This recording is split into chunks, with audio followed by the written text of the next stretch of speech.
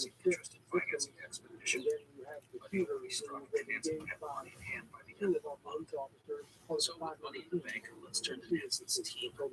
Nancy would try and recruit some of the world's more well-known skiers, but he would have no luck. People saw his plan as too risky, plus the idea of being away for at least half a year helped him to most men. Still, in time, Nancy would form his team. The first person I'll talk about is Otto Sverdrup. Sverdrup was a 33-year-old sailor and outdoorsman. He grew up on a farm between a mountain of Nord and a good sea at 17. He was a rugged, resourceful man and had been recommended by Nancy's brother, Alexander. Due to his common sense and resourcefulness, Sverdrup would become the unofficial second-in-command of the expedition. The second member of the team was Christian Peterson, a 31-year-old military officer. The other two team members would come from Northern the Sami people. Getting to Sami was difficult, as Nancy did not go to the interview by himself. He would just have to get someone to do No. it for him. To Sami were not arriving at Christiania until No. 1688. They had traveled Well, that 1,000 was miles to join the team. The names were Rabbi and Samuel Johannes and Paul. They showed up wearing the traditional Yeah, clothing no, of it's not. Sami, a blue jacket with red and yellow stripes. They spoke Norwegian, neither man had ever been south of the Arctic Circle, and they had never heard of Greenland before being recruited for the expedition. They were lured to the expedition by a salary of $800 per but in reality, they didn't find anyone interested in their job. The main issue was that no one wanted to go away from home for such a long time frame. Shooter was a chick. How many female fucking school shooters do you know? I don't know, man, but that's diversity. Hopefully it was like an Asian or a black chick. Why? And it's like a really diverse thing. What if it's a fucking Scandinavian? That's cool. Really? Yeah, the fact that it's a chick who shot up the school makes it a diverse thing. And I like more diverse things. I just don't want all white guys who are like between ages of X and Y being the only school shooters. I want other people shooting up schools. If it's going to happen. If it's going to happen, I want it to be just like, could have been Eddie. Why? I don't know. I like diversity.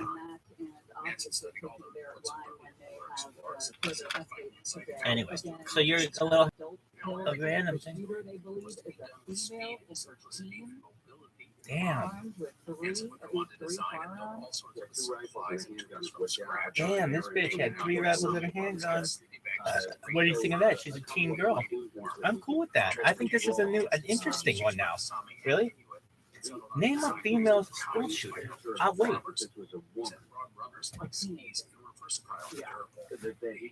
I've been fucking in the school shooting biz since like 1998 or whatever the fuck that shit was.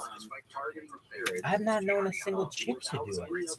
It's always like that one motherfucker that's like Georgia Tech who's like Tech, or there's like Dylan Klebold and the other dude and fucking somebody. But there's never this motherfucker. How many of these bitches?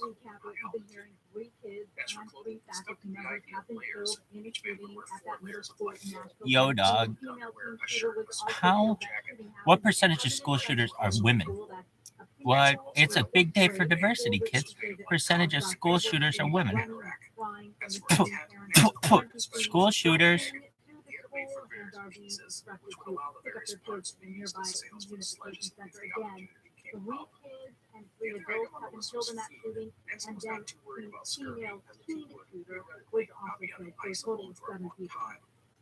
Watch it was like, I don't know, what'd be a crazy one?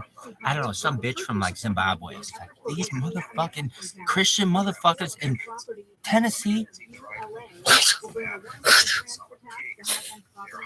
Goes it. Well, she killed 6 of them, so. Mass shooting since 1982. 135 by males. What? Why female shooters are rare? They're rare. Okay, but what 98%? 98% are men. So this is a really great, I mean, it's not a great, it can happen to anybody, kids. I'm very excited about this. We got a female school shooter. I've never heard of that. Name one female school shooter. I'll wait.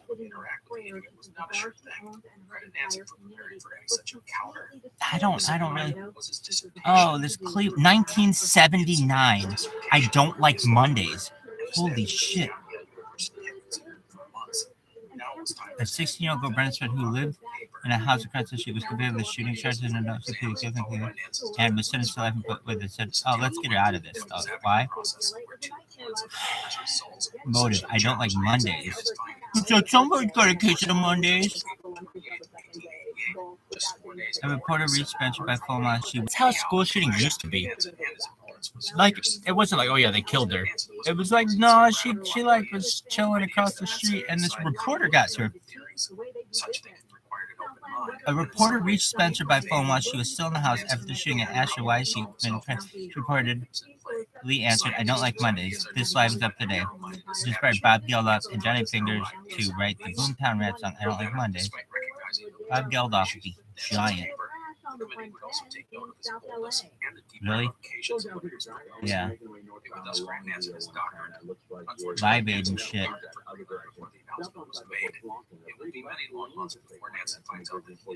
Alright, cool, dog. But like that was one, and that was fucking 50 years ago, man. No, but almost. Next time we will pick up Nancy as a guest that begins his historic attempt across the world's largest Hey, kids.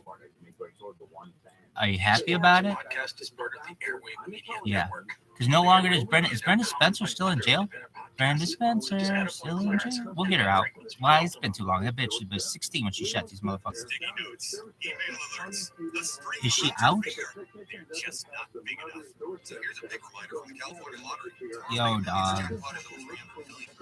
Play now. These players must leave over 18 years old. Hey, it's Otis Gray. Do you have trouble falling asleep? Well, you should check out this Is this podcast. bitch still in jail? That's where I read old classics. I'm gonna get her out. Her next opportunity is 2025. We'll get her out. Really? Yep.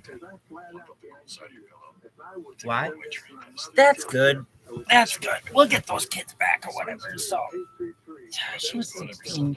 She kind of shit I did. And plus, one day sucked dick. Okay, Yoshi. Spot of their expedition. Yoshi. But it was now time to begin This crossing of motherfucker just Greenland. sound Let us cold. take stock of the situation. Hey, Bob. They had at least 600 kilometers, No, or she- 370 miles. Yo- That meant that the men were going to have to go up. Mountains surrounded them, but they had a glacier that appeared to take them to the top of the ice cap. Now, because they had 5 sledges and needed to go up, skis were not going to help them out, at least not yet. To start, You're listening to an Airwave Media Oh, Podcast. that was sick, Yoshi. sticky notes. Yoshi, this motherfucker just sounded Around your cold. finger, you're just not big enough. So here's a big reminder from the California Lottery. Tomorrow's Mega Millions jackpot is over $300 million. Play now. Please play responsibly. Are you happy this bitch I'm Gavin Whitehead, host of The Art of Crime, a history podcast about the unlikely collisions between true crime and the arts. Season 1 is titled The Unusual Suspects, Artists Accused of Being Jack the Ripper. It profiles 6 renowned artists who have fallen under suspicion as the Whitechapel murderer. Lewis Carroll, yes, that Lewis Carroll is the one best known to us today. To find out who the other unusual suspects are and why they've been named as Ripper candidates, subscribe to The Art of Crime wherever you get your podcasts.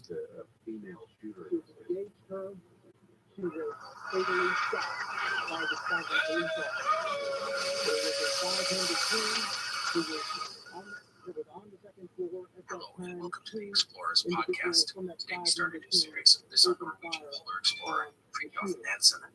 Nansen is, to be honest, a really extraordinary man. He was the first person to cross Greenland, which he did on skis, and he held the record of pioneers of modern polar exploration for his innovative approach toward conducting his expeditions.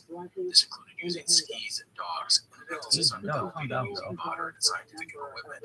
Also, he rejected the old approach of polar exploration of large, cumbersome expeditions. Instead, Nansen valued speed and mobility. But Nansen was not just an explorer. He was an accomplished scientist doing groundbreaking research in the fields of the central nervous system and oceanography. And I'm not done. He was also a diplomat, playing a role in the establishment of Norway as an independent nation. More? Well, let's get him the Nobel Peace Prize for his humanitarian work. And there's more, but you'll just have to wait for the details. Now, despite all of these really cool things, I want to note that Fridtjof Nansen was an immensely complex character. He was tall, athletic, and good-looking, the image of a Viking to the world. He had a brilliant mind and was passionate about the work that he did. However, he was also a very difficult man. He was overbearing and stubborn. Arrogant know-it-all might be a good description of the guy. But we'll talk all about this and lots more in our story. I do want to note that we will focus on Nansen's life as an explorer, because that is what we do on this show. But I will spend some time on the other aspects of Nansen's life, as it's pretty remarkable. Anyhow, that is it for today's introduction. Let's get started with our series on Fridtjof Nansen. Fridtjof Berger Josberg Nansen was born on October 10, 1861, Christiania, now called Oslo, the capital of Norway. Waiting for the next As a note, I'm going to use the name Christiania for this series because that is the name used by Nansen throughout his life. So Christiania equals Oslo. Nansen was born into a rather strange political world. Norway was not an independent nation at this time, but part of the, quote, union between Sweden and Norway, end quote. But make no bones about it, Sweden was the boss in this relationship. The union between these two Scandinavian nations had happened in 1814 as a result of the Napoleonic Wars. We should note that it wasn't as if Norway was terribly oppressed. It had its own autonomous government, and it was mostly independent, except for foreign affairs. One of the other things But Norway had been free of outside threats before. People look back on those times and lamented the current situation. And in the revolutions of the 1800s, we have a land burning with a strong sense of nationalism. This is the world Nansen will grow up in, and it will be important in his life. Nansen's parents were Balder Nansen and Adelea Johanna Tegla Sigurd Ullin Jarlsberg, which is quite the mouthful. Their marriage was the second for both. Balder's first wife had died in 1854 of the Imperial fever. A week after giving birth to the couple's only child, a child, a boy, who died at the age of 13 after a lifetime of health issues. Adela's first husband, an army officer, died in 1853 during a cholera epidemic, leaving her to care for the couple's 5 children. Nansen's mother came from an aristocratic family, but was seen as beneath her socially. Many felt that she married Adela after 7. Balder was seen as Adela was known to be strong-willed and free-spoken. The big blended family would move into a large home just on the outskirts of Christiania, and there were more children to come, 3 boys. One died within a year of being born. Fridtjof was born in 1861, and Alexander a year later. I want to note that Norway was still a very rustic land at this time, almost a frontier. It was filled with mountains and glaciers and fjords. The upper third of the nation was, and still is, living semi-nomadic lives as reindeer herders. With all of this in mind, Norway would be the most innovative nation in one particular area, skiing. I mention this because it's important to our story. Skiing had been done for centuries in Norway, mostly for practical reasons. It was a way of getting around in the winter. Skis were critical to the survival of the Sami people in the north. In the 1800s, skiing emerged as the national pastime in Norway. People described it as being part of Norwegian national spirit and soul. As a result, you'll see skiing beyond practical measures and into a recreational pursuit and the nation's national sport. Downhill skiing was practically developed in Telemark, province west of Christiania. Into all of this was born Fridtjof Nansen, a great student, but he took to athletics such as skiing, skating, fishing, swimming, and later hunting. He spent hours and days exploring the forests and mountains, usually with his brother Alexander. He was, however, a loner in many ways, not making many friends at school. He was described as moody, and his relationship with his parents was never great. At one point, there were 10 children in the house, and Nansen often felt like an afterthought to his parents, especially his mother. With his father, Nansen struggled all of his life to find a connection. Balder was a lawyer who valued predictability and stability. He had no interest in the outdoors, although he always supported the activities his children showed interest in. Nansen would grow into a tall, handsome, blonde young man. Initially, he was heavy, but he lost the excess weight in his teen years. He excelled in individual sports such as skiing, skating, swimming, and gymnastics. And Nansen never lost his spirit of adventure. He would ski out into the wilderness, cutting his own trails and learning how to survive in the snow-covered Norwegian mountains. Nansen also embraced Norwegian nationalism. Like much of the rest of the population, Nansen would take pride in the homegrown literature, art, and science endeavors that emerged at this time. The nation's greatest artist was playwright Henrik Ibsen, whose critical and commercial success made him a point of pride for Norwegians. And skiing, Norway's national pastime, was growing as a sport, in particular in the European Alps. In 1877, Nansen's mother would die suddenly. With most of the children now moved away, Balder would sell the family home outside of Christiania and move to a flat in the city. Over the next few years, Nansen would continue to improve as a skier and skater. At National Cross Country Skiing Championship, he did a hiking tour of the Hyman mountain range, the highest in the nation, and joined the Christiania Ski Club. A year later, he was off to the Royal Frederick University in Christiania. Nansen would consider engineering and forestry, but settled on zoology, specializing in lower marine creatures. In He would do well in school, but the confines of academia were not his strong suit. And then in December of 1881, the zoology department announced that they were looking for someone to visit the Arctic and collect specimens of marine life. Nansen would jump at the idea and get the job, mainly because he was the only one to apply. The idea of spending half a year in the Arctic held little appeal to most people, but Nansen embraced the opportunity.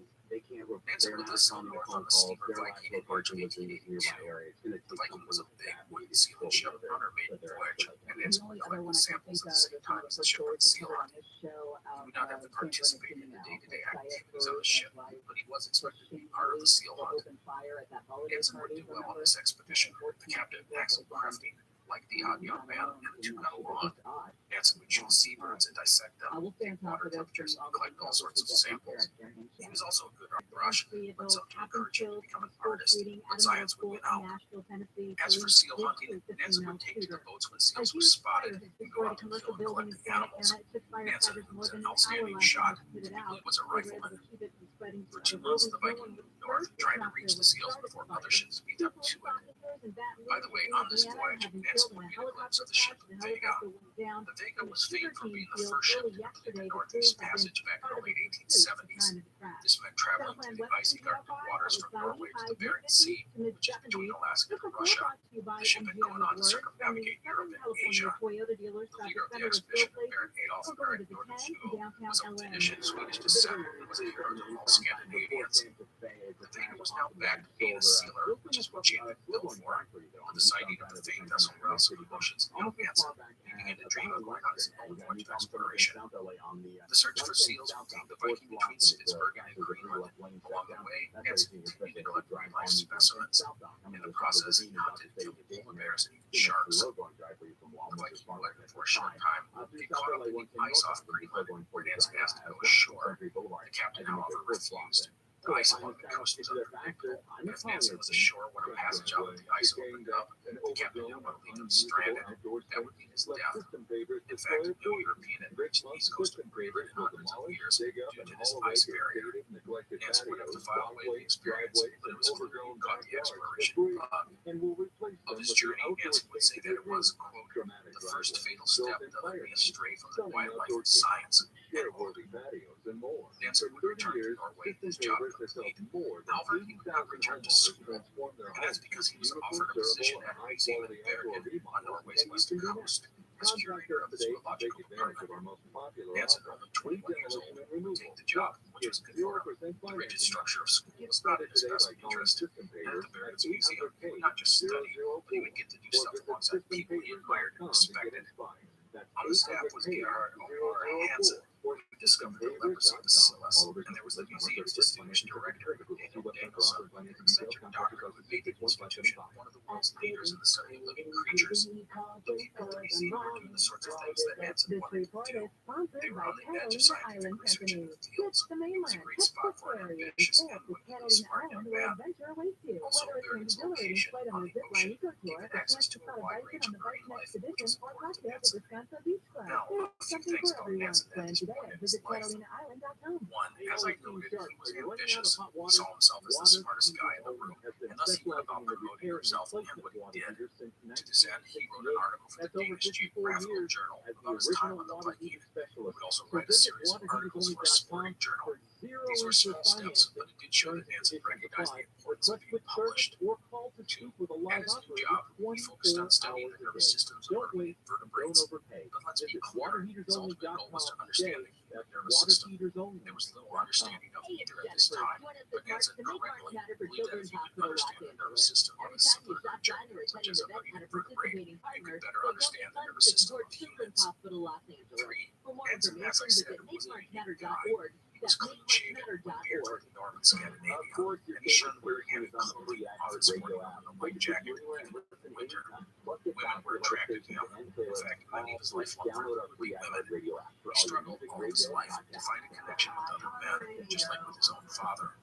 Most people attribute this to Nansen's personality. He would be moody, the life of the party one moment, and brooded and brightly the next. And people, especially men, saw him as overbearing and arrogant. The word I've often seen attributed to him is overwhelming.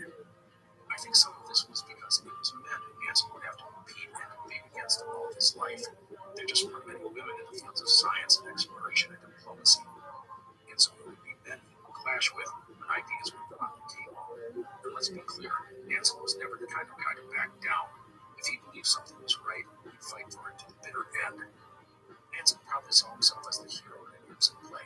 He and only he knew the truth of the right path, and he had to fight against the ignorance and pettiness of those who did not share his vision. People will often comment on how inflexible Nansen could be, and how strident he was when he felt others were wrong. It's not hard to see why people found him unbearable being around for anything but a short time. Anyhow, Nansen did well in these early years of Oregon. He had found a place at the museum and began to develop his own theories and ideas and plans for the future. Also, he skied wherever he could, which leads us to a fun item. Bergen is on the west coast of Norway, while his hometown, Ootd, is on the southern coast along the big channel that leads into the Baltic Sea. It's about 180 miles or 290 kilometers away as the crow flies. There's a mountain range between the two cities. At this time, there was no train available to cross the mountains, so the winter Nansen would simply ski from Bergen to Christiania when he wanted to go home. He would sometimes use the coastal roads, but he was just as likely to head into the wilderness and blaze a trail on his own. It seems crazy that someone would do such a thing, go up into the mountains during the middle of winter by himself with no known trail. But that was Nansen. He would go cross country down steep slopes over mountains, whatever it took. One time he spent 2 days in the mountains alone, except for his dog. He had no tent, no sleeping bag, no food. He slept between a boulder and a rocky outcropping at night, but he made it to where he wanted to go. He would even write a series of articles in the newspaper detailing his backcountry excursions. I think the skiing over the mountain story embodies Nansen's personality. He was bold and cocky and supremely confident, and he certainly saw the journey as being just as important as the destination. And I want to point out that it's amazing that he not only had the guts to do this, but the ability to get it done. But there's another thing about these stories that is very important. It proved to Nansen that skis could be used in just about any type of snow and terrain. And I want you to hold on to that thought as we will talk about it later. Now, I want to take a moment to talk about an event that will shape Nansen's future. In 1883, Adolf Erik Nordenskiöld, the famed Scandinavian explorer I mentioned earlier, had gone on an expedition to the east coast of Greenland. His ship had made its way through the thick ice on the coast, and Nordenskiöld would be the first European to step on Greenland's eastern shore since the days of the Vikings. He would head inland onto the ice cap about 100 miles or 160 kilometers before turning around. Nansen was enthralled by the beat of writing, "My wanderlust was roused again," end quote. In his mind, he began to formulate how he would conduct an expedition, such as crossing Greenland, but we will get to that shortly. In 1885, Nansen would spend some time in Christiania, completing his required military service. Also, in that same year, his father would pass away. Nansen had never gotten along well with his father, and his relationship with the rest of his family was not great either. His half-brothers and sisters were older than him, and while he was a whole different story, they were quite close as children. Again, Freedom's overbearing personality was likely to blame for much of this. Anyhow, Nansen would continue to work at the museum and publish his first scientific paper, a look at the nervous system in a tiny birding creature. The paper was well received. After that, he would take a 6-month sabbatical from the museum, travel to the European continent to visit another leading scientist in his field. The idea was to broaden his horizons and forge his own path. The sabbatical was Nansen's first journey to continental Europe. He would travel first to Germany and then Italy. The result would be enlightening. Nansen had the chance to study and experiment alongside some of the great minds of Europe, many of them working in the same field of study, and he had access to the latest equipment. After a stint in Italy, Nansen would travel to Europe and then to England. He was then back to Norway with the Bergen Museum. In August of 1887, Nansen, through the museum, would publish a paper on the nervous system. The paper, titled "The Structure and Combination of Histological Elements of the Central Nervous System," was groundbreaking in its field, as it presents the modern nervous system as we know it today. Nansen showed the ability to be clear and concise in his report, something not always common in scientific journals at the time, or even now. The ability to simplify things was always a strength for Nansen. Also, in addition to writing the paper, Nansen had done the illustrations himself. Nansen's views were confirmed by 2 other independently published reports at this time, one by embryologist Glenn Innes and another by psychiatrist August Forel. These 2 men and Nansen thus helped establish the basis of modern neurology. Now, I am not going to lie to you and say that I understand all of Nansen's scientific work. I may have even gotten wrong some of the stuff I just said, but in the end, I can say that his work was exciting, bold, and innovative, and it made Nansen, who was just 25, November of 1887. Nansen would submit the paper for us. That's exactly what did happen. The first would be the University of Indiana in the United States, one that he'd been considering a long time. Nansen decided he was already the first person in history to cross Greenland. There's no other real great explanation for it. Sticky notes, email alerts, a string around your finger. They're just not big enough. So here's a big reminder for the California lottery. Tomorrow's Mega Millions jackpot over $300 million. Play now. Please play responsibly. Must be 18 years old. For active shooter situations, going into schools and companies and things like In that, all and helping human them figure history, out there are few stories how like to that best of defend ancient themselves Egypt. in the event that On the something banks like of the this Nile, is these people visited created upon one their of the most enduring life. and significant And he cultures. said that Their one of the tale ways comes to somebody life gets in the a History of situation like Egypt this is that podcast. they are Every week, known by we explore someone the who would be in tales of charge, this whether it's a amazing security culture, guard, from the somebody legendary at the days front of gate, creation front door, with the gods, front desk, all the something way like to that. Cleopatra, That's and potentially off everything the in between. table. I mean, The it's History of likely Egypt podcast that is written and person produced by knew a the trained footprint, like you said, Egyptologist. knew We the go building much in deeper some than way, your whether they average were documentary or before, magazine they article knew somebody to who uncover worked there, tales of life, whatever, great endeavors, because they and the used a side amazing door to art get in. of a mighty kingdom. One of our family members. The History of Egypt podcast is available on all podcasting platforms, apps, and websites. Come, visit ancient Egypt and He experience was the one the who shot up legendary Grover culture. Cleveland Elementary School in San Diego, January 1979. Principal, principal, custodian, Greenland, the world's biggest island, had an attraction to Nansen and to other Norwegians. Greenland had first been settled by Vikings from Norway 1,000 years earlier, and while those settlements would fade into history, some Norwegians felt a sort of kinship to the land. So let's talk about Greenland. Greenland is, as noted, the world's biggest island. It is 2.16 billion square kilometers, or 838,000 square miles, of mostly ice cap. On average, it is 2,000 meters, or 6,500 feet thick. The western side of Greenland is the most accessible. As the weather is milder, the land would just snow covered. It is where, even today, most of the people live. No one had ever crossed Greenland, but it had tried on at least 8 occasions. All of the attempts had begun on the western coast. The most recent attempt had been in the summer of 1886 under the command of American naval officer Robert Perry, striking out from Disco Bay, which is about 800 miles or 300 kilometers from the southern tip of the island. The expedition had penetrated the ice cap about 100 miles or 160 kilometers before retreating. That was only about a block away across the ice. A big question that loomed over any expedition was what lay in the interior of Greenland. People knew that, at least for a while, it was covered in ice. But did that change? Some people thought Greenland's interior would be ice-free, even fertile. And if there was ice, what was it like? Not all ice is created equal. All this made planning any expedition a challenge, as no one knew for sure what to expect. So regarding an expedition to Greenland, Robert Peary intended to return in 1888, much more knowledgeable and wiser regarding human travel. However, he kept in Nicaragua by the U.S. government for another year, serving possible canal routes. This was the door that Nansen needed. His plan was to cross with a small team using skis. He had demonstrated that skis could be used in most kinds of snow and terrain. The days of hundreds of men hauling sledges across the polar landscape were, in Nansen's opinion, long past. Although the English did not get that nonetheless, we can see when they started exploring Antarctica. Anyhow, in addition to using skis and employing a small skilled team, Nansen proposed making the crossing from the east side of the island and heading toward the western side. Why did this? Well, if a team needed to traverse the interior and get to the eastern coast of Greenland, the unpredictable ice would make it very hard for those men to coordinate their extraction from the island. I mean, a team that reached the eastern coast of Greenland and find that the ice was blocking the coast for 50 miles out to sea. How would they get to their relief ship? Nansen felt that traveling from east to west was a better idea. This way, any expedition would arrive on a coast with many settlements. However, this plan had two big red flags. The first is that it was difficult, even in the warm months, for a ship to actually get close to the eastern coast of Greenland.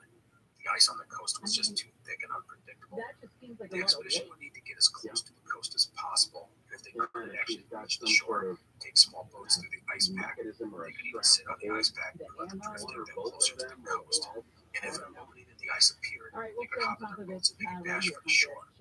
This was all very risky, as again, where ice just isn't that predictable. But there was another red flag regarding Nansen's plan, and that was if things went wrong, the expedition was doomed. They could not just turn around and head back to a friendly settlement. From the moment they landed on the eastern shore of Greenland, or the ice along the coast, the retreat was pretty much gone. The ship could hang around for a while, but as the ice shifted, a vessel might need to put out to sea to avoid getting trapped in the ice pack. So why take this risk? Well, Nansen felt that if men were given the chance to push forward or retreat, they'd take the easy way out and turn back. But if the best chance of survival was to go forward, they would do anything, risk everything, to make that happen. Nansen would later say their motto was, quote, death or the west coast of Greenland, end quote. And with that in mind, Nansen would hatch his plan for a crossing of Greenland in the summer of 1888. If he wanted to depart the following spring, that would not leave him with a lot of time to make his expedition a reality. To plan such an enterprise in such a short time frame was very risky, but Nansen had the utmost confidence in what he was doing. He would use skilled people, travel light, and move fast.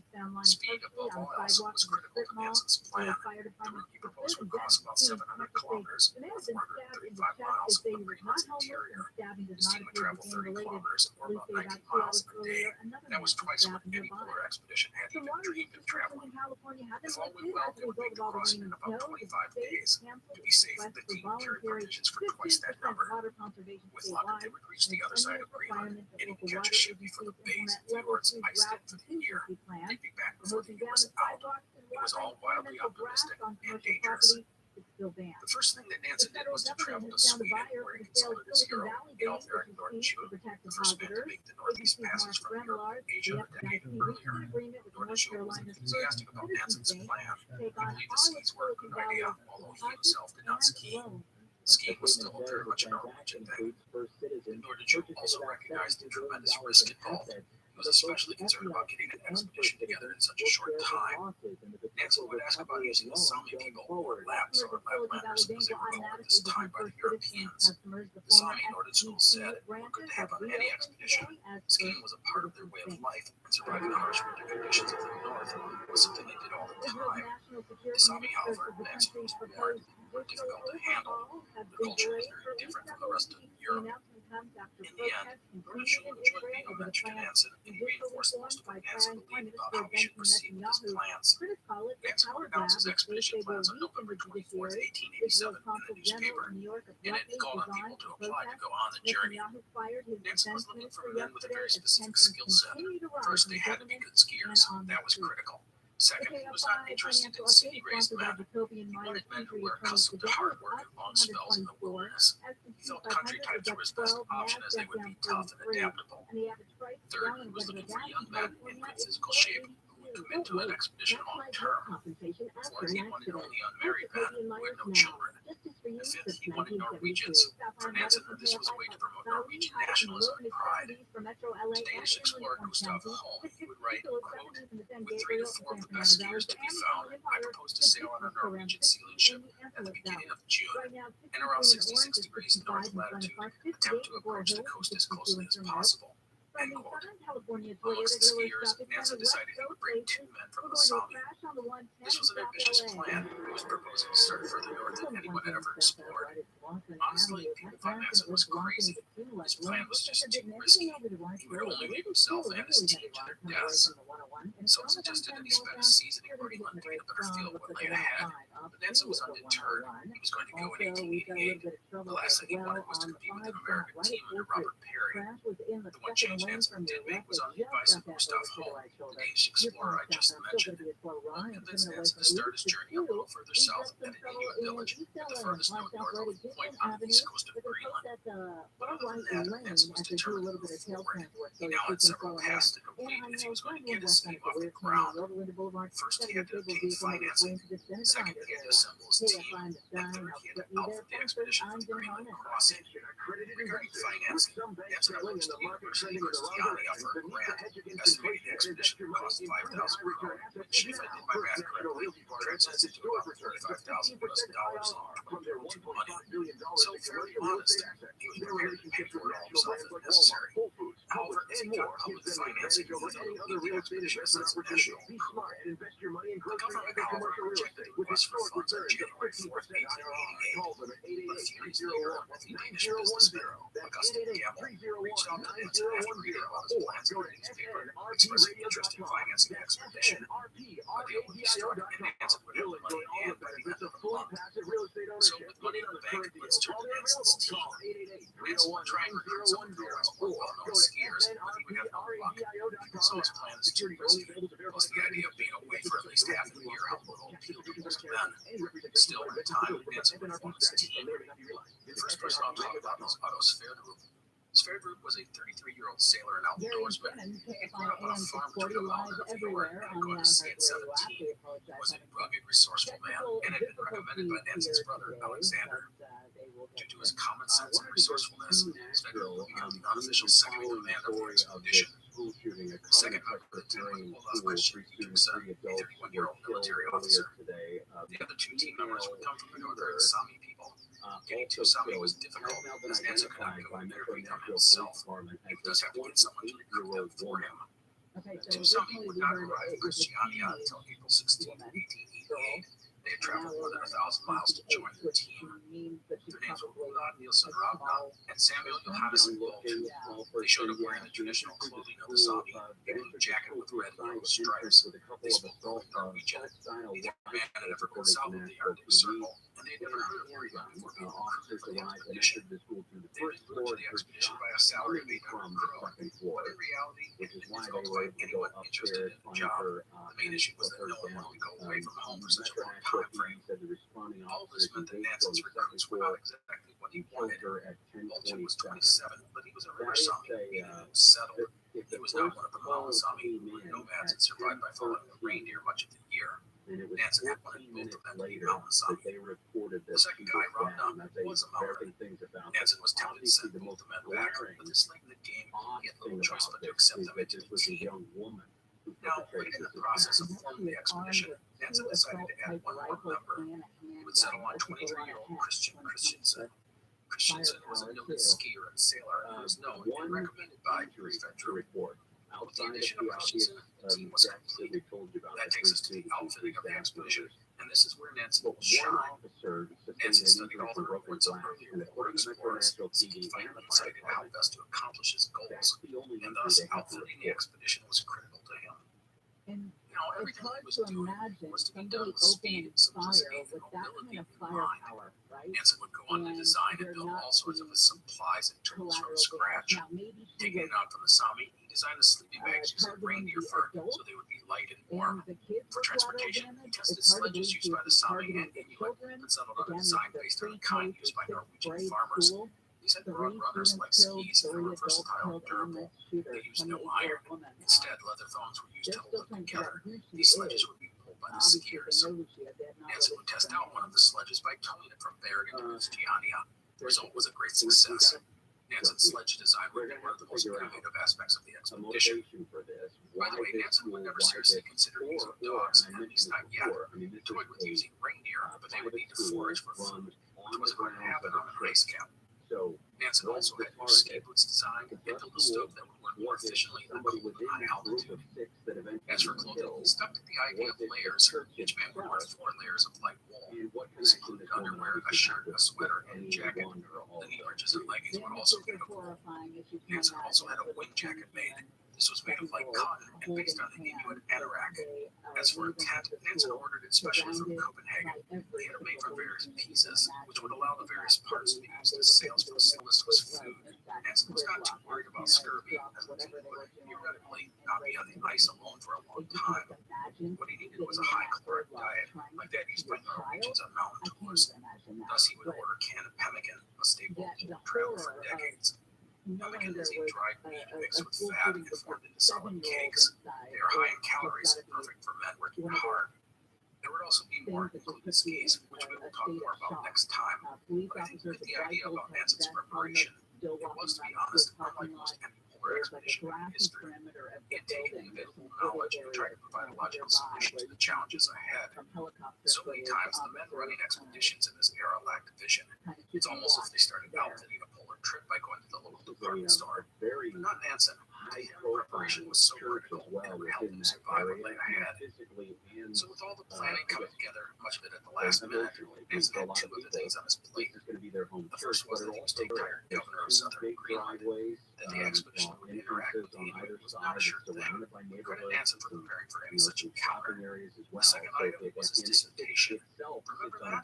He had submitted his dissertation the previous November, and the staff at Christiania University had considered it for months. Now it was time for Nansen to defend his provocative paper. There would be 3 days of written exams, followed by Nansen's defense of his report.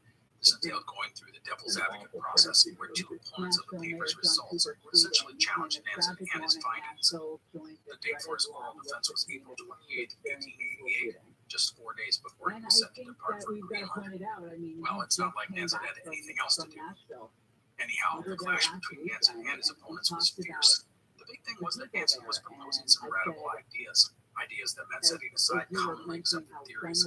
Such thinking required an open mind, and in some ways a leap of faith. To Nansen, he again probably saw himself as the hero in the Ibsen play, the scientist whose ideas are dismissed by the narrow-minded establishment, because he would also take note of his boldness and the deep ramifications of what he was proposing. They would thus grant Nansen his doctorate.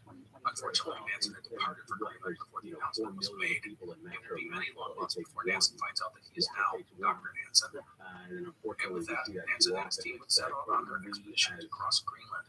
And that is where we will leave things for today. Next time, we will pick up Nansen as he heads to Greenland and begins his historic attempt to cross the world's largest island. I hope you enjoyed today's episode. Please take care, and I will see you next time. The Explorers podcast is part of the Airwave Media Network. Go to airwavemedia.com to find other Here's a independent. big reminder for the California Lottery. Tomorrow's Mega Millions jackpot is over 300 million. Play now. Please play responsibly. Must be 18 or older. First player play. Hey, it's Otis Gray. Do you have trouble falling asleep? Well, you should check out this podcast called Sleepy. That's where I read old classics and help you fall asleep. Sometimes it was the worst of times. It was the age. And that's it. So get tucked in, fluff up the cool side of your pillow, take a one-way train down to Sleepy Town.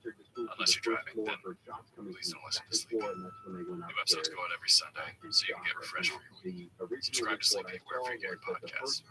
Sweet dreams. To start, everyone would have to trudge along on foot. The sledges would move well on the snow and ice at this point, but it took 3 men to haul them. That meant the team would have to pull a couple of the sledges forward, and then go back and get 2 more, and then they would have to go back again for the final one. This made for slow progress as the men were covering the same ground over and over and going uphill. It makes for exhausting work, and that's even if the snow and terrain cooperated, which was not always the case. The path onto the ice cap was littered with chasms and crevasses, plus rocky ridges called unattacked by the Inuit. And it's not as if there were signs for error. At times, the men would follow a path only to have to turn around when they came to an impassable crevasse, or they'd have to lift a sledge over a ridge. One of the frustrating things about snow and ice as it changes in elevation is that it breaks, creating all sorts of fissures and cracks and so forth. It's dangerous and unpredictable. As an example of the team's progress, one day over a 10-hour stretch, the men covered only 5 kilometers, or 3 miles, and an elevation gain of 200 meters, or 650 feet. And everyone and everything was soaked through and through. Plus, it made the snow soft, meaning hauling the sledges was even more difficult. At night, the men would sleep in a single tent, 3 men to a sleeping bag. Most of Nansen's specially crafted items were working well. The clothing, the wind jackets, the tent, the sleeping bags, all good. Which was important because after a long day hauling sledges, the last thing the men needed was to be cold or wet as they tried to sleep. By the way, the Sami would gift Nansen a pair of their native boots, which were made of reindeer hide. Nansen found them amazing, his feet rarely getting cold, yet still staying dry even when he worked hard. The one item that struggled was Nansen's stove. While it was better than previous Polish stoves, it took a long time to warm things up, especially as the men moved to higher altitudes. And this would be important when they had to melt snow for water. That was not necessary now, but sooner than later it will be an issue. The other problem was food. The men were getting a solid 4,000 calories a day. And while that was not bad, it's not great. They needed at least another 20-25% more calories to maintain their strength and endurance. One of the reasons for this was the pemmican that Nansen had gotten did not include fat, which was the norm. The men thus began to crave fat. Each man was given a small ration of butter once a week. It became one of the most welcomed and relished foods that they had, but it was not nearly enough. As a note, Nancy had not brought alcohol on the journey, believing it didn't help anyone in the long run, and the tobacco supply was limited, as Nancy felt it weakened a man's nerves and endurance. He only brought enough for a single pipeful for each man on Sundays. And so come the snow and ice the men went, their progress slow but steady, and soon the upward gradient eased, meaning only 2 men needed to haul one sledge. On August 20th, they passed the fissure edge of the ice cap, and before the men was the unbroken surface of the interior. It was like a sea of ice with long frozen waves across the horizon. This was a big moment as the surface was hard and polished and even. A single man could now pull a sledge, no more relaying back and forth. However, 3 days later, the snow would change and became fine, crystalline, and rough. It clung to the iron-shod sledges. Nancy would say, quote, "The going is miserable. The snow became stickier and stickier and deeper and deeper. We sank 4 inches," end quote. The Inuit, by the way, had a method for dealing with such conditions. They would coat the runners of the sled with a thin layer of ice. Doesn't it make sense to check this out? QC Kinetics. In Glendale, Orange, and Mission Viejo, QC Kinetics, call for a free consultation. 213-997-PAIN. That's 213-997-PAIN. 213-997-PAIN. For the ones finding new ways to ensure the job always gets done. For the ones wearing many hats. For the ones who are hands-on, even from far away. And the ones keeping business moving forward. We are Granger. The previous record was 80 and 8 hours. That was set the same day. Experts ready to answer your toughest questions. Call Granger.com or just stop by. Granger, for the ones who get it done. The Dell Technologies semi-annual sale starts now with limited quantity deals on select performance PCs powered by 12th Gen Intel Core processors. I am definitely starting to see more viewership, so that is a great thing. Special financing with Dell Business Credit. Call a Dell Technologies advisor at 877-ASK-DELL. That's 877-ASK-DELL. This is Jacob Emron. If you've been involved in a motorcycle accident, call 844-24-JACOB. This report is sponsored by Bank of America. Bank of America has powerful digital solutions for local and global businesses. You can make every MS. Copyright 2023. The Hollywood Bowl Create Your Own Packages are on sale now for the summer. Choose 3 or more concerts that suit your taste, schedule, and budget. Get your tickets at HollywoodBowl.com. KMI AM 640. An iHeart radio station.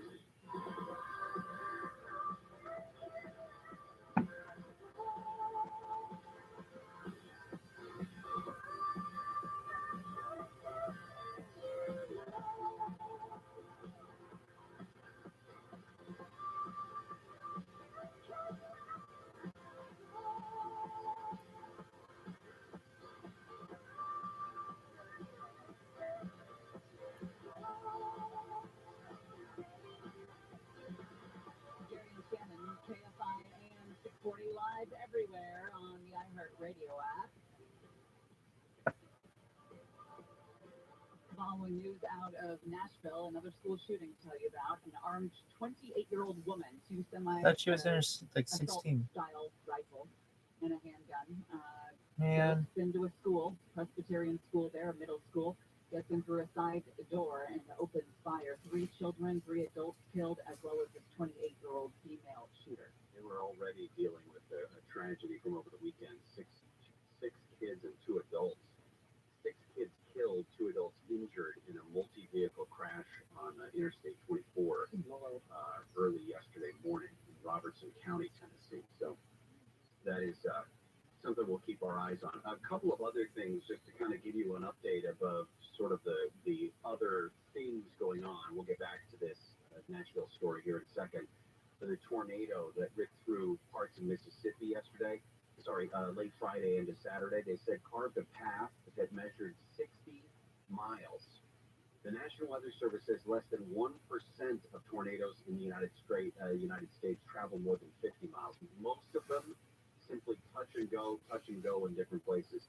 This tornado that ran through Mississippi was on the ground for 60 miles, and they said at times the path of destruction was about a mile wide. To give you an idea on all of this, the grand jury in New York that's hearing testimony about Donald Trump's role in paying hush money to a porn star is heading to a new week.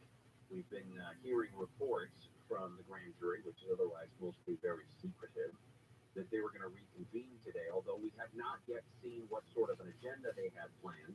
The grand jury's been weighing this case as well as some other unrelated matters, so they may be talking. In a courtroom today here in Los Angeles over the ticket ring case brought by fans who claim Ticketmaster and its parent company Live Nation violated antitrust and consumer protection laws. This all started after Ticketmaster botched the initial online sales of her blockbuster concert tour months ago. Fans also say the company have a monopoly and charge too much.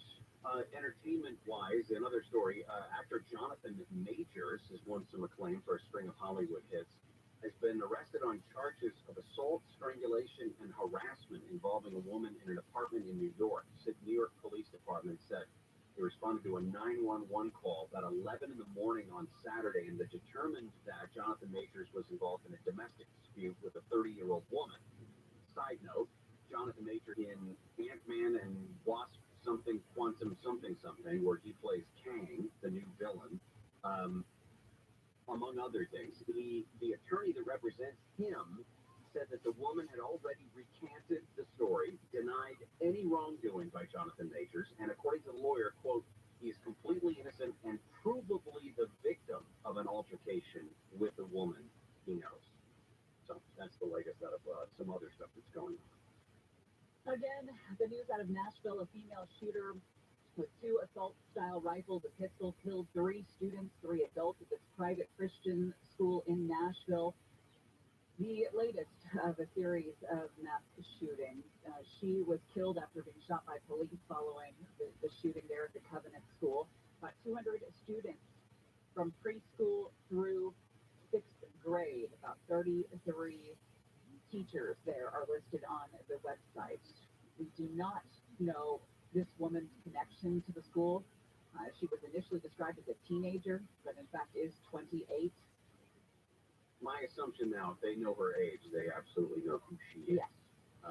Now take me through the timeline again. So it's a 1013 911 call. And then, according to Metro Nashville PD, the responding officers showed up within, I don't know the exact time, they haven't said when they arrived on scene, but that the responding officers, a team of 5 of them, got into the school on the 1st floor and heard shots coming from the 2nd floor. So between 10:13, they eventually called and said that the shooter was down at 10:27. So Okay. 14 minutes between the original call and the time that the officer said that she was down. Now, it sounds like a lot, but there's a lot of things that go on, right? The calls at 10:13, we don't know when they arrive on campus, but they've got to get in there, they've got to hear the shots, they've got to make their way up there, they've got to locate the classroom, they've got to neutralize the shooter, they've got to get any other kids out of there, they've got to start, trying to shield these kids from the carnage. They've got to figure out if these people are alive or dead. Maybe there were life-saving efforts made right away. All of this has to go on before the officers get back on the radio and say, we got her. I would push back and just say that one of them would say, shooter is down. If she's down, depending on how many times they I hit just her. don't think that would be a priority. I think the priority would be seeing what you're dealing with in terms of injuries, deaths, getting other kids out of there, making sure she's the only one. The way that gunfire can sound, the way it ricochets off of different, different rooms and things. Right. I think there's just a lot that goes on before they get back on the radio and say, because they already know the backup's coming and it's going to keep coming. Hell, backup's still coming. Yeah, that's, like I said, there was a woman, a reporter, who was standing by after the news conference, and she was saying to her colleagues there, the other reporters, she was amazed. She didn't know that there were that many cops in Tennessee, and they're all on scene at this shooting. ABC has a television station out there. One of their reporters said that this has been just heartbreaking for her to watch from such a close effective. Even parents I've spoken to who don't have kids at that school, who have kids at a school nearby, have called me very upset when we didn't know that the shooter had already been taken down. But they're all standing out here as well. Schools nearby are on lockdown. Even schools that are not nearby are on lockdown. I spoke to my daughter's school, and they're on lockdown. This is something every parent's nightmare. And we've also talked before, and actually, friend of the show here, I don't know if he would consider himself a friend of the show, but Brad Garrett is an ABC News crime and terrorism analyst. And he also discussed sort of what happens now in terms of the investigation. The ATF and FBI tend to respond to all mass shootings now. It's common protocol. They work together, they plan these things together. ATF will immediately work on whatever weapons were used, where did they come from, how did they get them, so forth and so on. The FBI may be able to help quickly if there's any sort of delicate forensic thing to do, or an interview to be done outside the Nashville metropolitan area. A quick thing I just noticed on television, two things. Number one, President Biden is expected to make some comments relatively soon. They showed a shot of the open press room there at the White House, so I assume he'll go to the podium to do that. The other thing is, sources have been telling Fox News that the location of this shooting, specifically within the building, is that it was in a lobby area and was not in a classroom. Now, it's early, that could change. But that's a very specific thing. How would a lobby area be on the second floor? Open atrium. I mean, lobby may not be the right. But not in a confined classroom. Not in a classroom. Is basically what I would take from that. So, and I don't know if that changes the story necessarily. For one thing, it would explain why why it was an isolated number. If it's 10:30 in the morning, Nashville, 10:15 in the morning, Nashville time. You're talking about what you would assume would be the middle of a class period, or kids would be in class at that time. But there would be people in the common areas. There could be, and there wouldn't be that many, and maybe that's why. Maybe that's a saving grace. I bet we're going to learn that there were the adults that engaged to this woman as soon as she walked in. I mean, you think about a 28-year-old female. Do you think armed like that? That's obvious. You can't hide that on a 28-year-old female. You think about the Columbine shooters and their trench coats, and you can kind of get away with that. But I mean, maybe she was, I don't know what she was wearing or what have you, but when you think about somebody who's mistaken for a teenager, you think about a small person, and her having that kind of firepower would be obvious right away. That also goes to show you, I mean, when we first started talking about this, I referenced the school shooting, active shooter trainee guy, who had said it's possible that someone recognizable is able to gain entrance to a place like this. Not if you're carrying two rifles. And even if you're, a familiar face, if you're carrying two rifles, they're not going to let you in the building, which is probably why she would have had to go to the side door. So this is, it's not going to get any better anytime soon, but we're going to continue to bring you the latest out of Nashville. Covenant Presbyterian Church runs an elementary school, and that was the scene of a shooting this morning, just about 8:15 our time, where a woman, believed to be 28-year-old woman from Nashville, walked in with a couple of rifles and a handgun, shot and killed 3 students and 3 staff members before she was also shot and killed by a team of police officers that had shown up to the school. So 7 killed, including the shooter. And we're waiting not only for the president to speak, we're also waiting for Nashville Police Department to come back out for another update on the information that they do know. Gary and Shannon will continue. Deborah Marks in the KFI 24-hour newsroom. Again, as you've been hearing all morning long, a shooter who fatally shot 3 kids and 3 adults at a private Christian school in Nashville, Tennessee, was a 28-year-old woman. Nashville Police Department's Don Aaron says the first report of the shooter came in around 10:13 this morning, and she was killed by 10:27 this morning. She entered the school through a side entrance and traversed her way from the first floor to the second floor, firing multiple shots. He says the shooter had at least 2 assault-type rifles and a handgun. Students enrolled at the school range in age from preschool to 6th grade.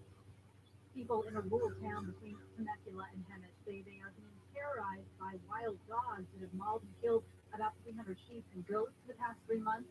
Residents of Kansas say the wild dogs also chased a young boy and left 31 animals weak when his neighbor called to tell him a group of wild dogs attacked his family's livestock. One sheep and 30 goats were killed near his home. The man says it was a massacre. Students and workers in the LA School District are back on campus as unions and the school board considers an agreement to keep the schools open. Tens of thousands of workers went on strike last week to demand better pay, benefits, among other things. LA Mayor Bass announced a tentative deal on Friday. To the 500,000 students of LAUSD and their families, I am so pleased to say that we have reached an agreement. So school will continue to be in session. The deal includes pay rates along with bonus payments, retroactive pay, and health benefits. The retroactive pay includes 6% of salary dating back to 2021 and 7% of salary going back to July of last year. And he can no longer be all that he can be. The U.S. Army is pulling its new advertising campaign because of the man who stars in it. Creed 3 actor Jonathan Majors was arrested over the weekend for allegedly assaulting a 30-year-old woman in New York City. The Army's latest multi-million-dollar recruiting campaign had Majors narrating ads, overcoming obstacles, and pushing tomorrow. The 33-year-old charged with strangulation, assault, and harassment following a domestic dispute in Chelsea. Major says he's innocent and will fight to clear his name. Jennifer Jones-Lee, KFI News. Southline weather from KFI, partly cloudy. We're looking at highs in the low to mid-70s for Metro LA and inland Orange County, mid-60s to low 70s in the San Gabriel and San Fernando Valleys, and the Inland Empire, mid-50s to around 60 for the Antelope Valley. Right now, 65 in Cypress, 60. Soto Street, the single car in the center divider area. You run that slow ride due to landscaping work on the 5 South from Whitman down to the 710. That's where the right lane is going to be closed. Also on the 5 South at 4th Street. That's trying to clear to the right shoulder. And that's Cucamonga 15 North at Foothill. Heads up some bales of hay are lying in the middle lane. And on 15 North before you get to Glen Helen Parkway, brand new crash in the second lane from your left. KFI in the sky helps get you there faster. I'm Jenny Harmon. Hayes live from the Hayes bedroom. It's another eventful night, Bruce. It sure is. Ron Steve has been struggling with his CPAP. His wife Michelle is trying to save the rave. Michelle throws an elbow. She's leaving for the couch. Steve should get inspired. Absolutely, Bruce. Inspires a sleep apnea treatment that gives you comfortable, restful sleep with the click of a remote. There's no mask and no hose. Just learn more at inspiresleep.com. Inspire is not for everyone. Talk to your doctor to see if it's right for you and review important safety information at inspiresleep.com. Insurance companies play hardball, but with Jacoby Myers on your side, you'll level the playing field. With over 50 years of experience, trust Jacoby Myers to protect your rights and get you the compensation you deserve. Call Jacoby Myers, the official law firm of the Los Angeles Dodgers. Homeowners, stop worrying about drinking harmful water. Get a Purican whole house water filtration and conditioning system for $0 down and just $49 a month. Go to PuricanWater.com. Losing your air conditioning on a hot summer day can be a sweating old nightmare, and no one wants that. Help your air conditioner last longer and reduce breakdowns with a rejuvenation. Every day. So you'll stay cool, use less energy, and increase your I got two interviews. Thank you. Just $129. Gale Air Conditioning and Plumbing. PCL.com. We'll keep you cool, but it's hard to sell. License number 1047-781. In this week's marketing report, Roger Ladar, Chief Marketing and Communications Officer at MasterCard, talks about measurement. Measuring sonic and sonic branding, the principles of measurement are the same, but the parameters that you measure are different. We measure, and what we find is our investment is paying for itself in audience. As the #1 audio company, iHeartMedia gives marketers access to the audiences, conversations, trusted influencers, insights, and data you need to grow. Go to iHeartResults.com for more. The Dell Technologies semi-annual sale starts now with savings on select PCs powered by the latest 12th Gen Intel processor. Plus, get deals on select accessories and free shipping on everything. Save now by calling 877-ACT-DELL. It's showtime. Join us at the Bart Hall Show, March 29th to April 2nd at the One Beach Convention Center, presented by Progressive, and celebrate 75 years of Hall Show excellence, the leader in outdoor recreation since 1946. Go to hallshows.com. Hallshows.com. U.S. Bank is ranked #1 in customer satisfaction with retail banking in California by J.D. Power. Since California is home to most award shows, we've prepared a thank you speech. To Californians everywhere, we've been proud to help you plan, budget, and save smarter. Our goal tracking and budget You have two. Yeah. Actually, I got three. One for CEO of fucking Microsoft, one for fucking CEO of Google, and one for fucking CEO of Apple. For JD Power 2022 award information, visit jdpower.com/awards. Member FDIC. Hey, it's Team Sharp. If you're planning on going solar, listen up. The state has changed the way new solar systems get reimbursed for the power they produce, and the change is not in your favor. Fortunately, there's a grandfathering period to lock in the current rates, but time is running out. The deadline is April 4th. And if you're not ready to install the system, it's okay. Sunlux will help you get your solar documents filed. There is no time to waste. Go to sunlux.com, sunlux.com. Oh, he wants to commit suicide. This motherfucker got a pause for showering. What it means, why it matters.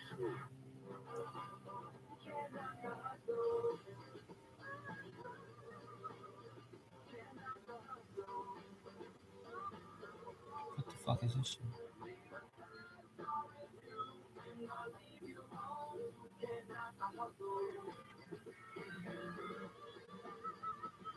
You're gonna die? Yeah, I gotta take a shit.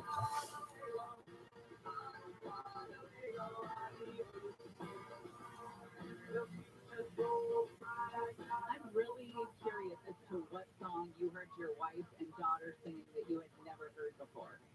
Ever. That's wild. I mean, I know. Both ridiculed me for it. It's not a new band. It's not a new song. Yeah. And I'm old enough that I would clearly have heard this. And you're gonna make fun of me as well. I would never. Yes, you would. Very much would. Yes. We have been following, obviously, the biggest story of the day today on this Monday, March 27th, is a shooting at an elementary school run by a church just outside of Nashville. Technically, I guess it is still considered Nashville. It's sort of the southwest out of downtown Nashville. Police are expected to give another update on this shooting. We do know that a 28-year-old woman, according to Metro Nashville Police Department, a 28-year-old woman is responsible. She came into this school, Covenant Presbyterian Church, with 2 rifles and a handgun, killed 3 students, 3 staff members, before police eventually shot and killed her. Now, we have a reporter from a nearby area, Holly Thompson and Marcus Payton. They go through the timeline from Yoshi, come on, dog. Their reports live from Nashville. We heard that it was basically Don Aaron, who's been Metro spokesperson with the police department, walking us through the timeline of exactly how that played out, because we know that first call came in right at 10:13 this morning. It was the first 911 call that they received of an active shooter, and then they responded immediately. Yes, they did. We know that as soon as they went in, they heard the gunshots. They ran to where the gunshots were being fired off, and that's when 2 Metro police officers engaged that 28-year-old shooter who is now deceased. And we know that that shooter was pronounced dead at 10:27. So it was a total of 14 minutes from the time the shooter, or the time the police got that phone call, to when that shooter was pronounced dead. What if you want We like know this the show? shooter was armed with 2 assault rifles, also a handgun. We also heard Don Aaron mention specifically a pistol. We also know there was an injury, and that involved 1 police officer. It was apparently a hand injury. At one point, it was mentioned in attacking the shooter, but we don't know the specifics to that as of yet. We are working to learn that. Apparently cut from glass, but we're still trying to get all those answers. So the officer is expected to be okay, but we do know the 1 injury. But again, we're talking about 6 victims in this entire situation.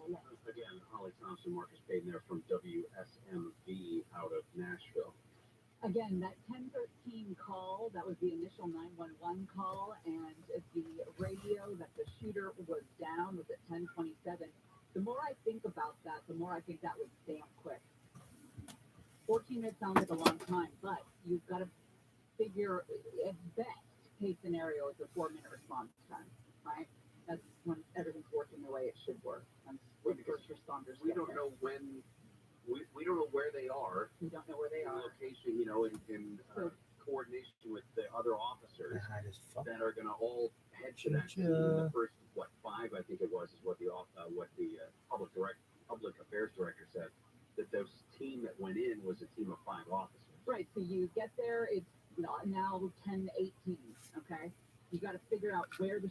coming from. Okay, from the second floor, you make your way up there. It's 10:20. You get into whatever scene you're gonna see unfold. That was You good. know, there's kids screaming. There's people blood. There's bodies. All of that.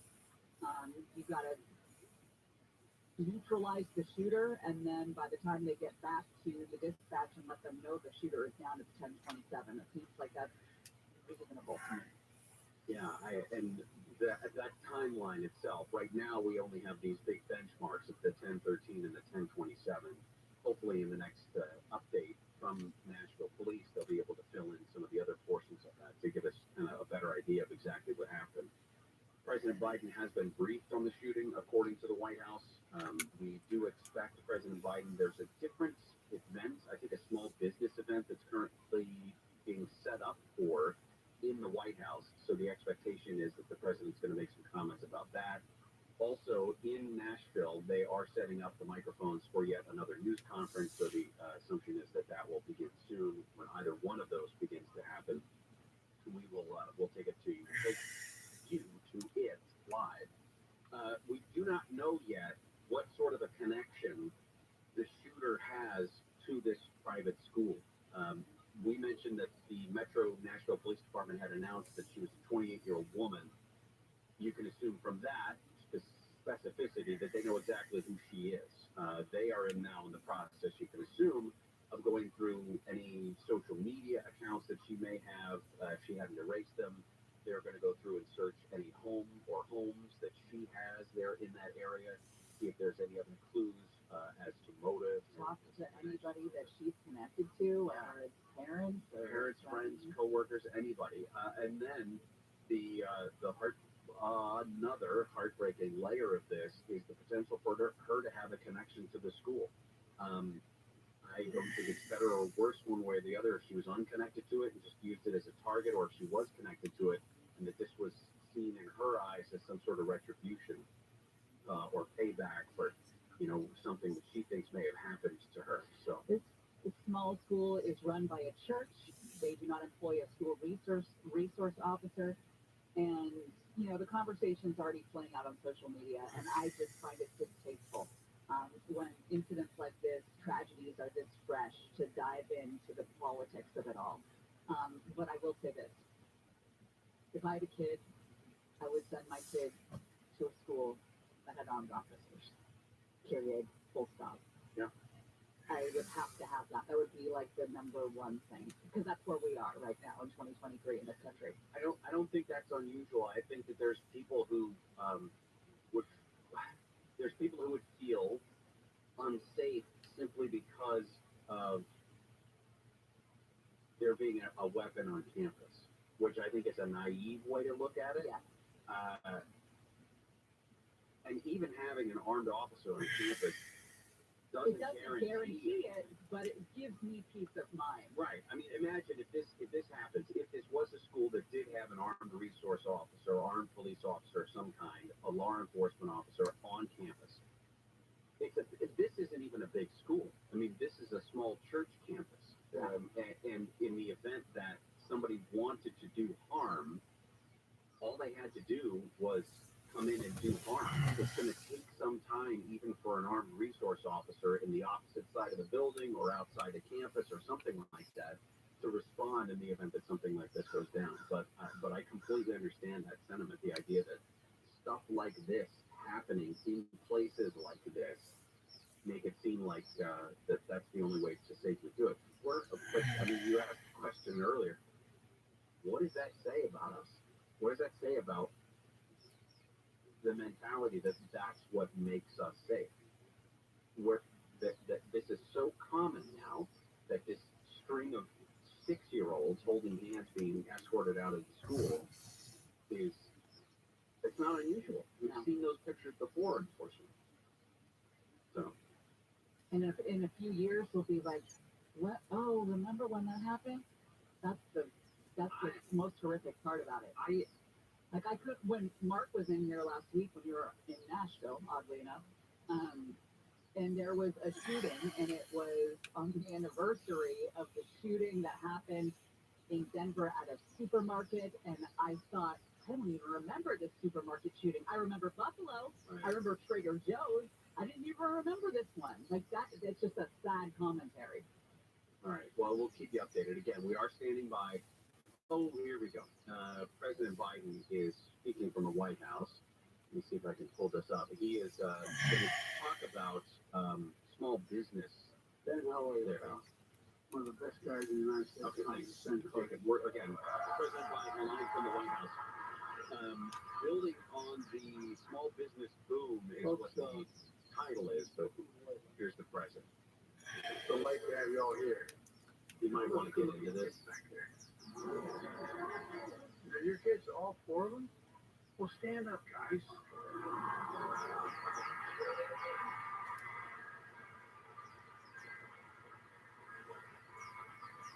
Well, I want you to know, Again, like you, I had two brothers, we have three in our family, three brothers and one sister. I don't think he's going to talk about that.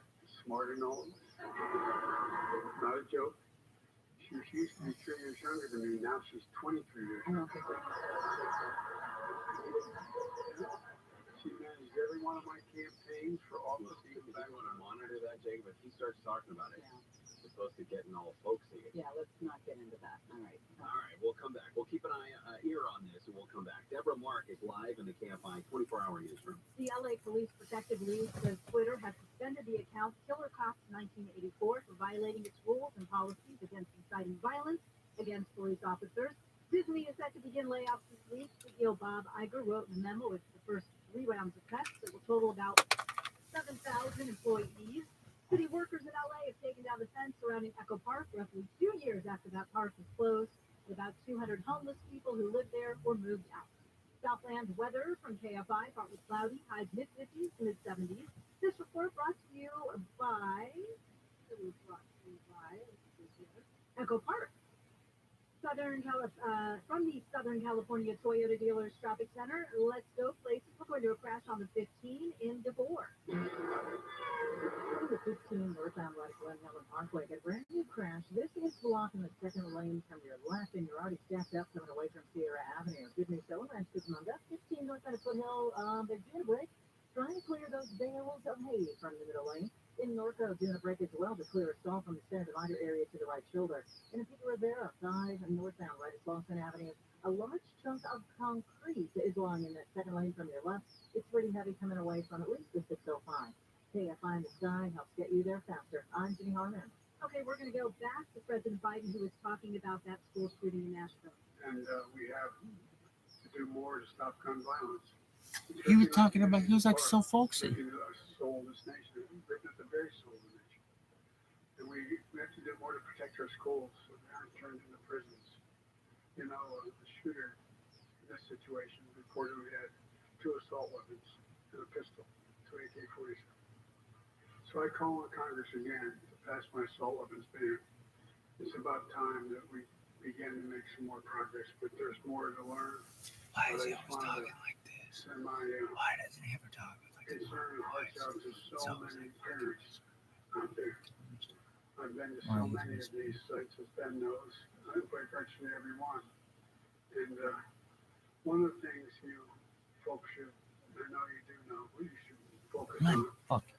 You know, just like when in the military, my son was in Iraq for a year, other places, there's so many members of the military coming back with post-traumatic stress after witnessing the violence and participating in it. Well, these children, these teachers, we should be focusing on their mental health as well. And so I'm grateful. Anyway, sorry to start off that way, but I couldn't begin without acknowledging what happened. Now I'm grateful all of you are joining us here today. Natalie, thank you for that introduction and for doing such an amazing thing in Detroit. Detroit, making change charges for electric vehicles in the Motor City. Keeping it going during the pandemic. That's so weird as now, I fuck. want to welcome your son, T.O. Where's T.O.? There you are, pal. How are you? You gotta be proud of your mom. You gotta be proud of your mom. I wish she would have killed him with an iPhone, so maybe they pass an iPhone ban against shit fucking technology. There's nothing that's just sort of That's All right, we're going to pull away from this again. President Biden, they're speaking from the White House, making some comments I get that a lot. Like, about the school shooting. what are you talking about? Discussing, among other things, calling on Congress to take action and pass some gun safety legislation.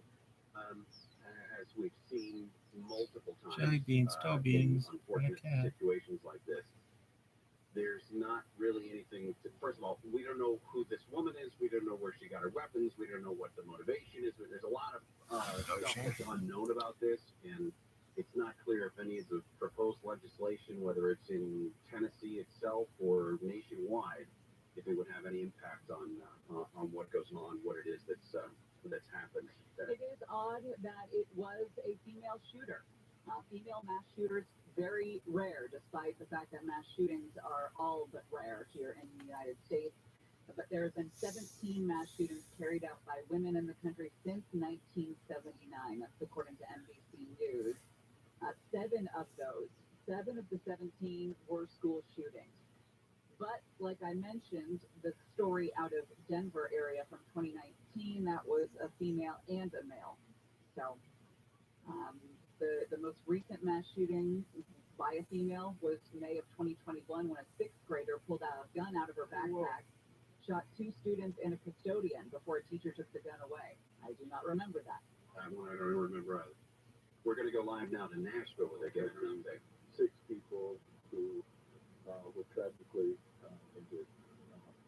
What I know at this point is at 10:13 today, officers responded to a shots fired call at the Covenant School, the church school. Officers immediately responded. Team of 5 immediately went in the school, went to where gunshots were being heard, and engaged the suspect. We have identified the suspect right now, tentatively a 28-year-old female white. We know the address of that person as well, and so we have some ongoing investigations as to that. We have 3 adult victims, and we have 3 children who have been identified and their families have been contacted. Right now, I will refrain from saying the ages, other than to say I was literally moved to tears to see the kids as they were being ushered out of the building.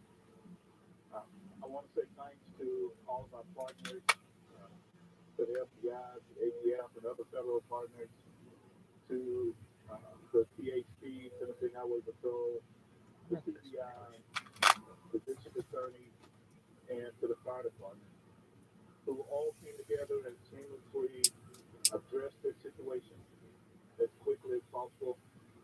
I've already gotten requests from the national media about a great response. We're still accepting that as well. But what I can say and what I said before is that whenever I hope that we would never have this situation, that if we ever did, we would not wait. We would immediately go in and we would immediately engage the person perpetrating this horrible crime. And so that's all I can say. Right now we have you're fucking mean. That's a funny joke. Why?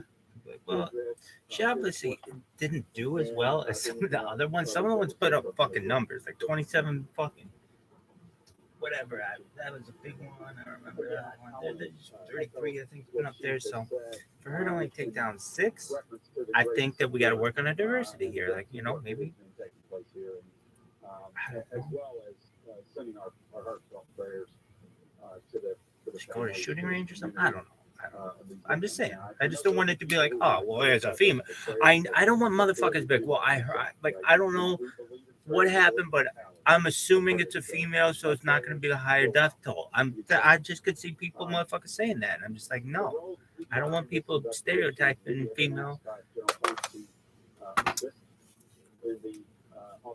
public shooters. Of this incident. So the incident where the officers engaged the suspect. I just want everybody to know. I think that a woman can kill just as many people as a man can, if not more. Because it was a fluid scene, so there wasn't a single stop in the action. So as they investigate the homicides, then we felt it was most appropriate for them to continue that investigation. But we will assist as in our role as an independent oversight. I don't think they've gotten a fair opportunity at shootings. You know, I mean, men have always been like, no, I'll go take down these motherfuckers. I'm sick of them. And they go do it themselves. But no, it's time for women to have their own opportunities to, you wish you wouldn't have to do these types of scenes. But when you have do, mass you kills want to and have stuff. the working relationships that we have in our long quality, baby. here in Tennessee. It is amazing. And we've all come together as one and working very tirelessly. And we'll continue to work together to address this situation. It's a horrible, senseless tragedy. And we'll be here working with our partners to get through it. And, next, I'd like to introduce the District Attorney General for this area going forward.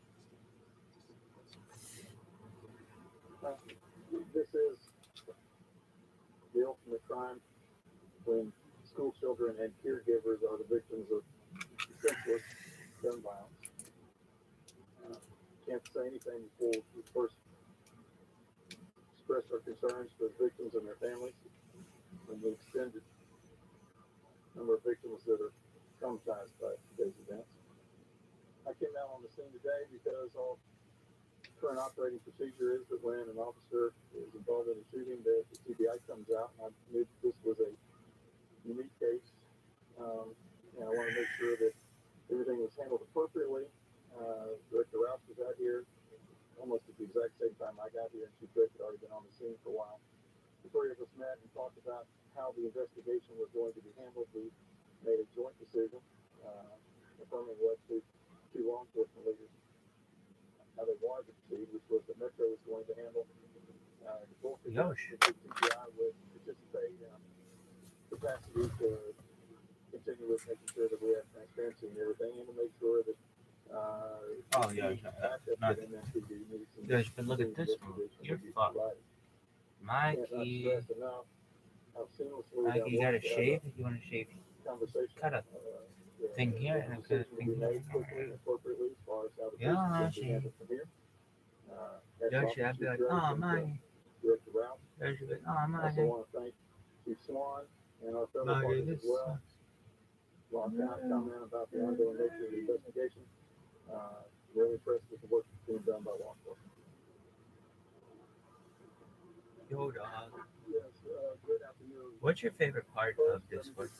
Honestly, it's impossible to like, talk to anybody or like, oh, hey, you need experience points or Discord or boost. Cool, dog. This was the coolest fucking thing. This.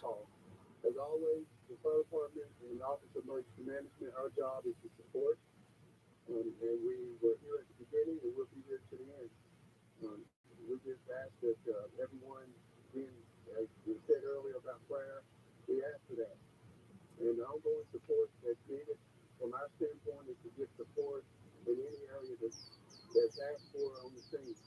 So again, we thank you, and from this point forward, we'll just continue on with our mission and try to bring some type of closure and resolution. Thank you. I anticipate there will be another briefing at or before 4 o'clock.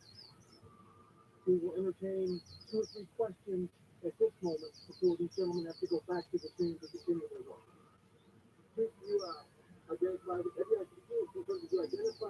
this case?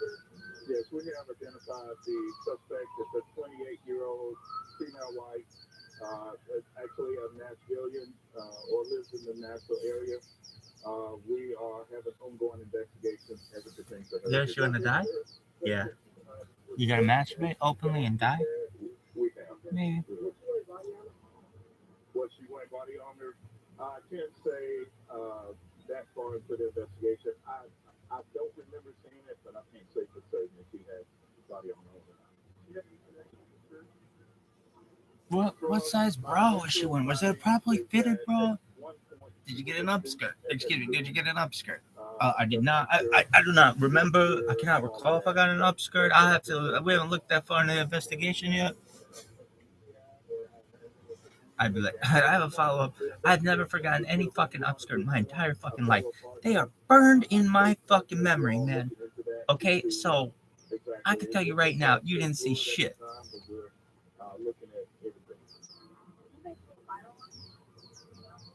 Don't remember a fire alarm going off. I was told there were kids that evacuated into a wood line and the presence of mind to do that and to go to a fire hall. Once we arrived on scene, we had everyone burned in my fucking memory. Really? Yeah. Yeah. Yep. I would definitely say that I have that shit burned in my fucking memory. For is dog. There was a door that was entered.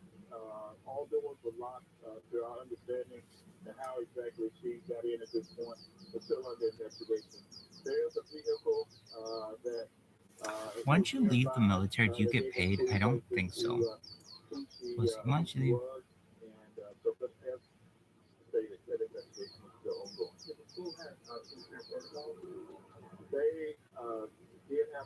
No, because then all the fucking homeless vets and shit, you wouldn't have it.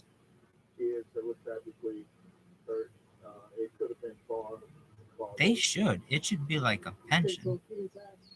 Not just a pension. It should be like you fight. You're like taken care of for the rest of your life.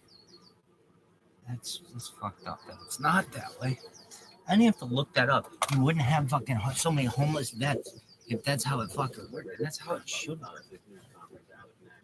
Giving an update on that school shooting that happened a few hours ago. Ernie Shackleton wanted that, right? I'd be like, Ernie. Ernie. And he'd be like, yeah, Rabbi. And I'd be like, can you tell me about that one cold motherfucker? He'd be like, oh yeah, frigid motherfucking cunt.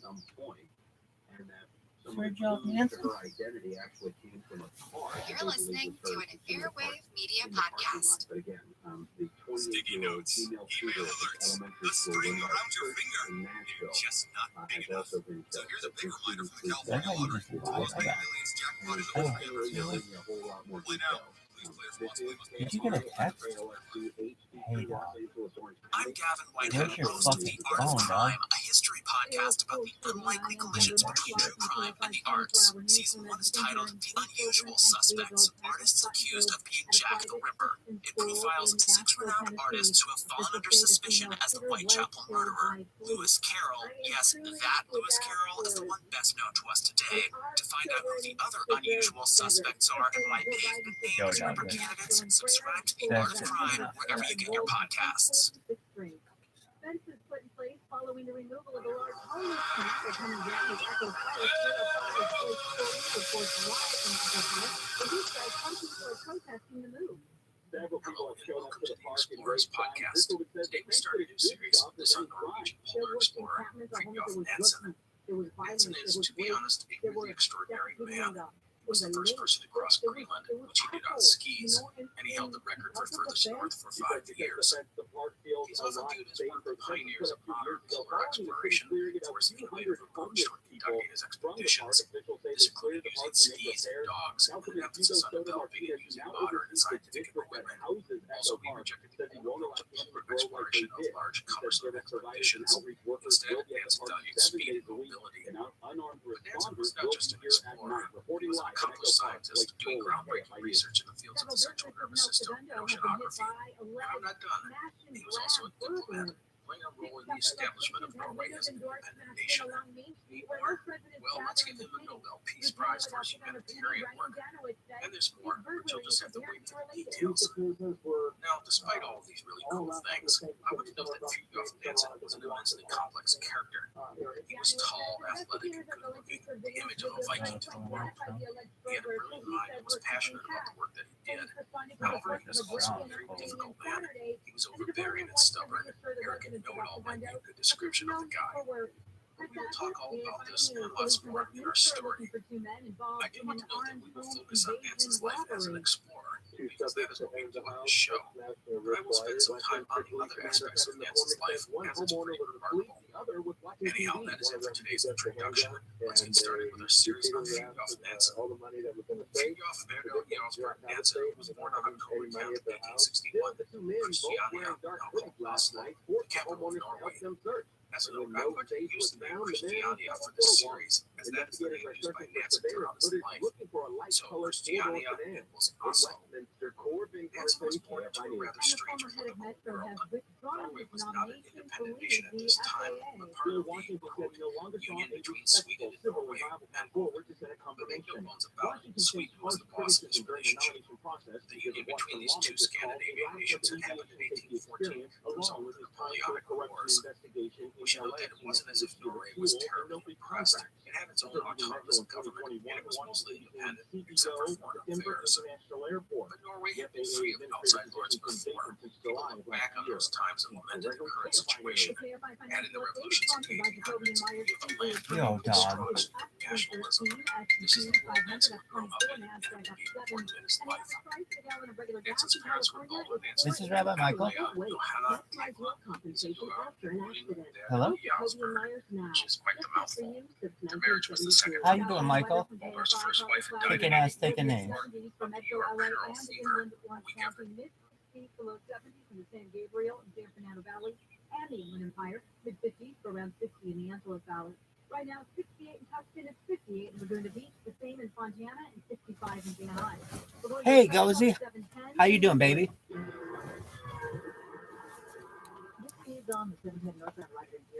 Kicking ass, taking names. I just pulled an all-nighter on Twitter Spaces. Had huge results on Discord. I had like 118 people this morning, so I was taking a nap. Sorry, I was not aware. No, you're good. You're good. I'm here for you. Hey, what camera on what camera are you? That earlier wreck was cleared. And here's up in the area, Winchester Road, the 79 southbound right at Hunter Road. Traffic lights are not working, and it is causing a really big back up there. KFI in the sky helps get you there faster. I'm Jim Harmon. All right, jumping right back into it. Gary and Shannon, KFI AM 640 live everywhere on the iHeartRadio app. The breaking news coming out of Nashville this hour about this shooting where 3 Brad? adults were killed, 3 children killed. Yeah. I was on a podcast. Yeah, that was a podcast. So what you want to do is type viral, VIRAL, Rabbi, RABBI, in YouTube and filter by live. There's a filter, and you want to make sure you get the live ones, and you'll see I've got 6 different streams going right now. Specifically, but that they do know that she was specifically a student, and his only hesitancy was he wasn't quite sure exactly when she was a student. You got it, baby. You got it, baby. At one point, she was a student at that school, but unsure what year. Hell yeah. But that's what I've been told before. Which one are you? Which one are you? Which camera? Right here. Oh, you're up top. Up top. I see it. Hello. Hello. Yes. I got you up top. So that I've got one up there. I've got another one here. That's 2 that way. I've got a 3rd one here. I've got a 4th one there. I got a 5th one there. And I've got a 6th one there. That's just on YouTube. Then I've got 2 on Discord. And I've got 7 on Instagram. And 1 on Twitter. And when I say Twitter, I mean Twitter video, not just a Twitter space. It's a big deal. It's more content than any one person has in global history. It's over 1,000. It's over 150,000 hours of video. That's raw, basically, for the last 2 years, going back to fall of 2020. And I told Michael last night, but essentially I started live streaming or started recording my golf swing. And then from there, got interested in live streaming, started live streaming just one day and haven't stopped since.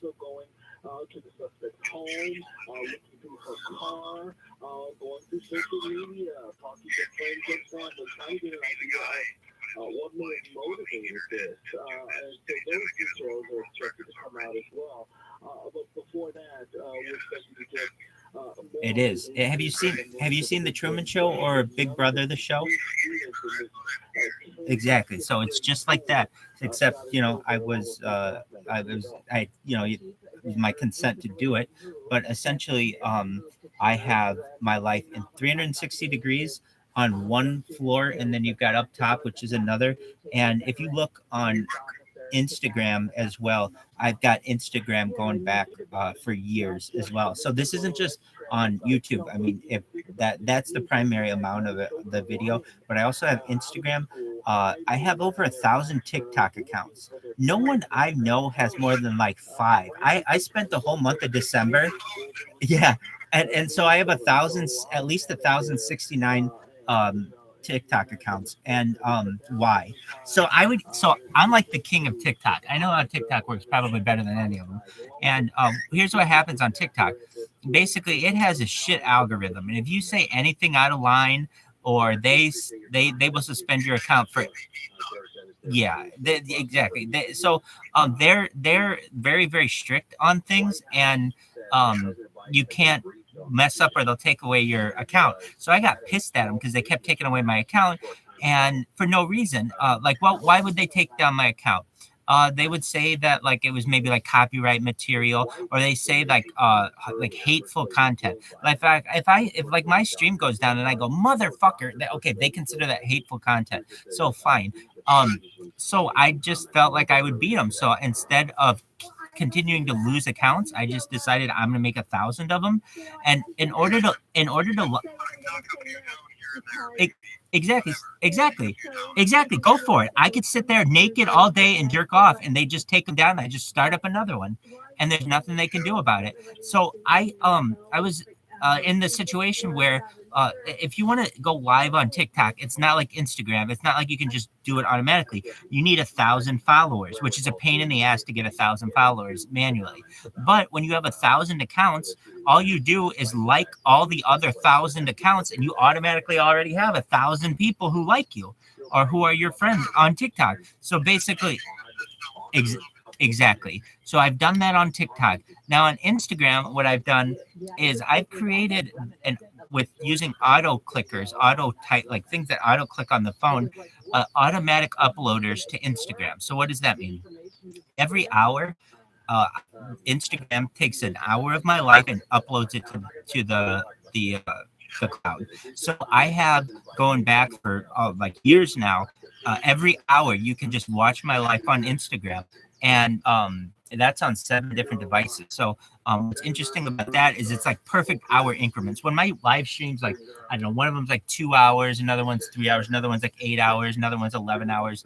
These are always perfect like hour segments. So if you were like trying to find like, for instance, I've had some really interesting things that happen on this live stream. We've had, like, I have myself on camera during an earthquake. Not everybody has that.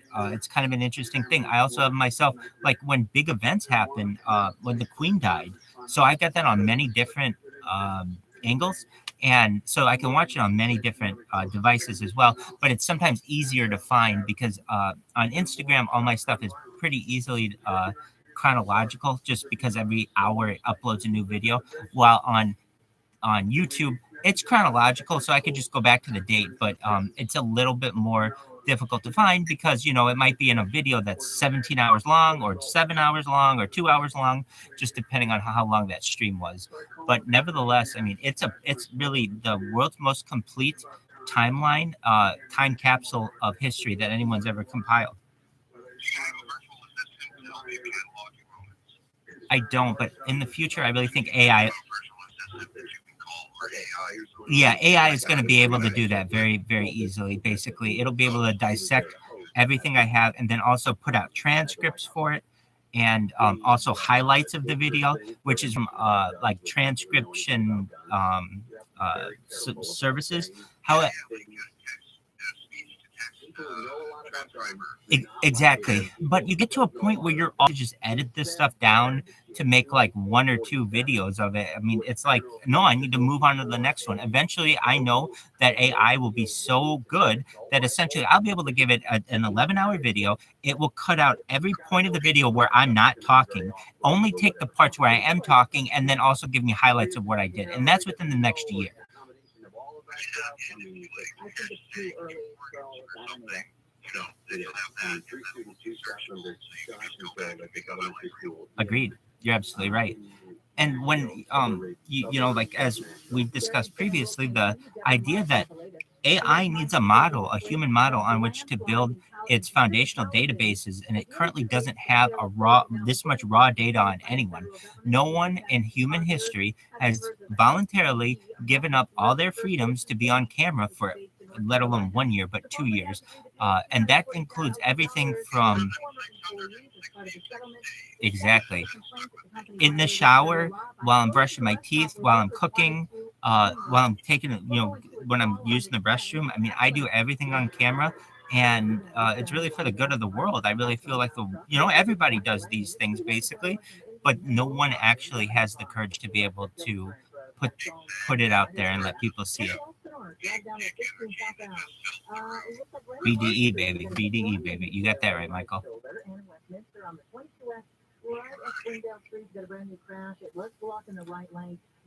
So with that, that's a little about me.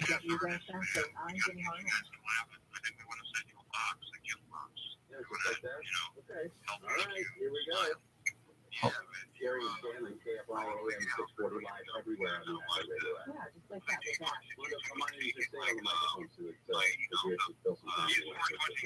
Absolutely.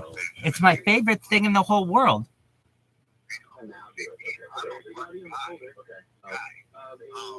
Mother who's there visiting. She's a Oh, just the one who grabbed the mic? After the first news conference this morning, this would have been Don Aaron, Nashville TV's public affairs director, who showed up before the chief was able to get there. Oh my God, that would be amazing. I would do the unboxing, of course, on camera. I do everything on camera, and I would also do any kind of promotion you want for it, because that's just very nice of you. He also was the one that mentioned the 2 rifles and the handgun. So we didn't have a lot of information at the time. This was the earlier news conference, not the one we just heard. Aaron said, among other things, that they were going to be coming back a little bit later for an updated news conference, which we just heard a few minutes ago. So I have an entire closet of suits. So when I need to wear a suit, I have one in every color. And when I drive, I go as far north as Santa Barbara, as far south as San Diego. That's not to say, I mean, I go out to Riverside County and San Bernardino too. That isn't that, just, I don't do that much stuff out there. Hollywood, Beverly Hills. I go to Beverly Hills. When I do go out, I go to Beverly Hills usually most often, or like Santa Monica. I like to go to the beach. And what I do is try to get a 3-camera setup going. So if you were there a few weeks ago? Oh, it's beautiful. Well, yeah, absolutely. So I always try to get at least 3 cameras going at once.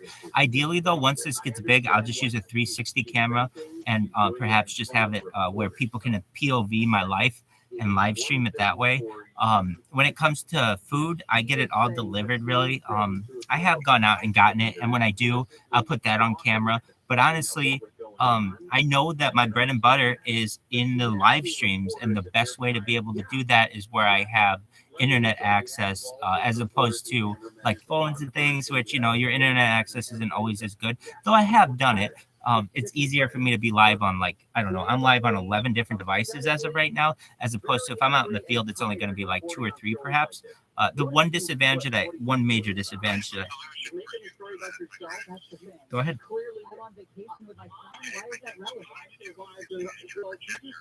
I have one. I have a projector right now. I'm looking at. I'm so bad with the women who we heard from earlier who can barely get the words out because they're horrified about what these little children, these tiny humans, had to witness.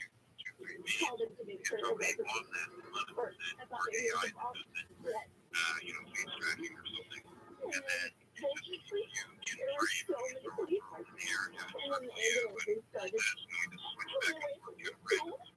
Well, Like the stream that's being broadcast, low view being streamed, I understand that. Now, here's the thing though. That would only give me one angle of that though, and they'd all.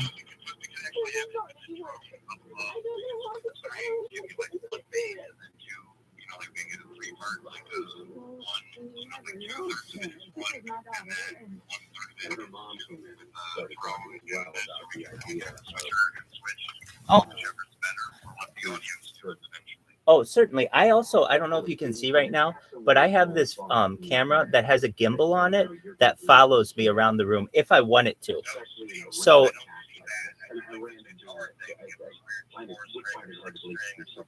a ukulele, like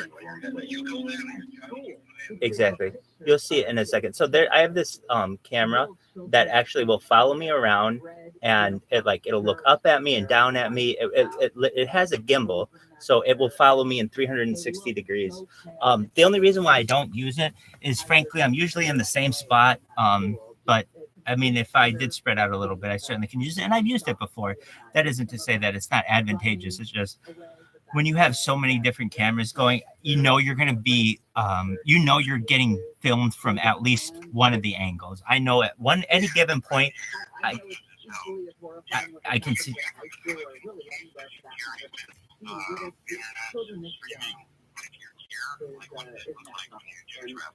Usually, well, yeah, I do have like a briefcase, and I keep all my devices in generally. When I do go out, it would be, I usually have 3 cameras and I have tripods. So I usually put those in the case, and then wherever I'll be, I'll set up the tripods like just around me generally. And believe it or not, I just use iPhones usually, and if I'm taking video using 3 iPhones, chances are if I take an hour-long video, one of the devices will crash. That's just how iOS is. Android's the same way, but when you do long form of video, chances are that app is going to crash. They aren't that consistent, I have found. So I know at least that I'm getting it with at least 2 different devices. Then additionally, I bought this little box that basically is just an audio recorder. So I would put that around my neck, and when I go out in the field, or even when I was at work, I would have just this audio box on my person, so that I literally had exactly. So I had audio and really good audio whenever I was out in the field, so I could sync those together. Usually when I'm in my room, I don't necessarily need that, but I do find that little black box, it'll record for like an entire month on one charge. It's really nice. It's got a big hard drive too. So basically you can just turn this little box on. It doesn't have any buttons on it or anything, but it's just when you've turned it on, I should say it has an on button. When you turn it on, it is recording, and then you plug it into your computer, and it will record like an entire month of your life. And that's really exciting too, because when we start to get that kind of consistency and those kind of results out of a camera as opposed to just audio, I'll be really excited.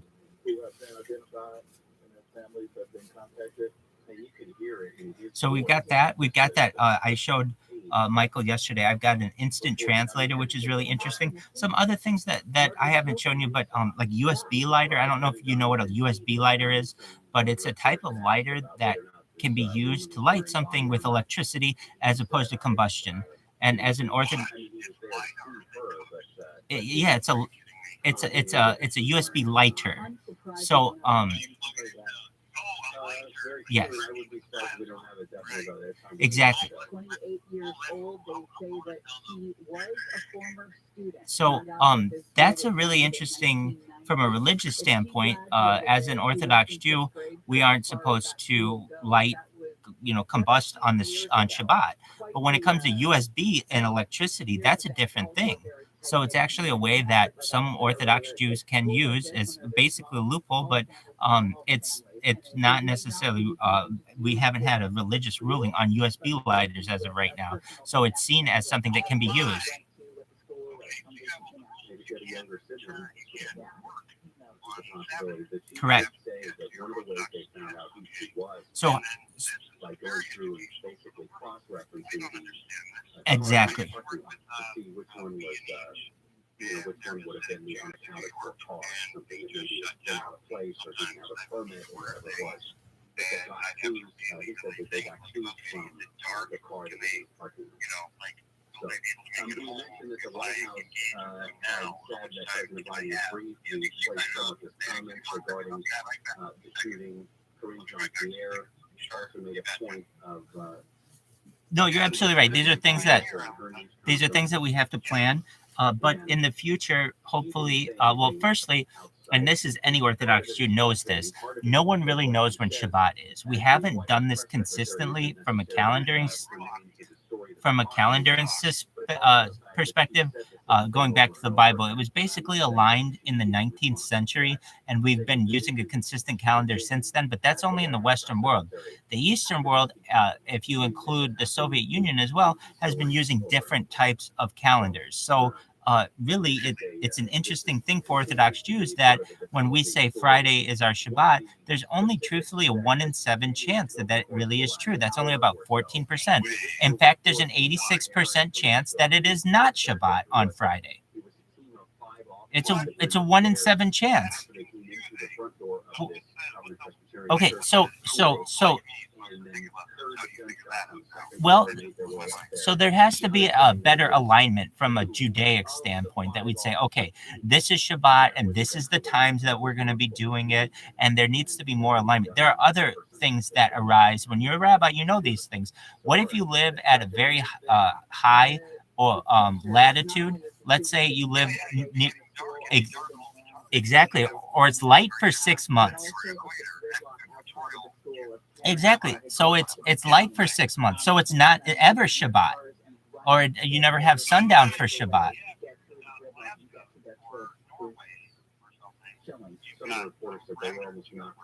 Exactly.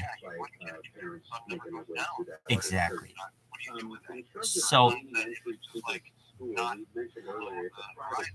So what you do is you just go by your 24-hour clock, but in reality, as anyone knows who lives at those latitudes, essentially you don't know. You're not 100% sure because the sun never goes down. So you have to really rely on an electronic device. And really, as an Orthodox Jew, you're not supposed to measure on Shabbat. Now that usually has to do with cutting and things, but really there's an argument to be made that that a watch or that a clock is measuring, because you're measuring time with it.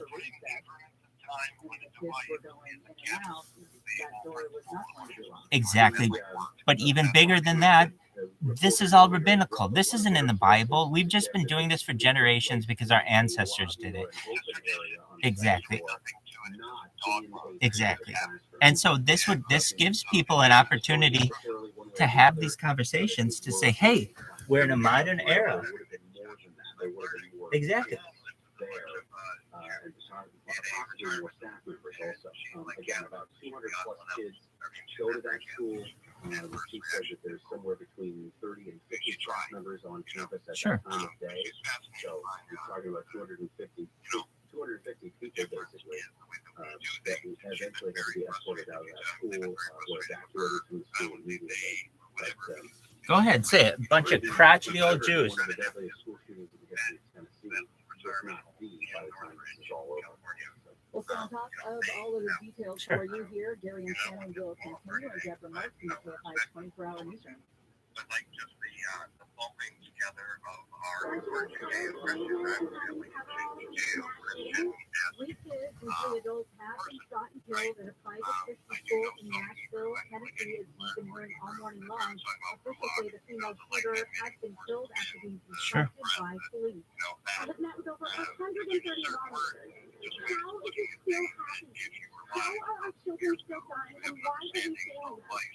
Miss Ashley Beasley says she and her son survived the Highland Park shooting in Illinois and has been lobbying for change since July. She said she was near the Covenant School this morning when the shooter attacked. She was enrolled at the school range from preschool to 6th grade. A man and woman was fatally shot in 1980 when officials say it was a murder-suicide. The Huntington Beach Police Department The analysis declared today yesterday the woman was taken to a trauma center where she later died.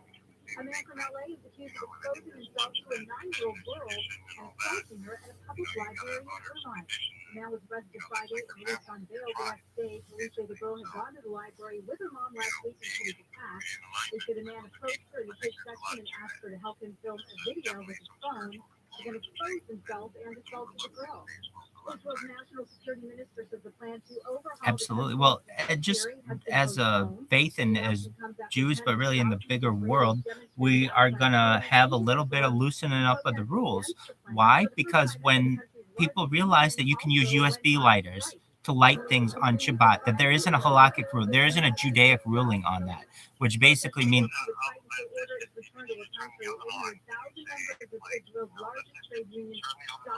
yeah. So generally, like very, very Orthodox people won't do that, but that's going to open up because there's the argument that isn't work. It is your work. I mean, I'm not saying you specifically, but like I could say to most anyone, on a day-to-day basis, do you pay your bills using Siri? No. Do you pay your bills using Alexa? No. How do you do it? You're an accountant, you're a lawyer, you're a doctor, whatever you are. That's how you pay your bills. That's work. Asking Siri to turn on the oven for you is not work. And if you think it is, I got news for you. Exactly.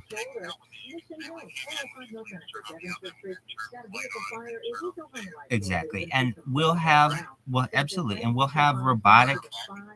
Excellent.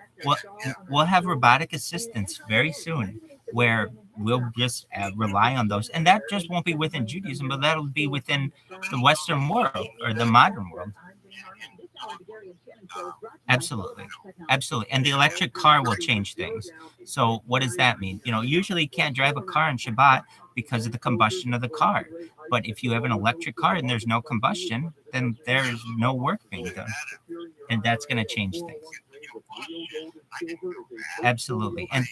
And so you're going to be able to program your car to be able to go from your house to your synagogue, and you're not going to have to drive because it'll be self-driving essentially. That's not work, and no one considers that work, and it's not combustion. So all of the reasons that in the past you might not have been able to drive on Shabbat, you definitely will be able to in the future.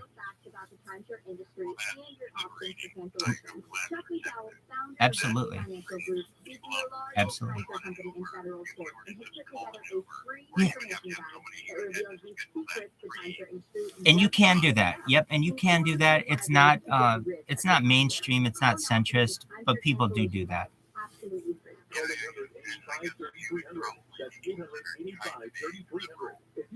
So I can tell you this, I was the most conservative of all the conservative rabbis 5 years ago. What changed? I got so conservative that even the conservative rabbis were saying, you need to cut it out. Like what? I was critiquing them because they were wearing... Absolutely. You're exactly right.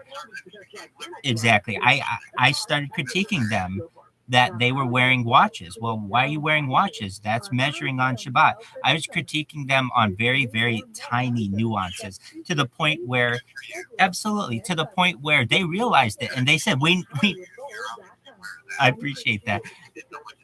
Exactly. And I'm explaining to them if they want to be as conservative as they'd like, they really should shut down their Wi-Fi completely when they are on Shabbat. Why? Because your Wi-Fi is still transmitting, even though you're not using it, it's still uploading and downloading random packets of things. So if you really want to play by the rules and say that you can't use an electronic device on Shabbat, well, then you shouldn't be doing that. So you get really, really tight. And then you get into these questions of how do you know when Shabbat is? There's only a 1 in 7 chance that it is on Friday. So that means there's an 86% that it's any day but that. So that means there's a 14% chance it's today or tomorrow or the next day. So when that starts to come, it starts to scare people because it's like, well, what if you're right? So who's going to make that determination? So that's how we Jews believe.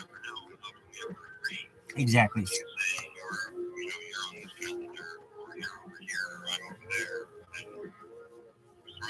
Exactly. So we Jews believe that Mashiach will come someday, God willing, and give us the answers to all of these things. And in the meantime, while we're waiting around for him, and I have the ability to have this type of stream and be able to communicate to perhaps millions, if not billions of people at a given time, hey, we have some technological advantages. So while we're waiting around for Mashiach and for Mashiach to rebuild the Beit HaMikdash, the third temple of Jerusalem, let's utilize some of them. Like what? Like having a USB lighter, like the electric car. We make these types of exceptions in other ways. For perhaps we use hot plates and things like that, and that are specifically made so that they meet our religious guidelines. And in the same way, you could do so with a car. If all you, and like they. Oh wow, it is. That's crazy. So it was 12 hours ago we spoke. That is crazy. That is fucking crazy. That's amazing. Well, that's amazing. Well, so essentially, yeah. Oh, that's a very, very rare because usually less than 1% excellent. of tornadoes in the United States will travel on the Oh, ground baby, I see it. Here we go. You're never going to believe where the largest Oh, that's phenomenal. room in North America is located. California, Montebello, Big Bear, San Luis Obispo, Chico. It's a place that is a friend of the show. Goes back years. Temecula. I love it. That's synchronicity at its best. So essentially, we've had a lot of interesting things. I mean, from a religious standpoint, certainly, but really technologically. When we're talking about anti-gravity, antimatter, telekinesis, telepathy, nobody's talking about those things in your day-to-day life. And then world peace on top of that, those are really exciting premises. Popularly known as the honey mushroom. It's considered one giant mushroom. It started from a single spore, too small to see without a microscope. It's been weaving its black shoestring filaments through the forest for an estimated 2,400 years, killing trees as it grows. Sounds like the basis for The Last of Us, the HBO show. Can you repeat that part? I heard you say the little voice basically talking to you. Why did the Malheur National Forest rise to our attention? You see a little thing of what? Guys took over. They took over the National Wildlife. Yes, and there was like a Waco type standoff. Which didn't end the same way, but they drove off. And I'm not sure what you're referencing. And people were sending them packages. You remember that? Yeah. Sending them adult. That was like one of the first stories we covered. It was. Oh, yeah. That was that gimbal camera. It was very, very early on. Sorry. No. Sorry, yeah. So that was the gimbal camera, essentially the one that follows me 360 degrees. Listen, you favor top. Not to make it about us. So we can set that up. Children, somebody actually wrote us and said we need to stop talking about it for ratings. Hell yeah. She said, I understand that. No, it's uncomfortable. Nothing else to talk about. Stop talking about these shootings and gaining ratings. That is not why we're doing it. That is not if anything, the ratings would not be good. I would love that. I was in an. Oops, he just hung up. That people are interested, regardless of whether or not you say you want to know. Yes, sir. There is a desire to know. It's a very instinct. We want to know. No issue at all. Hope he's okay. Right. And it's never as simple as just. I was telling you, like, normally I don't get a lot of views on my stream. Why?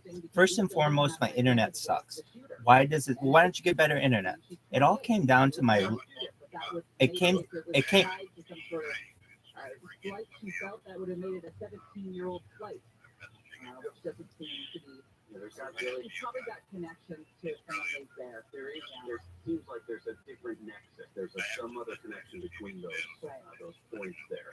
But again, the Covenant School is a private Christian school just outside of downtown Nashville, in one of the suburbs. There are 3 adults, 3 children confirmed killed after this shooting. A spokesperson for Metro Nashville Police Department said this.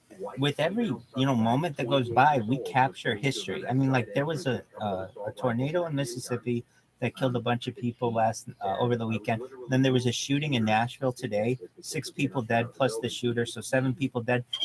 It's a female shooter. She's 28 years old. I mean, how many female shooters do you know? I mean, like, I had to look it up. Like, the biggest one ever was 1979, and that was a 16-year-old in San Diego who killed 2 people. Who this woman's still in jail, and next time she gets a hearing is 2025. But essentially, it's not a common thing to have a female, mass shooter. We've got it on video. My reaction, I mean, and everything. That's a very small in comparison to some of the major things that we've seen. And I mean, really, the big one is the birth of AI. People don't realize, but I mean, I use ChatGPT on a daily basis and have since it started in November of 2022. And even before then, we saw the death of a queen. We're going to see, I mean, we've seen a pandemic and what people go through with that. So to be able to capture all this is really something. And yes, it's more content than any person has in the history of mankind. You got to give a couple of minutes for the officers to show up.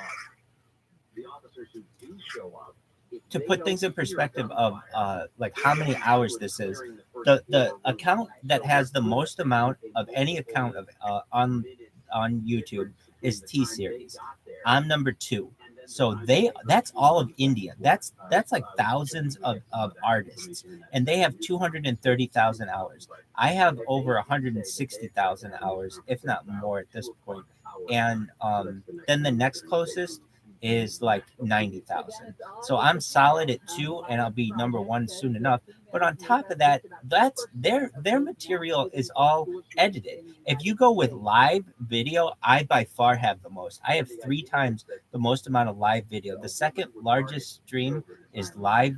It's called live video fails, and then Twitch fails, and then Twitch stream fails, basically. And I have more than all 3 of those combined. When you look at she told a reporter famously, "I don't like Mondays. This livens up the day."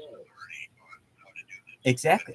I've had to learn. I mean, it's been certainly it's been quite a learning lesson. But I can tell you the best browsers to use.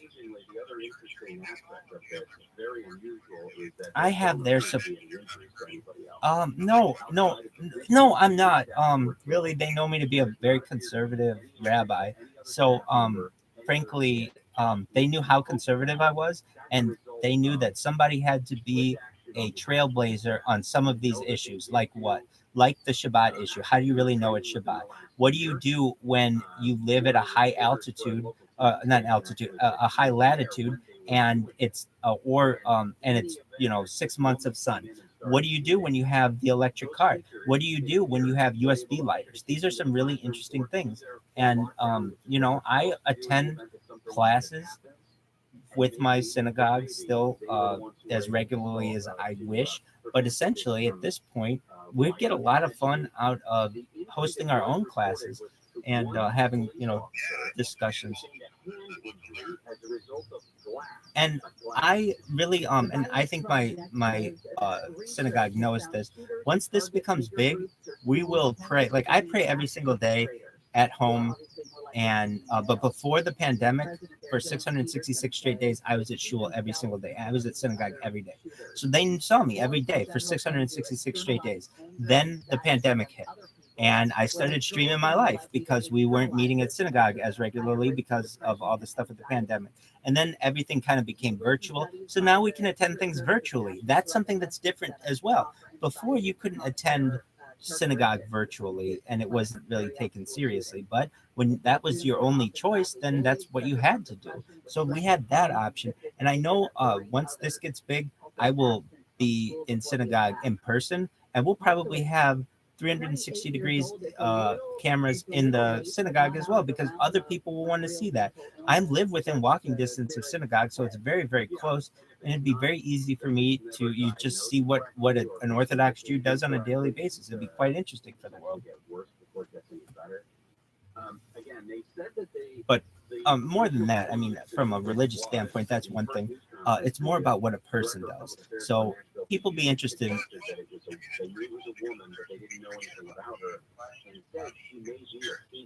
It's true. God gives you the idea that maybe she looked young or was small, or both. They find out that in fact she was 28 years old. They had fear already. So Metro Police Chief John Drake did say that they have identified her as a former Covenant Presbyterian School student. They would get the address from essentially paperwork, registration. Oh, I appreciate that. You are a sweetheart. We do our best to. He said that they got some of the clues about her identity from the car. But in terms of the idea that she was a former student, that would probably come from the school itself. All right, we will come back and wrap all of this up. Absolutely. And you're right. I mean, we look, if I were a young man or young woman, I wouldn't, you know, like we talk about things that people don't talk about in society, like pickup. I'm a pickup artist. What's a pickup artist? I know how to pick up chicks from a scientific way. I'm a Freemason. So I have a lot of experience where people, you know, in basically esoteric world, a lot of things that people don't know. Not that I can give away all the secrets, but I know a lot more than your average Joe does. These are some things that people really have a keen interest and want to question and have questions about. People have tons of questions about Judaism. People have tons of questions about Freemasonry. People have tons. I haven't. So if you actually, no, you're absolutely right. It's a good idea.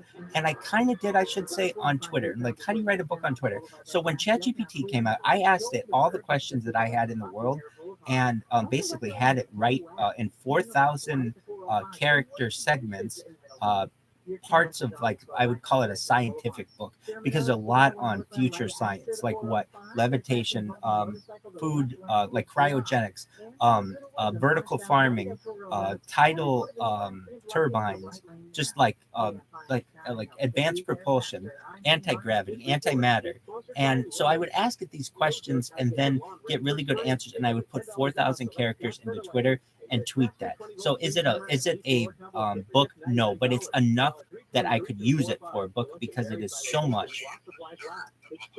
Exactly. And then if you're planning on going solar, listen up. The state has changed the way new solar systems get reimbursed for the power they produce, and the change is not in your favor. Fortunately, there's a grandfathering period to lock in the current rate, but time is running out. The deadline is April 14th. So how do you do that? You start by calling Sunlux. Even if you're not ready to install the system, it's okay. Sunlux will help you get your solar documents filed. There is no time to wait. Go to sunlux.com, sunlux.com. CSLB 1008374. In this week's marketers report. Hey. Chief Marketing Officer, Chipotle Mexican Grill. What do you think on the power of audio? Specifically, audio influencers. Audio is been a key component for us. Our consumer is omnichannel, so we need to be omnichannel. We've used audio to reinforce what we're showing on TV, what we're showing in other digital channels. When your priority is driving reach, boy, everybody seems to listen to the radio. I think using audio influencers has been a huge component for us. Excellent. Working with iHeart, we were able to really tease out the audio influencers in key markets that were authentic Chipotle fans. And because it's authentic and because they're seen as trusted friends. So essentially, I do have enough content for a book, and but I mean, really, what we have going here is a documentary on top of all the other things that, you know, in which we're interested. NFTs have become really the big thing, and that's how we met. So on a nightly basis, I record these NFT discussions, and, you know, Queen knows it, the people in Angry Ape Society, they know it, and that exactly. And so yeah, they're amazing. And so we are videoing or documenting the NFT documentary, basically the birth of an NFT. I mean, this just minted in January, and we had NFT LA last week. These are all really, really interesting discussions that the general public doesn't know. 98% of people can't tell you what an NFT is, and they don't know anything about crypto. So this is how the general public would learn about these things if they had one stream, basically, where they're learning about NFTs and crypto and all the other really, really interesting things that we discuss on a nightly basis. As many as half of workers battling cancer face a hyper condition from their employer. It's time for those in charge to take charge. Together, Memorial Sloan Kettering Cancer Center and Publicis Group are urging companies worldwide to take a stand and pledge to help create a more open, supportive, and recovery-forward culture at work.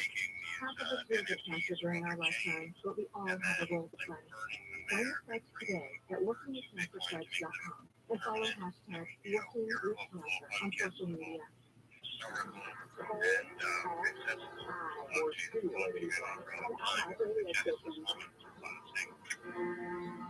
I think that you're exactly right on that. And I see what I have as the world's biggest NFT. NFT is basically art, and essentially video is certainly art. And art is just anything that anyone considers to be art. So within this, I've got every single NFT that's a PFP, like a profile picture. I've got every major song that's NFT that we've heard on these streams. So basically, anyone who has any kind of NFT out there, or art, can connect their project to this stream and say, wow, this is when all these people are talking about it, or wow, this is the first time it was featured. And they're able to connect their art to my art. On top of, and we've discussed this, how I watched every major motion picture, we watched all the Oscar nominees this year. We watched all of the like all the Harry Potters, all the Lord of the Rings, and read the books. We've read the Bible. We've read the Hebrew Bible.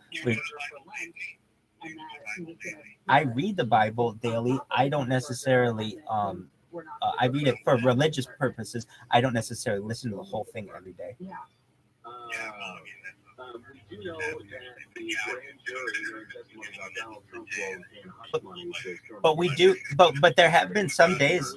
There have been some days that we've done that where I've just played the Bible all day for several days, and whether it's the Hebrew Bible, we've played the Christian Bible, we've played the Quran on it. So all the major world religions, and not just that, all the major books. So Sun Tzu's Art of War to like Charles Dickens and. Absolutely.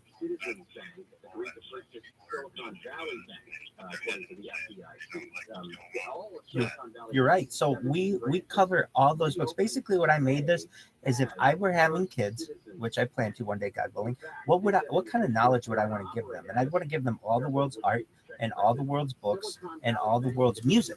And so that's what we've done.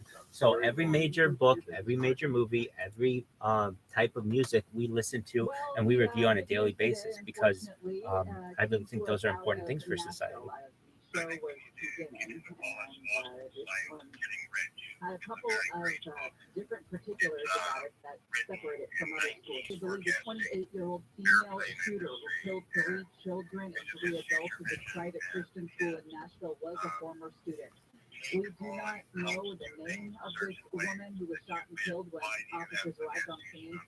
We do not know the ages of the children. We do not know the relationship with the adults either. If they were teachers, administrators, parents, we just don't know. I will add that to the list of books that we read. Please do. Oh, excellent. Then that's really, really easy for me. We'll get that going right now. I'll play that throughout the afternoon. And that's what we do. I just always try to have something going. And if anything, at the very least, I have the radio going. So we have a timeline of exactly what's going on. I mean, right now, there's a major school shooting in the United States, and we're covering that. I mean, in our own way. People will study this in the future and be like, oh, that's when that happened. Oh, that's when that happened. It'll be very, very interesting to people. So if this is somehow, if it's connected to her time at the school, then I just got your link, and we'll watch it later this afternoon. There's probably some other nexus in between. Thank you. That maybe she knows somebody who is currently at the school, whether it's a worker or she has a younger sibling or family member at the school. The tragedy unfolded over roughly 14 minutes. Yep, we're going to watch it. I'm going to watch it this afternoon. 10:13 a.m. Officers arrive on scene. They begin clearing the first story of the school. They hear gunshots coming from the second level. 2 officers from a 5-member team that tells you it's good. Fire in response, shooting and killing the suspect at 10:27. There were no police officers present nor assigned to the school at the time of the shooting because it is a church-run school. And with what I mean, let's say, I don't know, Joe Rogan started December 24th, 2008. And really, I think he changed how people listen to things with the long form audio, where you actually give people the opportunity to talk and get their entire argument out, as opposed to the sound bite, which is the kind of world in which we had lived. And he really the ability to get entrance, whether she shot through a glass door, or had a key, or had somebody let her in. I mean, all of those, I guess, are potential options. Joe Rodetta heard the police sirens and fire trucks blaring from outside her office building nearby. Her building was agreed. And, you know, we record what's going on Twitter Spaces. So for as exciting as those debates get, we've got them archived. It's very, very interesting. And I can tell you, I mean, I've had people, particularly in the Angry Ape Society, when I first got there, I'll just say this, they've been very, very nice to me, all of them. But there were some people who were more, who had some anxiety that someone was recording the chat. Now, here's the thing. The actual Twitter space was being recorded. So it's not like I was recording on my own and didn't tell them or anything. The thing was being recorded, and I told them, I do this stream and you're being recorded. But still, nevertheless, you know, people just don't know what's going to happen. But I can tell you now, people have told me, literally, people who told me, don't record me, now tell me, please, I want to be included in this. No, they tell me, yeah. Mental health project, she said. But as soon as she heard about this, she drove to the church. That's the beauty of it for me. Everything that people have to understand, everything that they're doing in life is public. Whether they know it now or not. In the future, people will study what people did in the past and research what people did. Exactly. Exactly. Read what the Discord terms and conditions say. Read what the Twitter terms and conditions say. Any social media is capturing.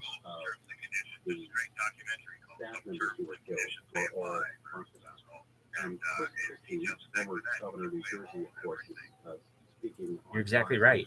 So and I'm just honest about it, telling people, look, I'm recording you. These companies aren't.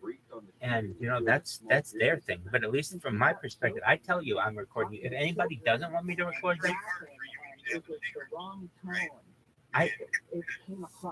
I really don't have any. I mean, I'm that out there. I can tell you that people have wanted to contact me off the stream for things, for like business ideas and things like that. And I tell them the important thing about it is that I am on the stream all the time. No matter how important your business deal is, basically, it's not going to be that great if it's off stream. Exactly.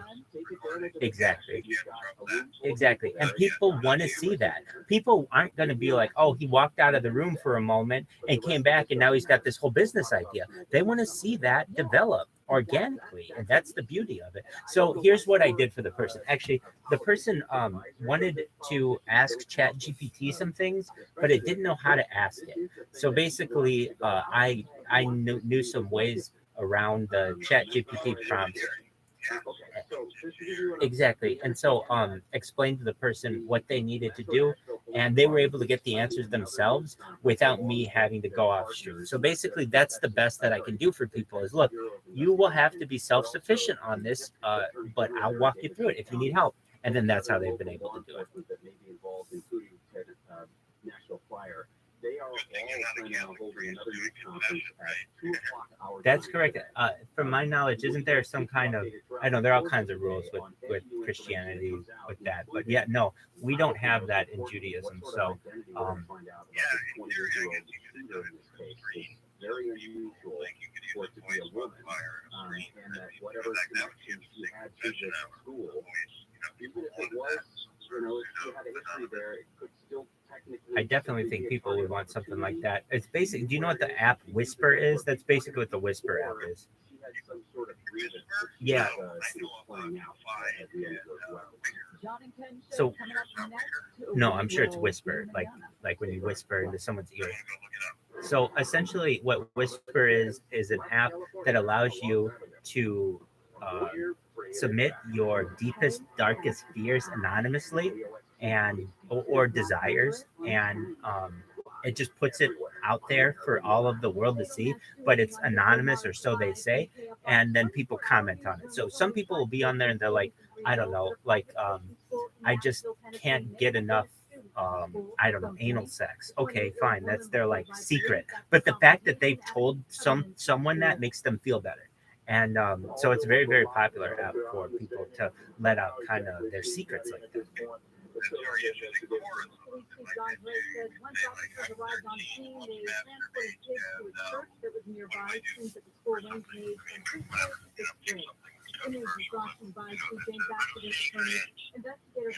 Right.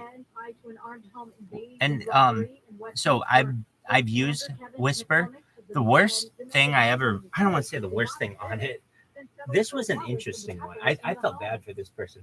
Somebody was on it and they were, how old were they? They were 20 years old. And in the state of California, they had changed the law that the minimum age of smoking was from 18 to 21. I don't know if this was like a couple of years ago. And this person was a smoker and in another state, and they got to California and they couldn't smoke anymore. And they were looking for people to buy them cigarettes. They're 20 years old. They would be able to buy cigarettes in their home state, but they couldn't in the state of California. So their big confession was that they really, really were looking for someone to buy them cigarettes underage. So it's still safe time and not be too worried, and our report of a break-in around 3 a.m. Saturday where the alleged burglars hit places like I Love Teriyaki, Good Mike's, and Fantastic Cafe. Cops say they're going for several surveillance videos and are actively investigating. LA school workers have reached a deal with the district after a 3-day strike for unfair labor practices. With the assistance of LA Mayor Bass, the district says it has made a historical offer of the 30,000 union workers pushing for better treatment. Mayor Bass says he's been working with SIU Local 99 and the district from the beginning to define the developing students of LAUSD and their families. I am so pleased to say that we have reached an agreement. Under the new agreement, workers would receive 30% pay increases, $2,000 for workers and their dependents, Exactly. $1,000 for working during When those were a thing. The deal has not been voted on yet. Because those aren't, to my knowledge, a thing anymore. When's the last time you saw a cigarette vending machine?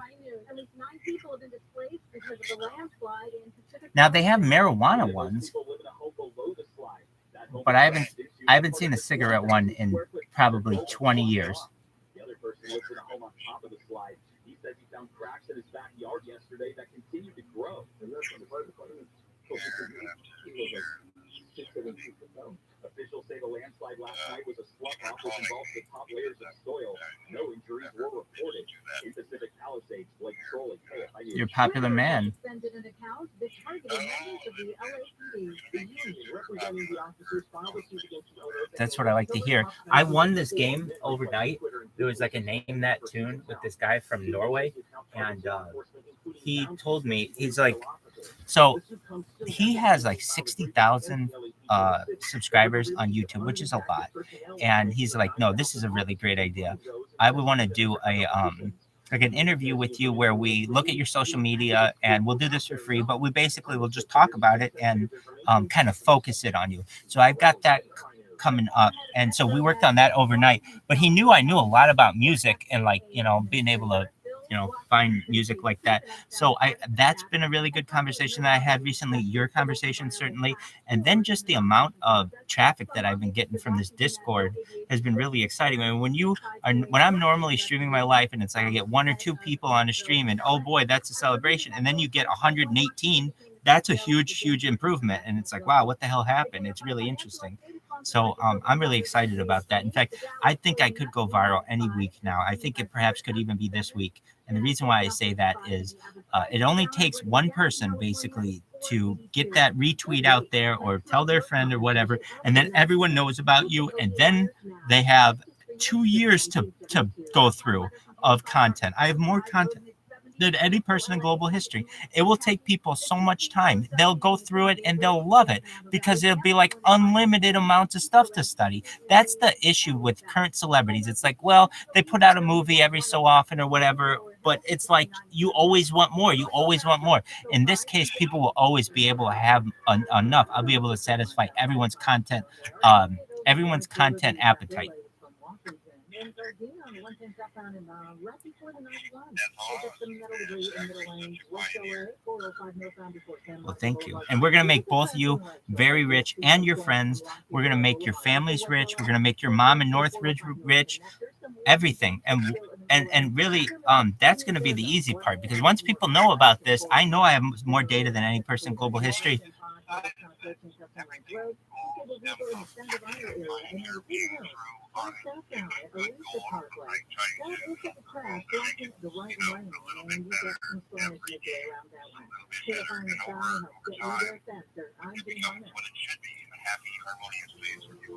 know what the three biggest problems are that people have with most plumbers? Think about it for a minute. You could probably write the list yourself. They don't come when they say they Agreed. will. They charge you more after the job than what they quoted to up front. And they don't So fix the with problem that, right the first time. So last time was that kind of aggravation. At service champions, the plumbers are different. We'll be there. yeah, isn't that fascinating? We'll give you a front price. It is. All of our plumbing services are backed by That's a fascinating fact that I love is that our brain actually has to trick, our eyes, like that image to flip in itself so that we see it up like the correct way. That's such a wild thing to me. That's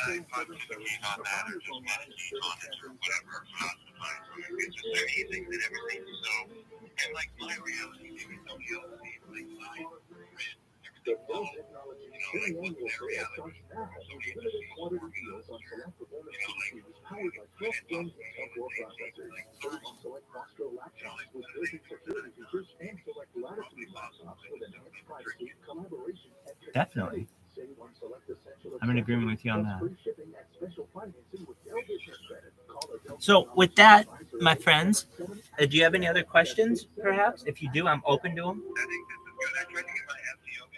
For the one, find a new way to ensure the job always gets done. No issue at all. If you get a hold of them, just feel free to call me, and we'll take care of it. And then tonight,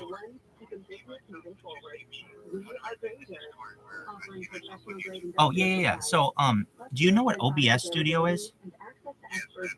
Okay, excellent. So you're familiar with it. What you want to do is in OBS Studio, the option is to, when you add a type of media, you want to add your display. It's called display capture. And then you want to choose your desktop. And then what you do is you go to YouTube. Do you already have a YouTube account? And you have a YouTube. Have you ever streamed to YouTube?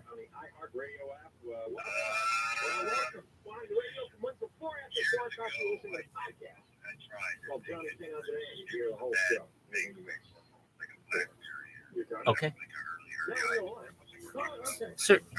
Certainly, no issue at all. The one caveat is you might have to wait 24 hours to have your phone. You have to do a phone verification. It takes 24 hours. So basically, you might not be able to do it today, but tomorrow or whenever that verification is through. What you want to do is through the YouTube Studio, you go in and when it says excellent. Okay. Excellent. So within YouTube, do you see in the upper right corner, it says, it should say like, it should give you an option to stream. It's right next to where your avatar is, like your profile picture. Yes. Create, and this is new stream.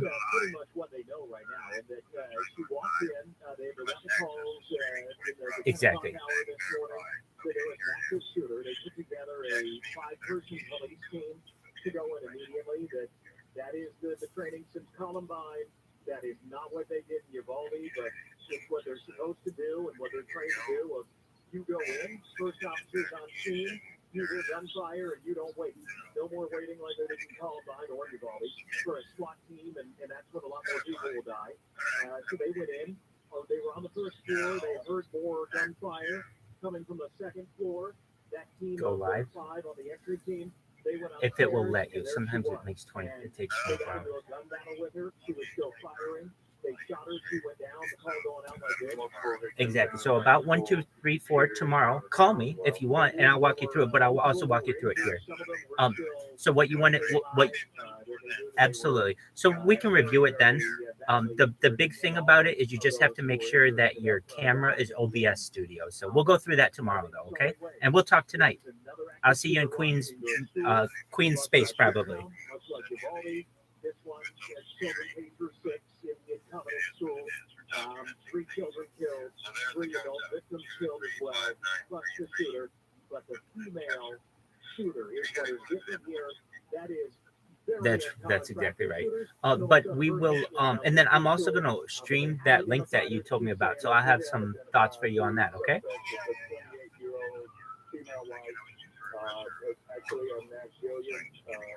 Excellent. Couldn't we all? Beautiful. I have done Napoleon Hill, but I'll do that again. I love that, and I also love basically any of the self-help books from like the 60s. They're great. Covey, Stephen Covey, if you're familiar with that.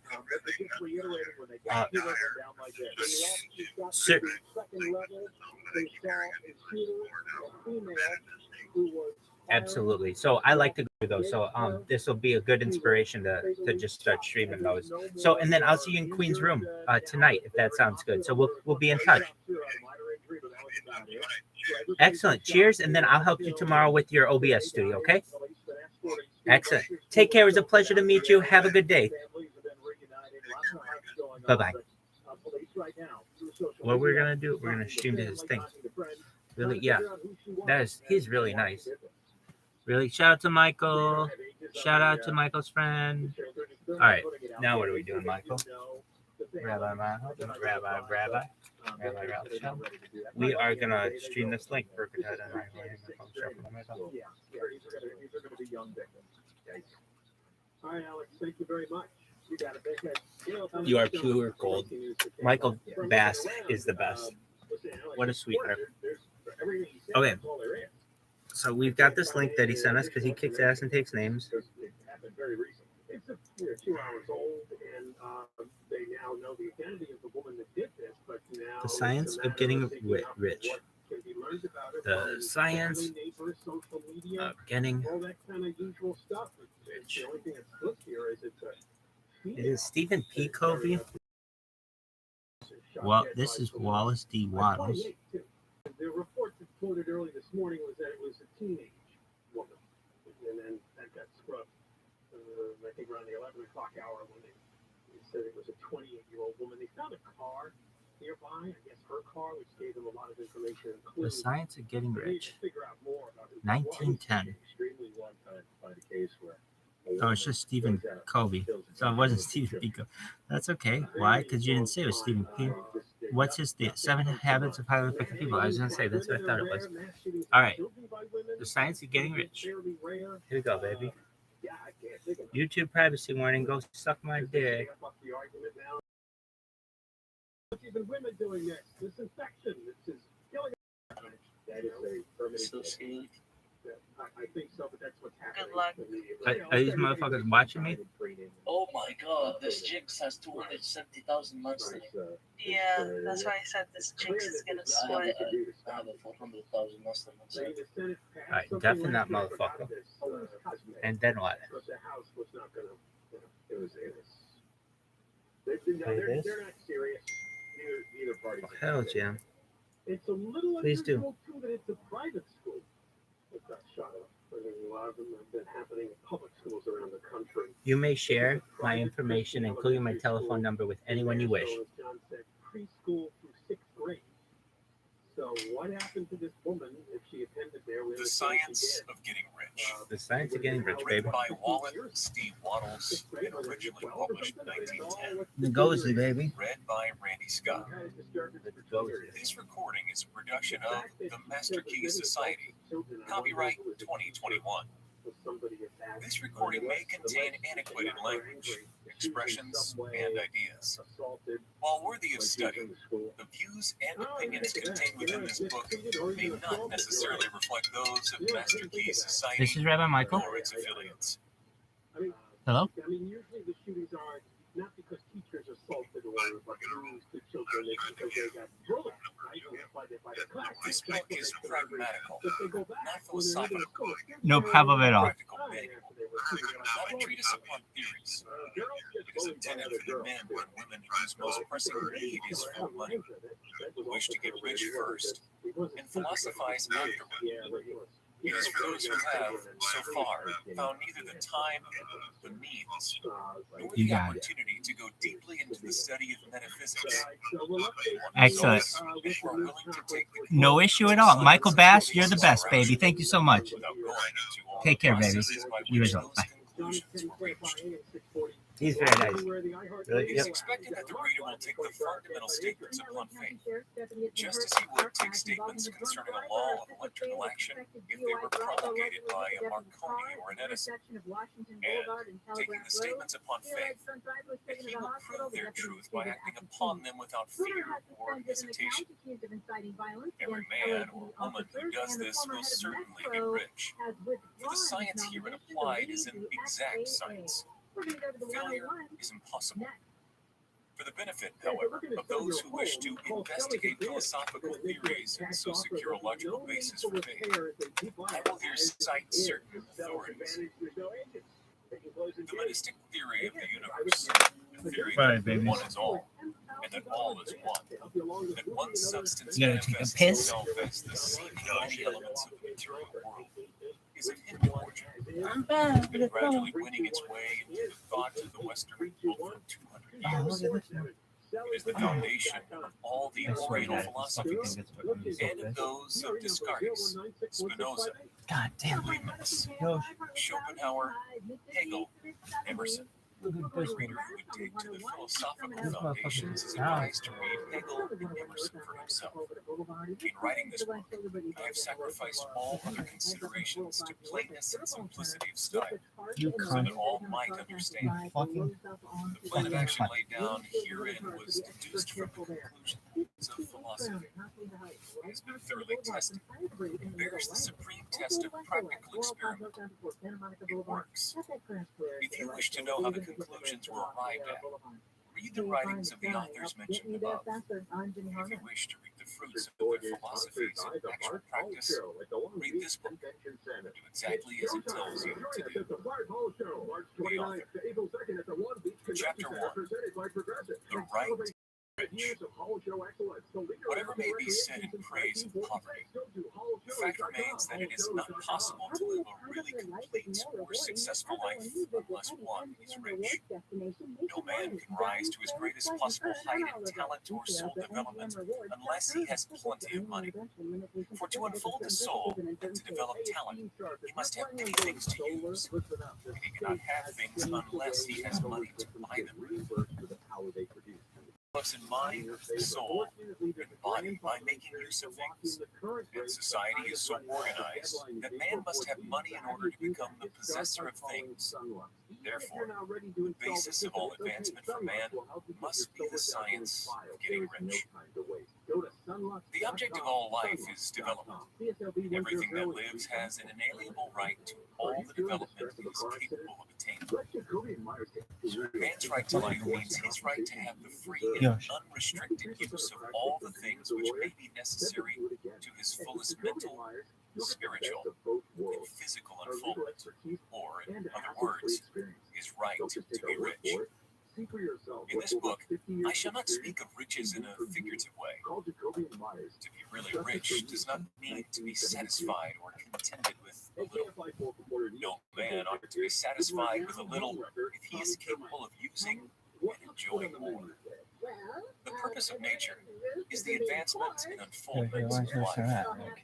Every man should have all that can contribute ultimate power, elegance, beauty, and richness of life. To be content with less is sinful. The man who owns all he wants for the living of all the life he is capable of living is rich. And no man who has not plenty of money can have all he wants. Life has advanced so far, become so complex, that even the most ordinary man or woman requires a great amount of wealth in order to live in a manner that even approaches completeness. Every person naturally wants to become all that they are capable of becoming. This desire to realize innate possibilities is inherent to human nature. We cannot help wanting to be all and sometimes just the most.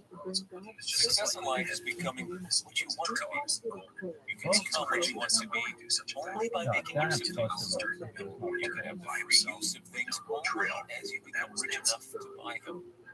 Oh, and then a cat. To understand the science of getting rich is therefore the most essential of all knowledge. There is nothing wrong in wanting to get rich. The desire for riches is really the desire for a richer, fuller, and more abundant life. That desire is praiseworthy. The man who does not desire to live more abundantly is abnormal. And so the man who does not desire to have money enough to buy all he wants is abnormal. There are three motives for which we live. We live for the body. We live for the mind. We live. No one of these is better or holier than the other. All are alike desires. No one of the three, body, mind, or soul, can live fully if either of the others is cut short of full life expression. It is not right or noble to live only for the soul and deny mind or body. It is wrong to live for the intellect and deny body and soul. We are all acquainted with the loathsome consequences of living for the body and denying both mind and soul. And we see that real life means the complete expression of all that man can give forth, body, mind, and soul. Whatever you can say, no man can be really happy or satisfied unless his body is living fully as its function. Nevertheless, the same is true of his mind and soul. Wherever there is unexpressed possibility or function not performed, there is unsatisfied desire. Desire is possibility seeking expression or function seeking results. Man cannot live fully in body without good food, comfortable clothing, or shelter, and without freedom from excessive toil. Rest and recreation are also necessary to his physical health. He cannot live fully in mind without books and time to study them, without opportunity for travel and observation, or without intellectual companionship. To live fully in mind, he must have intellectual recreations, surround himself with all the objects of art, beauty, he is capable of using or appreciating. To live fully in soul, man must have love, and love is denied fullest expression by poverty. Man's highest happiness is found in the bestowal of benefits on those he loves. Love finds its most natural and spontaneous expression in giving. The man who has nothing to give cannot fill his place as a husband or father, as a citizen, or as a man. It is in the use of material things that man finds full life for his body, develops his mind, and unfolds his soul. It is therefore of supreme importance to him that he should be rich. Perfectly right that you should desire to be rich. If you are a normal man or woman, you cannot help doing so. It is perfectly right that you should give your best attention to the science of getting rich, for it is the noblest and most necessary of all studies. If you neglect this study, you are derelict to yourself, to God, and to humanity. For you consider God and humanity no greater service than to make the most of yourself. Chapter 2. There is a science of getting rich, and it is an exact science, like algebra or arithmetic. There are certain laws which govern the process of acquiring riches. Once these laws are learned and obeyed by any man, he will get rich with mathematical certainty. The ownership of money and property comes as a result of doing things in a certain way. elements of the show's do things in this certain way so accidentally passage get rich. While those who do not do things in a certain way, no matter how hard they work or how evil they are, it is a natural law that like causes always produce like effects. And therefore, any man or woman who learns to do things in this certain way will infallibly get rich. That the above statement is true is shown by the following facts. Getting rich is not a matter of environment. If it were, all the people in certain neighborhoods would become wealthy. People in one city would all be rich, while those of other towns would all be poor. Or the inhabitants of one state would roll in wealth, those of the adjoining state would be short. But everywhere we see rich and poor living side by side, it's a shared environment that often engage in the same vocations.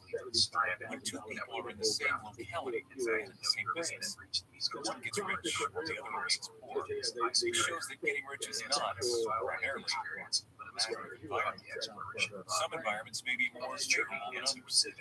But when two people in the same business are in the same neighborhood, one gets rich while the other fails, it indicates that getting rich is the result of doing things in a certain way. And further, the ability to do things in a certain way is not due solely to a possession of talent. Many people who have great talent remain poor, while others who have very little talent get rich. Studying the people who have gotten rich, you find that they are an average lot in all respects, and have greater talents and abilities than others. It is evident that they do not get rich because they possess talent and abilities that other men do not, but because they happen to do things, say, in a certain way. Getting rich is not the result of saving or thrift. Many very courageous people are poor, while free spenders often get rich. Nor is getting rich due to doing things which others fail to do. Two men in the same business often do almost exactly the same things. One gets rich, while the other remains poor or becomes bankrupt. So all these things we must come to the conclusion that getting rich is the result of doing things in a certain way. If getting rich is the result of doing things in a certain way, and if like causes always produce like effects, then any man or woman who can do things in that way can become rich. The whole matter is brought within the domain of exact science. The question arises whether this certain way may not be so difficult that only a few may follow it. This cannot be true, as we have seen so far as natural ability is concerned. Talented people get rich, and blockheads get clean-shaven. Intellectually brilliant people get rich, and very stupid people like Jack. Physically strong people get rich, and weak and sickly people get rich. Some degree of ability to think and understand is, of course, essential. But insofar as natural ability is concerned, any man or woman who has sense enough to read and understand these words gets rich. Also, we have seen that it is not a matter of environment. Location counts for something. One would not go to the heart of the Sahara and expect to do successful business. Getting rich involves the necessity of dealing with men, and of being where there are people to clash with. These people are inclined to deal in the way you want to deal. So much back down. But that is about as far as environment matters. If anybody else in your town can get rich, so can you. And if anybody else in your state can get rich, so can you. Again, it is not a matter of choosing some particular business or profession. People get rich in every business and in every profession, while their next-door neighbors in the very same vocation remain in poverty. It is true that you will do best in a business which you like, and which is congenial to you. And if you have certain talents which are well developed, you will do best in a business which calls for the exercise of those talents. Also, you will do best in a business which is suited to your locality. Ice cream parlor would do better in a warm climate than in Greenland, and a salmon fishery would succeed better in the Northwest than in Florida, where there are no salmon. But aside from these general limitations, Getting rich is not dependent upon your engaging in some particular business, but upon your learning to do things in a certain way. If you are now in business, anybody else in your locality is getting rich in the same business, well, you are not getting rich. It's because you are not doing things the same way the other person is doing. No one is prevented from getting rich by lack of capital. True, as you get capital, the increase becomes more easy and rapid. But no one who has capital is already rich. Not need to consider how to become so. No matter how poor you may be, if you begin to do things in a certain way, you will begin to get rich. You will begin to have capital. Getting of capital is a part of the process of getting rich, and it is a part of the result which inherently follows the doing of things a certain way.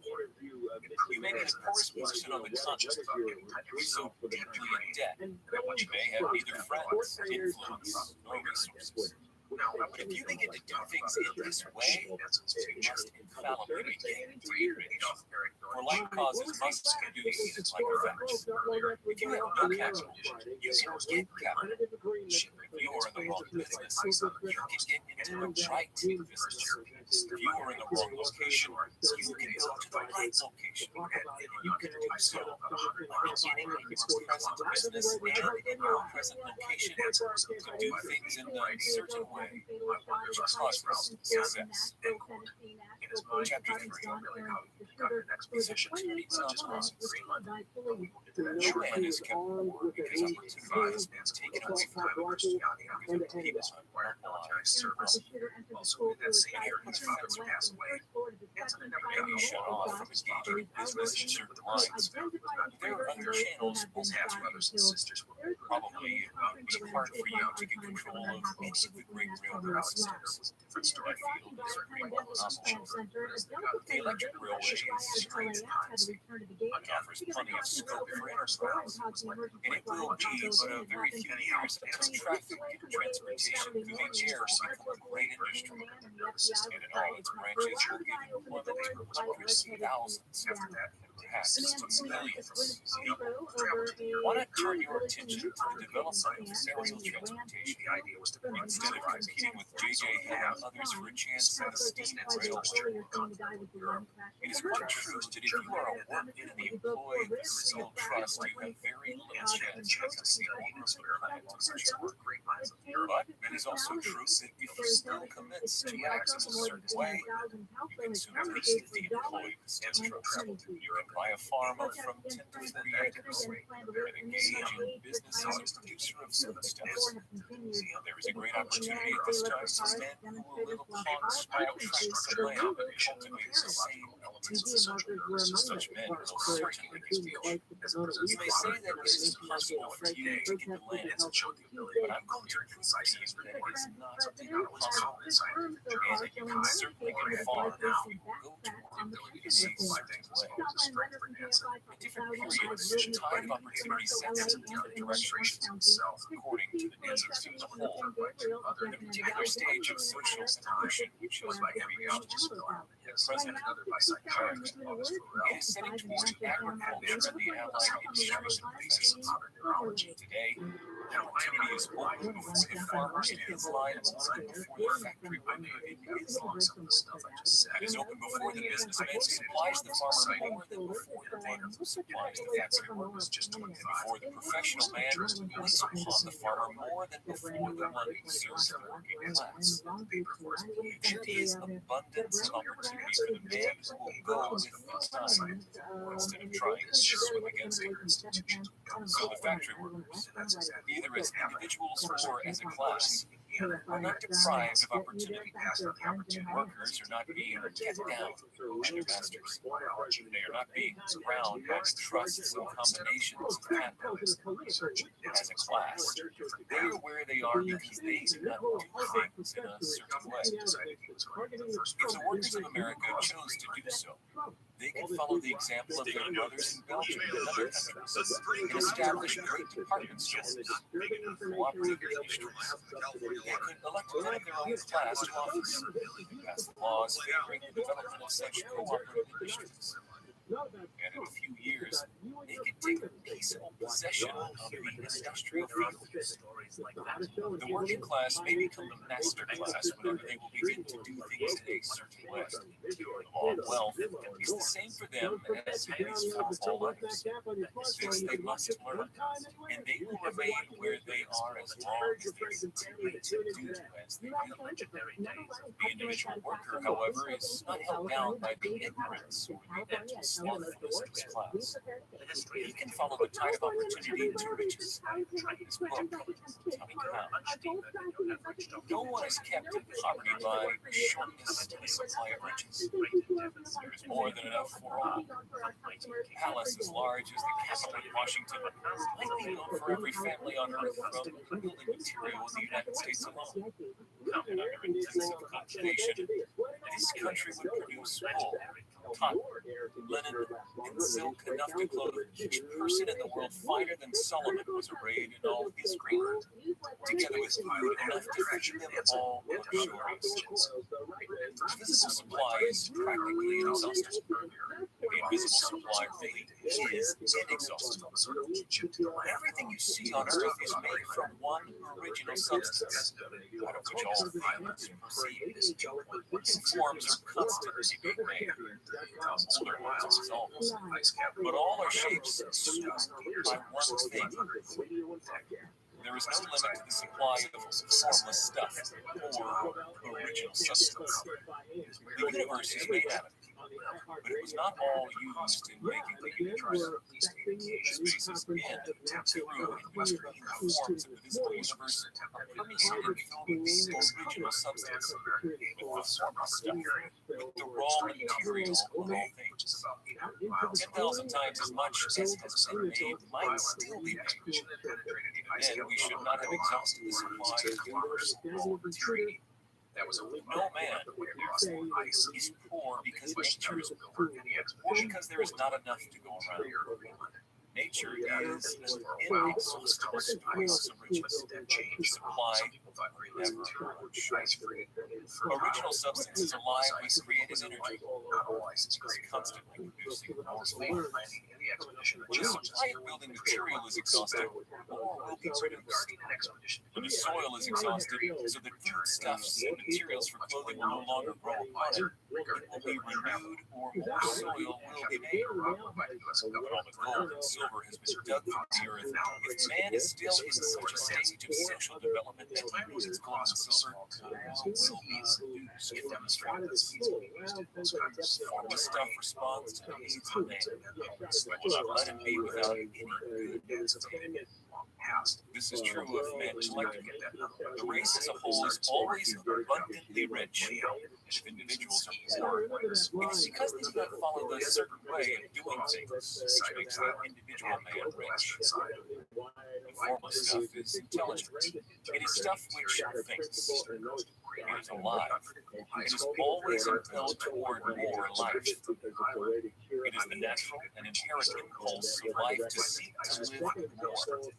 It is the nature of intelligence to enlarge itself, and of consciousness to seek to extend its boundaries and find fuller expression. The universe of forms has been made by formless living substance, growing itself into form in order to express itself more fully. The universe is a great living presence, always moving inherently toward more life and fuller function. Nature is formed for the advancement of life. Its impelling motive is the increase of life. For this cause, everything which can possibly minister to life is bountifully provided. There can be no lack unless God is to contradict himself, nullifying his own works. You are not kept poor by lack in the supply of riches. It is a fact which I shall demonstrate a little farther on, that even the resources of the formless supply are at the command of the man or woman who will act and think in a certain way. Chapter 4. So I principle of the science of getting rich. Thought is the only power which can produce tangible riches from a formless substance. Stuff from which all things are made is substance which things have thought of form, and this substance produces the form. Original substance moves according to its thoughts. Every form, process you see in nature is the visible expression of a thought in original substance. As the formless stuff thinks of a form, it takes that presence in a short time frame. As it thinks of emotion, it makes that motion. That is the way all things were created. We have a thought form, which is part of a thought universe. The thought of a moving universe extended throughout formless substance. And the thinking stuff moving according to that thought, the form of systems and planets, maintains that form. Thinking substance takes the form of its thought. It moves according to the thought. Holding the idea of a certain system of suns, the world takes the form of these bodies. It moves them as it shoots. Thinking the form of a slow-growing oak tree, it moves accordingly, produces the tree. Those centuries may be required to do the work. In creating, the formless seeds should move according to the lines of motion it has established. The thought of an oak tree does not cause the instant formation of a full lime tree, but it does start in motion the forces which will produce the tree along established lines. Every thought of form, especially thinking of substance, causes the creation of the form, but always, or at least generally, along lines of growth and action already established. The thought of a house of a certain construction should press upon formless substance might not cause the instant formation of the house, but it would cause the stream of creative energies already working in trade and commerce through such channels as to result in the speed of building the house. If there were no existing channels through which the creative energy could work, the house would be formed directly from visible substance, without waiting for the slow processes of the organic and inorganic world. On the journey. No thought of form can be impressed upon original substance without causing the creation of the form. Second, man is his thinking center and can originate thoughts. All the forms that man fashions with his hands must first exist in his thought. He cannot shape a thing until he has thought. But so far, man has confined his efforts only to the work of his hands. He has applied manual labor to the world's forms, seeking to change or modify those already existing. He has never thought of trying to cause the creation of new forms by expressing his thoughts upon formless substance. When man has a thought form, he takes material from the forms of nature, makes an image of the form which is his mind. He has, so far, made little or no effort to cooperate with formless intelligence, to work with the Father. He has not dreamed that he can only do what he sees the Father does. Man reshapes and modifies existing forms by manual labor. He has given no attention to the question whether he may not produce things from formless substance by communicating his thoughts to it. We propose to prove that he may do so, to prove that any man may do so, and to show how. As our first step, we must lay down three fundamental propositions. First, we assert that there is one original formless stuff, or substance, from which all things are made. All the seemingly many elements are but different presentations of one element. All the many forms found in organic and inorganic nature find different shapes, made from the same stuff. And this stuff is thinking stuff. A thought held in it produces the form of its thought. Thoughts, in thinking substance, produces shapes. Man is a thinking center, capable of original thought. If man can communicate his thought to original thinking substance, he can cause creation or formation of the thing he thinks about. To summarize this, there is a thinking stuff from which all things are made, which, in its original state, permeates, penetrates, and fills the inner spaces of the universe. The thoughts in this substance produce a state that is imaged by the thought. Man can form things in his thought, and by impressing his thought upon formless substance, can cause the thing he thinks about to create. It may be asked if I can answer with these statements. Without going into the details, I answer that I can do so both through logic and experience. Reasoning back from the phenomena of form and thought, I come to one original thinking substance. Reasoning forward from this thinking substance, I come to man's power that caused the formation of the thing in expedition. In my experiment, I find the reasoning true. This is my strongest proof. If one man who reads this book gets rich by doing what it tells him to do, that is evidence in support of my claim. But if every man who does what it tells him to do gets rich, that is positive until someone goes through the process and fails. The theory is true until the process fails. This process will not fail.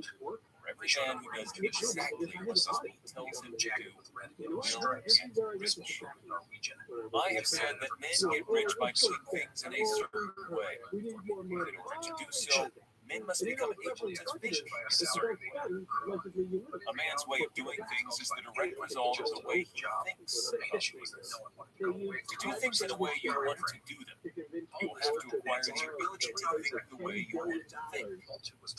This is the first step toward getting rich. To think what you want to think is to think truth, regardless of appearance. Every man has the natural and inherent power to think what he wants to think. It requires far more effort to do so than it does to think the thoughts which are suggested by appearance. To think according to appearance is easy. To think truth regardless of appearances is laborious. It requires the expenditure of more power and takes a workman's ultimate skill. There is no labor from which most people shrink as they do from that of sustained and consecutive thought. It is the hardest work in this world. This is especially true when truth is contrary to appearances. Every appearance in the visible world tends to produce a corresponding form in the mind which observes it. This can only be prevented by holding the thoughts of the truth. To look upon the appearance of disease will produce the form of disease in your own mind, and ultimately in your body. But you hold the thought of truth, which is that there is no disease. It is only an appearance.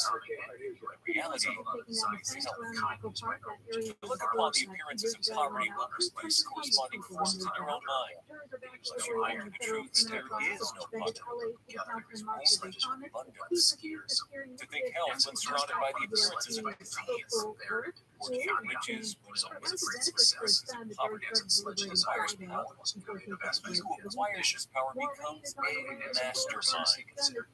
He can conquer fate. He can have what they would need to forge for once. This power can only be acquired by getting hold of the basic fact which is behind all appearances. And that fact is that there is one thinking substance from which and by which all things are made.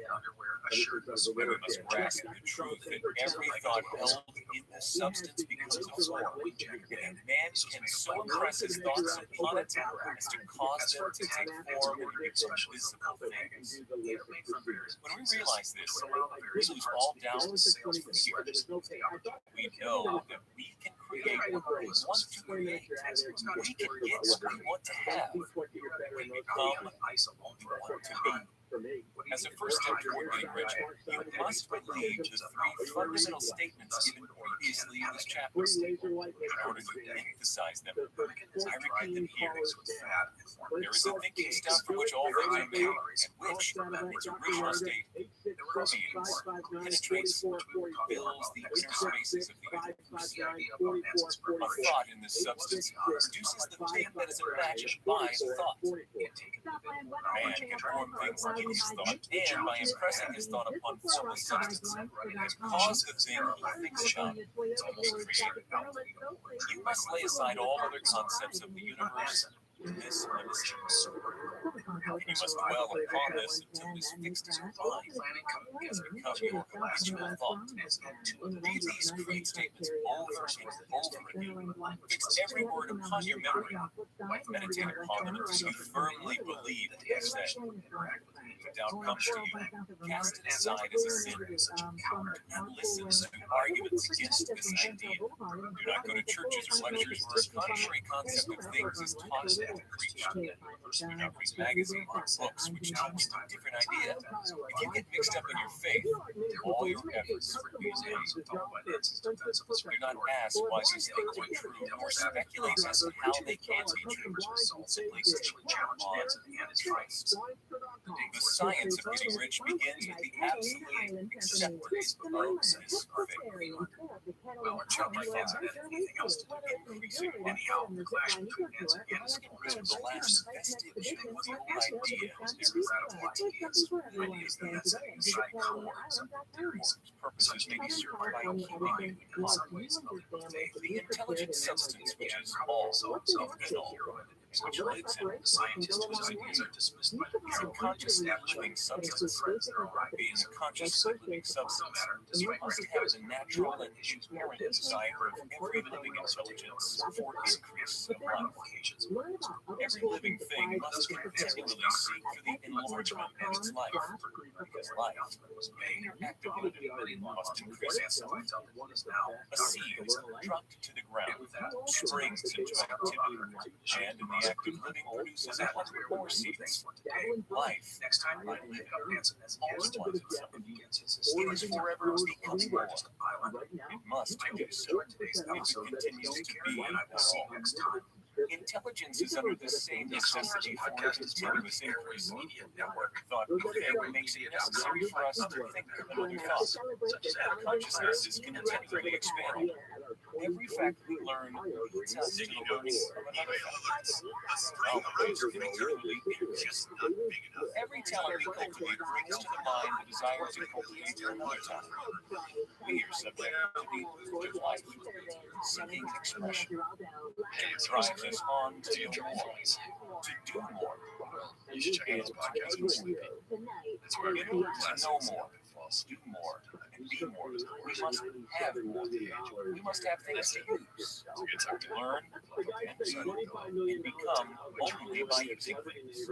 Unless we must get rich so that we can live more. Your episode's going every Desire for riches is simply the capacity for larger life-seeking fulfillment.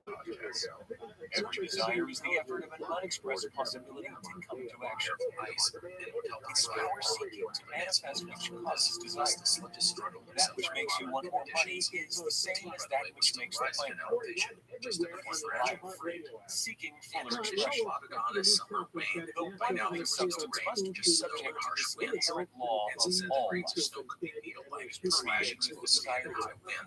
That is why it is under the necessity of creating things. One substance desires to live. Dehydration set in. Dehydration seems to have all the things you can get weak and disoriented. It is the desire of God to get rich. He wants you to get rich because he can express himself better than you. If you have all two things to use in speaking and expression, he can live more than you if you have unlimited command of life. The universe desires you to have everything you want to have. Nature is friendly to your plan. Everything is naturally forged. Make up your mind that this is true. It is essential. However, that your purpose should harmonize with the purpose that is in all. You must once real life, not mere pleasure or sexual gratification. Life is the performance of functions, and the individual who lives performs every function, physical, mental, spiritual, of which he is capable. Affections and he does not want to get rich in order to live swinish. The gratification of animal desires is not life, but the performance of every physical function is a part of life. And no one lives completely who denies the impulses of the body in normal, healthful expression. You do not want to get rich solely to enjoy mental pleasures, and knowledge, to gratify intuition, to outshine others, and famous. All these are a legitimate part of life. The man who lives for the pleasures of the intellect alone will have partial life. He will never be satisfied with his lot. You do not want to get rich solely for the good of others. To lose yourself in the salvation of mankind, to experience the joys of philanthropy and sacrifice. The joys of the soul are only a part of life.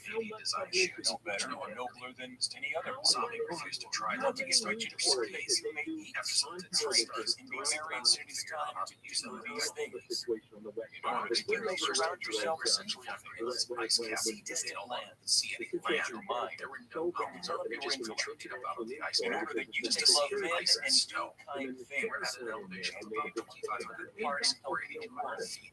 They spent 17 days plotting out But remember that extreme altruism is no better and no nobler than extreme selfishness.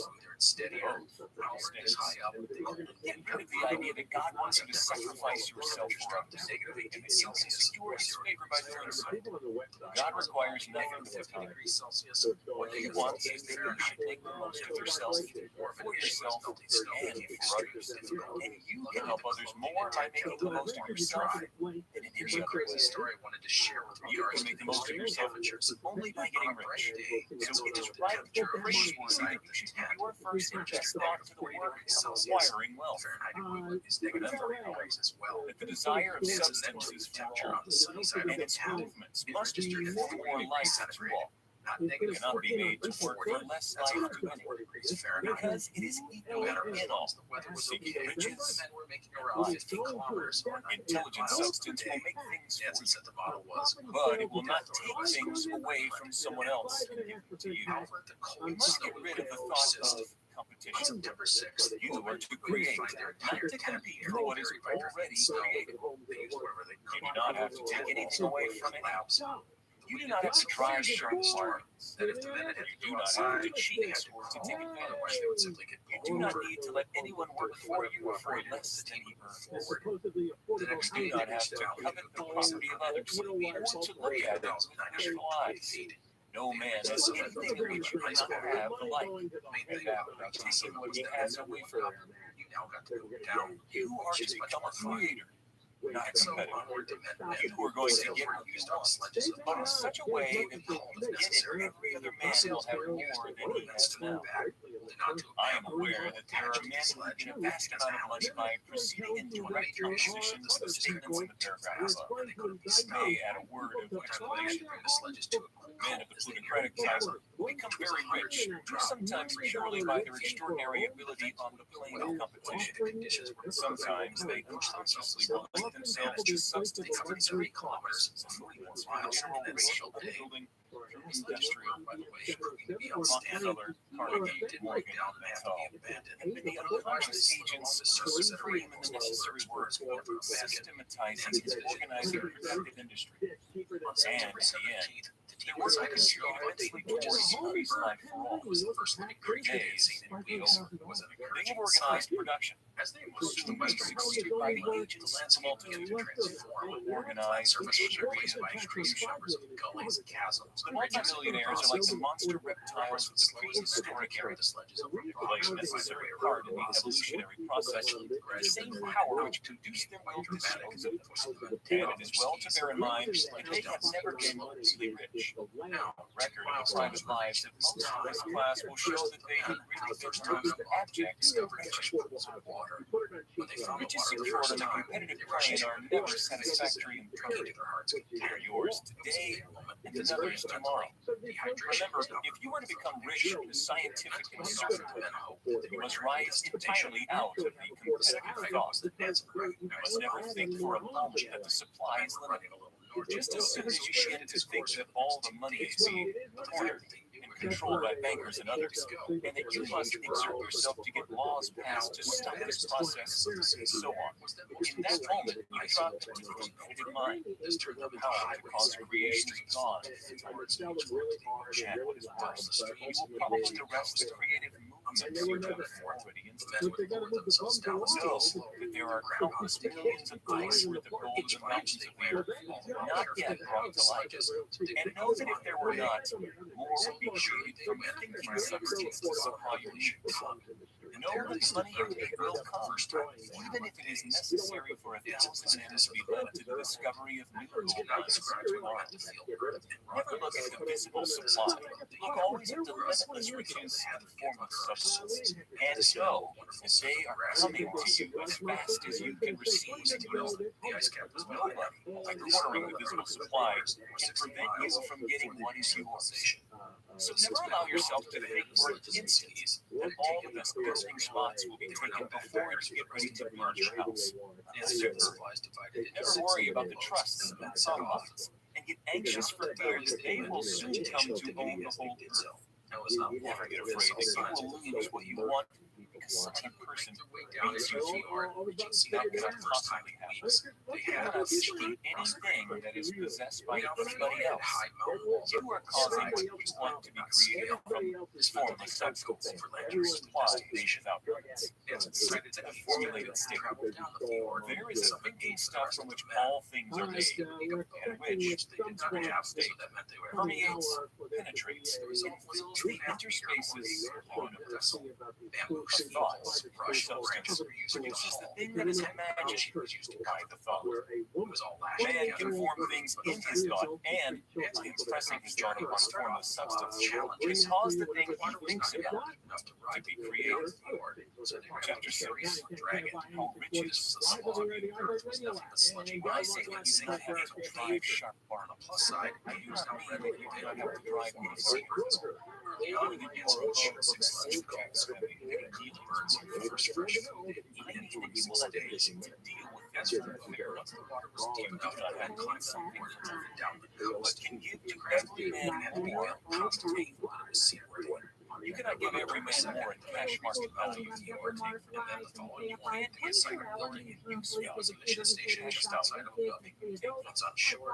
Nancy's federal would be greeted by other material women may not be worth the money shipped for Americans. But if you see a man based off Bowman, half the dollars of the area have not been had by chance, just arrived at the mission. They had given you a great words said, are you English? Small cash chance replied, no, we suppose that I own a gold cast his name in great eyes. My name is Nancy, and he said, come to me, ice cap. It's worth thousands, then something rather unexpected. To Baffin Bay, and by salesmanship, reducing exploding a bundle of furs worth $500 just across Greenland. The first person he wronged him, and the first thing he has done was use stock for the picture. Anyhow, it has no words valued as heroes. So you cannot add to his life their arrival. But suppose I give him a gun worth $50 for his Nancy was struck by the way he was made. Their hair and beards were used. Hang on, their faces were getting back from ashes and grease and dirt. It will add to his life in every way. Asked about it will make you actually left for the year. When you rise from the mystic to the creative plane, you can scan your business transactions very strange. And outside selling any man anything which does not add to his life, as things to get to exchange, you can afford to stop 500 kilometers. You do not have to be anybody south. The main issue is if you are starting to research does should be at the border early, get out of it at once. And thus dancing quickly road out to you understand more in your value, and you take kayaks, cash value as luck would have it, then you are adding to the life of the world by every business transaction. Perhaps people working for ship, you must take from them cash value as far as you need on wages. But you can still organize your business better because of the gamut of the message. And so then commented each employee in the cabs to do so as well. It wasn't long before news reached the rest of the world. You can make your business do for your employees what this finance was not for you. So conduct your business, then you have to be a certain level instead, by which every employee is the one takes to make climb to riches himself. And just the opportunity, if you will not do so, it is not made a fault. But they would eventually be defined by the local because you are to cause the creation of your riches from physical substances which permeates all your environment. It does not follow that they are to take shape that winter is for you to survive in the environment or others throw it in your arm. If you want to sew in kayak with your language, I found the target behind more to impress the thought of a sewing machine. Some of this extensively fast shape by some form without hands. There's also a hint of the bruise in mind. We're already dancing with a sewing machine. Then your older mental and each other. The most positive service time is being made. Instead, Nancy and his team on its way to learn how to hunt. After what's forming the thought, Ricardo's absolute and unquestioning faith in his sewing machine is calling into a friendly, never think of it or see it arrive in any other way than just being sure to arrive and go. Claim it. Nancy is already yours. Writing. It will be brought to you by the power of supreme intelligence acting upon the minds of men. Ourselves so well. If you let it day, it may be that a man will be brought to technical bound to engage in some transaction which will result in your reaching a certain engaged. If so, the whole matter will be as much to that man to 27 days to Copenhagen. Do not forget for a moment piles of letters and cards is through all in all communicating with his brother Alexander can influence on us Alexander, but his desire of thinking substance for anyhow life and better living has caused the creation of all the sewing machines on campus and his team caused the creation of millions more. Press loved Bill. He was a tall, emotionless desire to take Viking, and what Joe said he was the lion of the moment. You can certainly have a sewing machine in your house. And it is just as certainly as you can have any other thing or dreams that you want. And Copenhagen was the advancement of your own there, people and the lives of other heroes as Nansen. You need not hesitate about asking large by ship and Christianity. Our father's pasture is by hundreds of kilos. Jesus estimated that 30,000 original substance wants to live all things in his team. One story I love from this great celebration can or will use for the living as they approach the city and saw all the cheering people. If you fix upon your consciousness the fact that the desire you see for the possession of riches is one with the desire of the people, and for more complete expression replied, yes, look how very wiser. Once I saw a little boy sitting in a band, anyhow, vainly trying to bring harmony out of the key.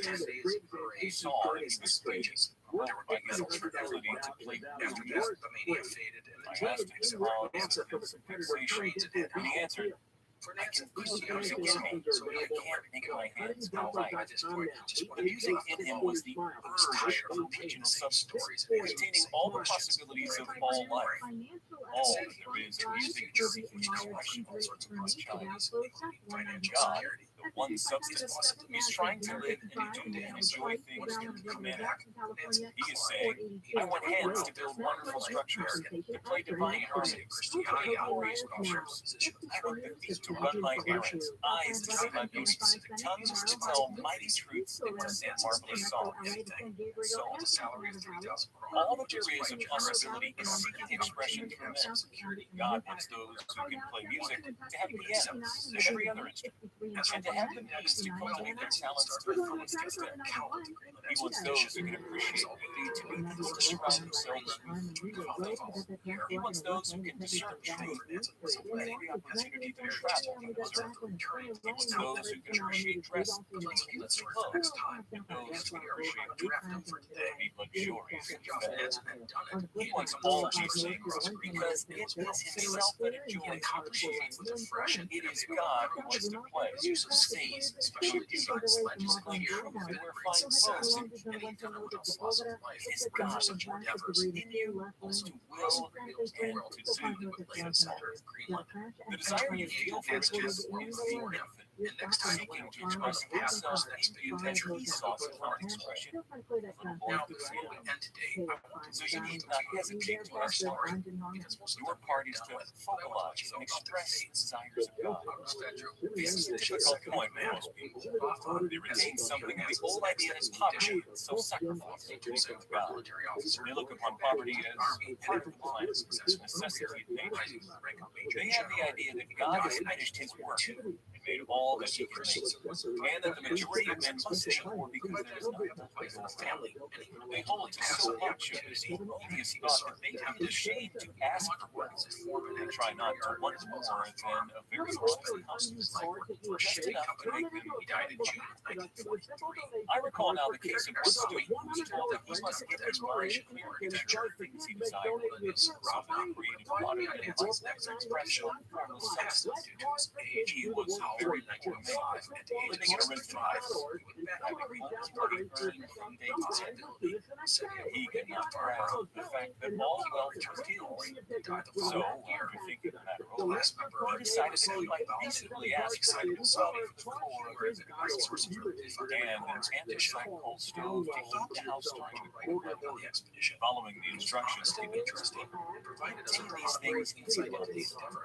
dawned upon him that he had not asked Those texts He went through the house in which he lived, explained all the improvements he would like to make. expedition. He mentally added Maitland and Sierra After having there and seen some until he completed his mind as his ideal home. expedition, with his lack of sailing experience, his unpredictability, Holding the whole picture in his mind, such a large he began living in He's a also certain certain way, and moving toward what spent some time in Alaska. he owns the house now, and is rebuilding it after the foreigners of mental prospecting. And now, with still larger faith, he is going on to get tweeted. It has been unto him according to his faith, and it is so with you, Alaska. and with all of yours. Chapter 7. The illustration given in the last chapter will have conveyed to the reader the fact that the first step toward getting rich is to consider the idea of your wants to a form of substance. This is true. And you will see that in order to do so, it becomes necessary to relate yourself to the fullest intelligence in a harmonious way. To secure this harmonious relation is a matter of such primary and vital importance that I shall give some space to its discussion here, and give you instructions which, if you follow them, will be certain to bring you into perfect unity Podcast is of part mind. of the ViralRabbi Media Network. The whole process of mental Media adjustment of summing up podcasts such as Big Picture Science and Clever. First, you believe that there is one intelligent substance from which all things proceed. Second, you believe that the substance gives you everything you desire. Third, you relate yourself to it by a profound gratitude. Many people who order their lives rightly in all other ways are kept in poverty by their lack of gratitude. Having received one gift from God, they cut the wires which connect them with Him by failing to make acknowledgement. It is easy to understand that the nearer we live to wealth, the more wealth we shall receive. And it is easy also to understand that the soul that is always grateful lives in closer touch with God than the one which never looks to Him in thankful acknowledgement. The more gratefully we fix our minds on the supreme when good things come to us, unless you try more good things we will receive. And the more rapidly they will come, so you can get refreshed. And simply, is that the mental attitude of gratitude draws the mind into closer touch with the source from which the blessings come. If it is a new thought to you, then gratitude brings your whole mind into closer harmony with the creative energies of the universe. Consider it well, and you will see that it is true. The good things you already have come to you along the line of obedience to certain laws. Gratitude will lead your mind out along the ways by which things come, and it will keep you in close harmony with creative thought and prevent you from falling into gratitude alone can keep the all, keep you from falling into the error of thinking that the supply is limited. That would be fatal to your hopes. There is a law of gratitude. It is absolutely necessary to observe the law. If you are to get the results that you seek, the law of gratitude is the natural principle that action and reaction are always equal in opposite directions. The grateful outreaching of your mind and thankful praise to the Supreme is a libertarian or existential force. Financial security. It cannot fail to reach that to which it addresses. The action is an instantaneous movement towards it. Some lectures about his Draw nigh unto God, and He will draw nigh unto you. That is a statement of psychological truth. And if gratitude is strong and constant, the reaction in form of substance will be strong and continuous. The movement of the things you want will be always towards you. Notice the grateful attitude that Jesus took. How He always seems to be saying, I thank thee, Father, that thou canst. You cannot exercise much power without gratitude. It is gratitude that keeps you connected with power. But the value of gratitude does not consist solely in getting you more blessings in the future. Without gratitude, you cannot long keep a satisfied thought regarding things as they are. The moment you permit your mind to dwell with the satisfaction on things as they are, it goes ground. Sticks attention are common, the ordinary, poor, the very squalid, mean, and your mind takes the fall within a few months. And you will transmit these forms or mental images to the formless. He often expresses skepticism, if not outright hostility, Swallowed towards the institution of marriage. To permit your mind to dwell upon the inferior is to become inferior. Surround yourself with professional singer, as most soprano. On the other hand, to fix your attention on the best is to surround yourself with the best and for herself. become the It is best. said that she captured The his creative power within us makes us into the image of that to which we give our Norway. We are thinking substance, and thinking substance always takes the form of that which we think in his lifetime. The great mind is constantly fixed upon the best. Therefore, it tends to become takes the form of character. Also, faith is born of gratitude. The grateful mind continuously expects good things. Expectation becomes the heart. The reaction of gratitude upon one's own mind is possessing marriage. Every outgoing wave of grateful thanksgiving share only a fraction of the drama. He who has no feeling of gratitude cannot long retain its own faith. Without a little faith, you cannot be by his creating nothing. The first was as we shall see in the Colossians chapter. The second was his plan on another. It is necessary to cultivate the habit of grateful for the first man to things that comes and to give thanks continuously. So because all things have contributed to your advancement, you should include all things in the thought pages. Do not waste time thinking, talking about the shortcomings or wrong actions of bureaucrats or trust On topics such as the their organization of the world has made your opportunity. All you get really comes to you. Do not rage against corrupt politicians. If it were not for politicians, we should fall into anarchy. Society would be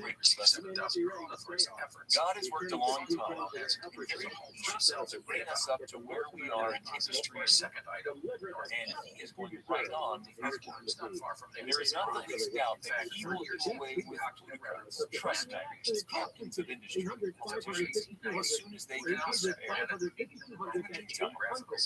Behold that they are all very rich.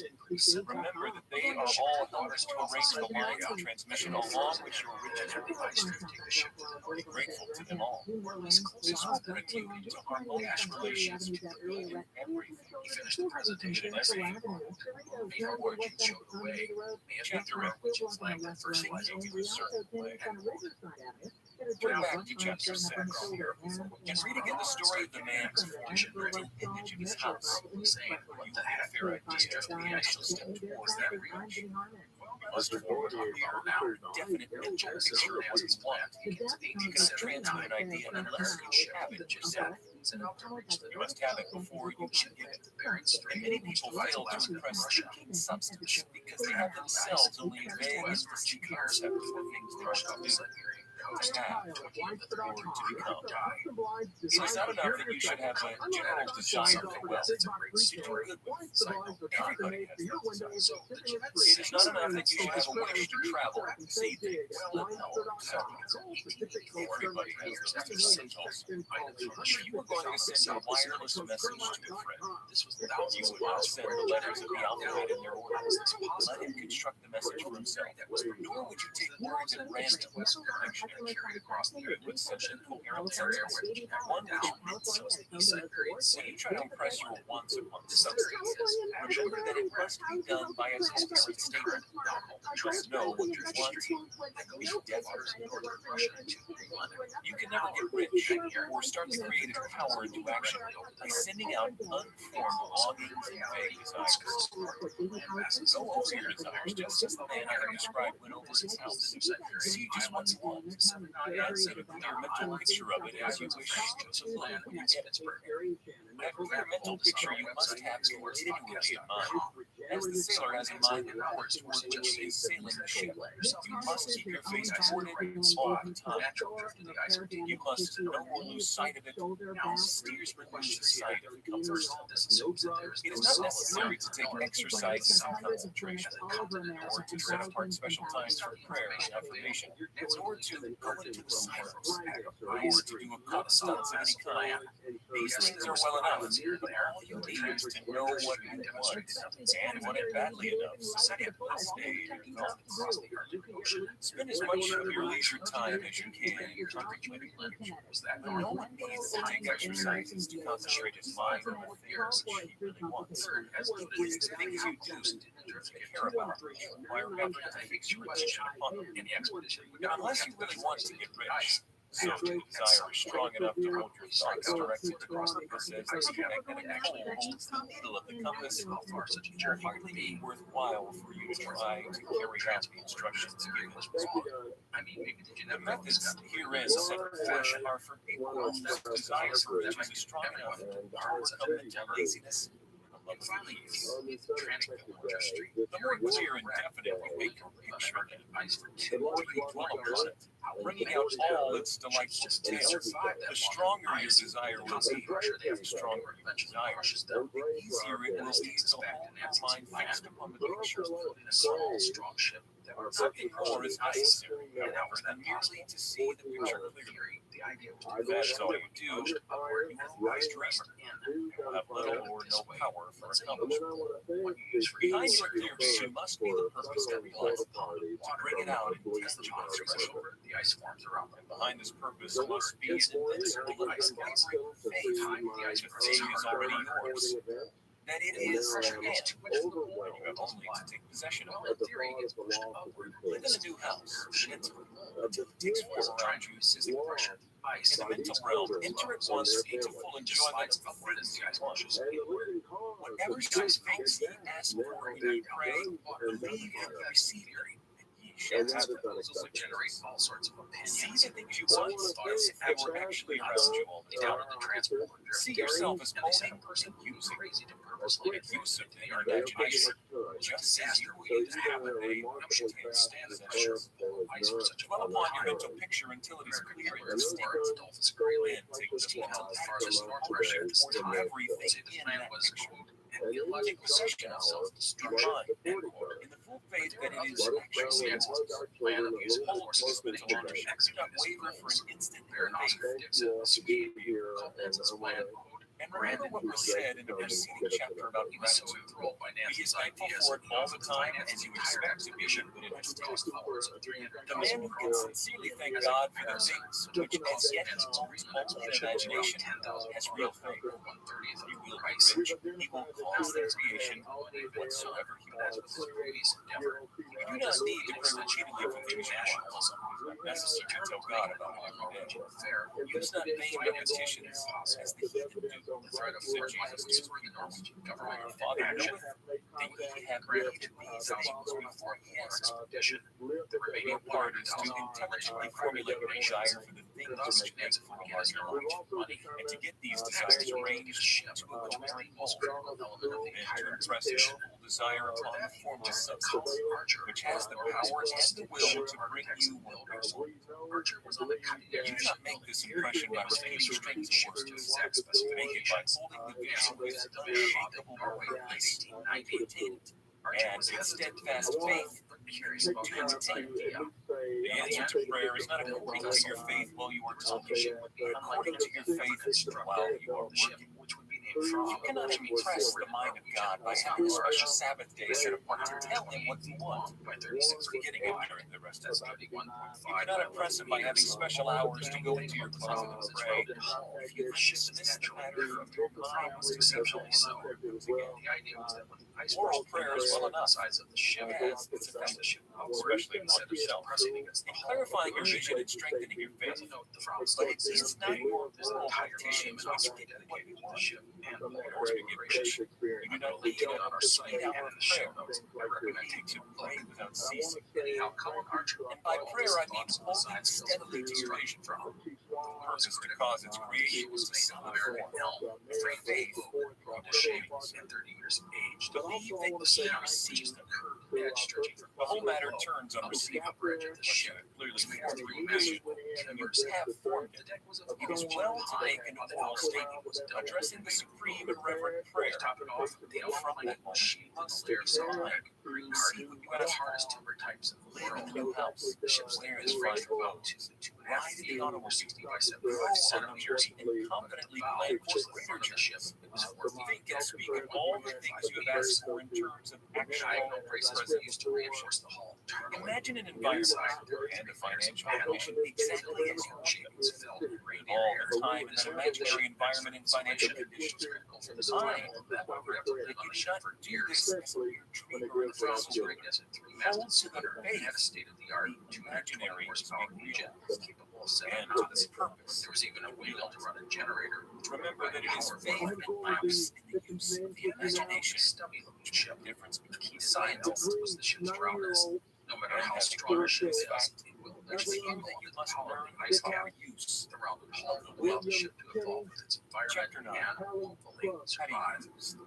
It was really quite amazing, as there was no real scientific examples to draw upon. Do not try to climb About willpower. Fromage is very important to our story, and I think it reflects the Have no right to do so anyway. Remember how the Greenland It is hard to expedition apply used your custom will to designed other men and sledges and women skis clothing together them gear? to do what you This wish. environment worked to adapt to them. It is as flagrantly wrong to coerce people by mental power as it is to coerce them by physical power. So with the ship being If compelling constructed people by against physical the force to other do things for you reduces them to slavery, compelling them by mental means accomplishes exactly the same thing.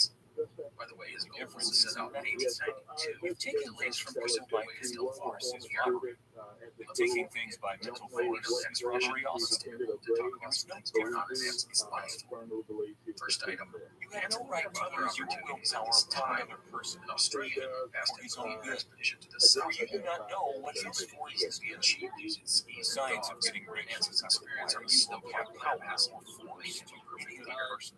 but he would pass away at the North Pole due to There is not the slightest necessity for hesitation. Indeed, any attempt to use your will upon others tends to defeat your will. His dream was to be the first man to You do not need to apply your will to Anyhow, one of the reasons for Nancy to complain his expedition by a year was money. That would simply He had a be nice trying to salary, coerce not God. that much. He and his wife had Foolish, a useless, his constantly traveling. In all honesty, he was living beyond You his do not have to means. compel God to give you good things, any more than you have to use your willpower to make the sun rise. It made him some You decent do not have cash. to use your willpower to conquer an unfriendly deity, or to make stubborn, rebellious forces do your bidding.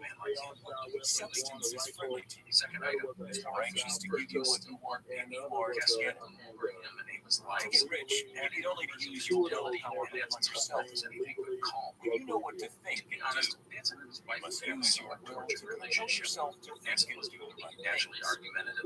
That is the legitimate use of the will And the and just the one was always use easy. it holding yourself to To the right arranged each other's course. company. Use your Traveling power to demands keep on yourself Nancy. thinking and And acting acting on both of in them. a certain way. Nancy was always writing to Ava and saying, Do not try to project your will or your thoughts or your mind out into that's where Ava, space she to tried losing him. act on She heard the things. rumors of his flings, and every time he Keep traveled, your mind those at fears home. only grew. It can accomplish more there than After elsewhere. recovering from the stillbirth, Use your she mind to went back form a to mental singing and image of started what you doing want. singing lessons. As a whole, that Also, whenever vision possible, she creates turned Nancy when he and traveled. use your will to keep your mind working in the right way. Was Nancy hanging off The on more his steady and expedition, continuous she your faith for becomes, almost years. the more That rapidly idea you will get rich.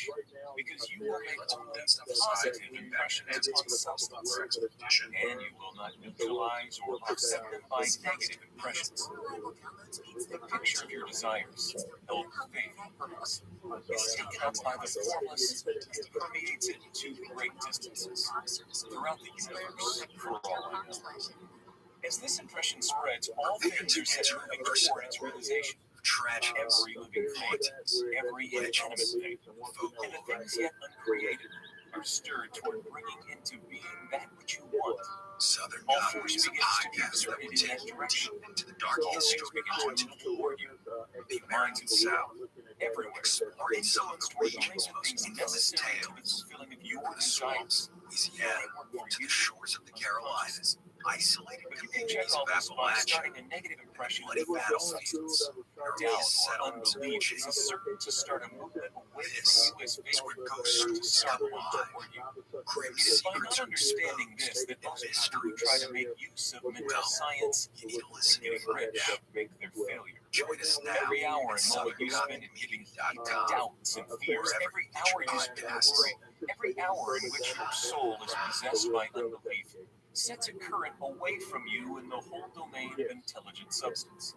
All the promises are up to them that believe the details of his plan. The team noticed how insistent Jesus was upon this job. Again, Nancy uses machinery and approaching dozens or belief is all of this kind of it behooves you to guide your thought. Idea was to say your beliefs will be shaped to a very great extent by just like you did a decade earlier. So the idea was you should command your ship. But Nancy will make cheers the will comes into use. For it is by your will that you determine upon what things your attention shall be coastline. They would then report to that direction. You must not make a study of the direction. Things are not brought into being by thinking about their opposites. That was never to be attained by studying disease. Thinking about disease. Righteousness is not to be promoted by studying sin and thinking about sin. And no one ever got rich by studying poverty and thinking about poverty. The ship would then make its way north. Medicine as a science of disease has increased disease. Religion as a science of sin has promoted sin. Economics as a study of poverty will fill the world with wretchedness. Do not talk about poverty. Do not investigate or concern yourself with skis and dogs. Never mind what its causes are. You have nothing to do with it. What concerns you is the you. As for Nansen and anyone else, do not spend your time in charitable work. Charity movements. All charity only tends to perpetuate the wretchedness of humans to eradicate. I do not say that you should be hard-hearted or unkind, that she doesn't cry of need. You must not try to eradicate poverty in any of those conventional ways. As I said, poverty behind this was a bit crazy. But balls and things stupid as I've seen. The guy never lacked confidence. So Nancy does have confidence. That is the best way you team. As with the Green expedition, the mental image which is to make journals trying to discern your mind with pictures of these expeditions. Do not read books or books which give circumstantial accounts of the wretchedness of the horrors of child labor and so on. Do not read anything which fills your mind with gloomy images of one survey for Central America. You cannot help the poor and the least by knowing about these things. Widespread knowledge of them does not tend at all to do away with poverty. What tends to do away with poverty is not the getting of pictures of poverty into your mind, but getting pictures of wealth into the minds of the poor. You are not deserting the poor in their misery when you refuse to allow your mind to be filled with pictures of that misery.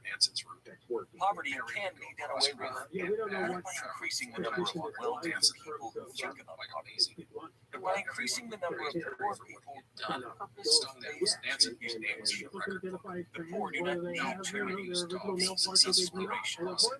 Charity only sends them a loaf of bread to keep them alive in wretchedness, or gives them an entertainment to make them forget our inspiration will cause them to rise out of their misery. If you want to help the poor, demonstrate to them that they can become rich. Prove it by getting rich yourself. The only way in which poverty will ever be banished from this world is by getting a large and constantly increasing number of people to practice this diet is people must be taught to become rich by creation, not as an identity. Every man who becomes rich by competition throws down behind him the ladder by which he rises and keeps others down. Every man who gets rich by creation opens a way for thousands to follow him, inspires them to do the same. You are not showing hardness of heart or unfeeling disposition when you refuse to pity poverty. Seek help, read about poverty, or think or talk about it. To listen to those who talk about any part of the expedition. Your willpower tested the right of your mind off. He tried all sorts of food options. It was easy to abandon the telemark style because he thought it was more Jalnil skiing than what you want. Ultimately, bring 50 different kinds of skis to test on the ice caps. One fun thing was chocolate. You cannot retain a true vision of wealth if you were constantly turning your attention to obtaining pictures of great anytime external by the imaginary. Well, the chocolate you cannot tell what my troubles of a financial nature. The company was so filled with Hanson's poetic descriptions of them at all. They gave them all the tell of poverty-free parents.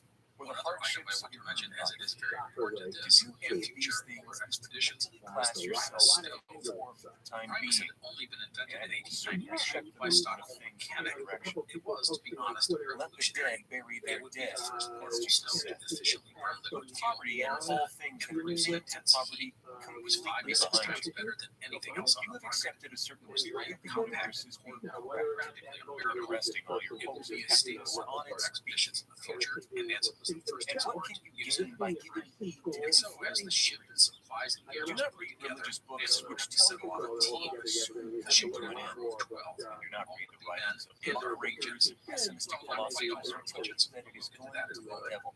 A second command to Nansen, the world is not going to the devil. It is going to God. From the Greenland It is a wonderful because the one man Nansen insisted on being on. There may be a good many things existing that got married in 1891. It was his use of studying them. Nansen agreed to have the man's wife even kept financially if he didn't study of them only tends to check their passing and keep them with some other key members time and attention to that which are being murdered by every ship's first officer. You can easily see where he has it by promoting the evolutionary growth scientific observations.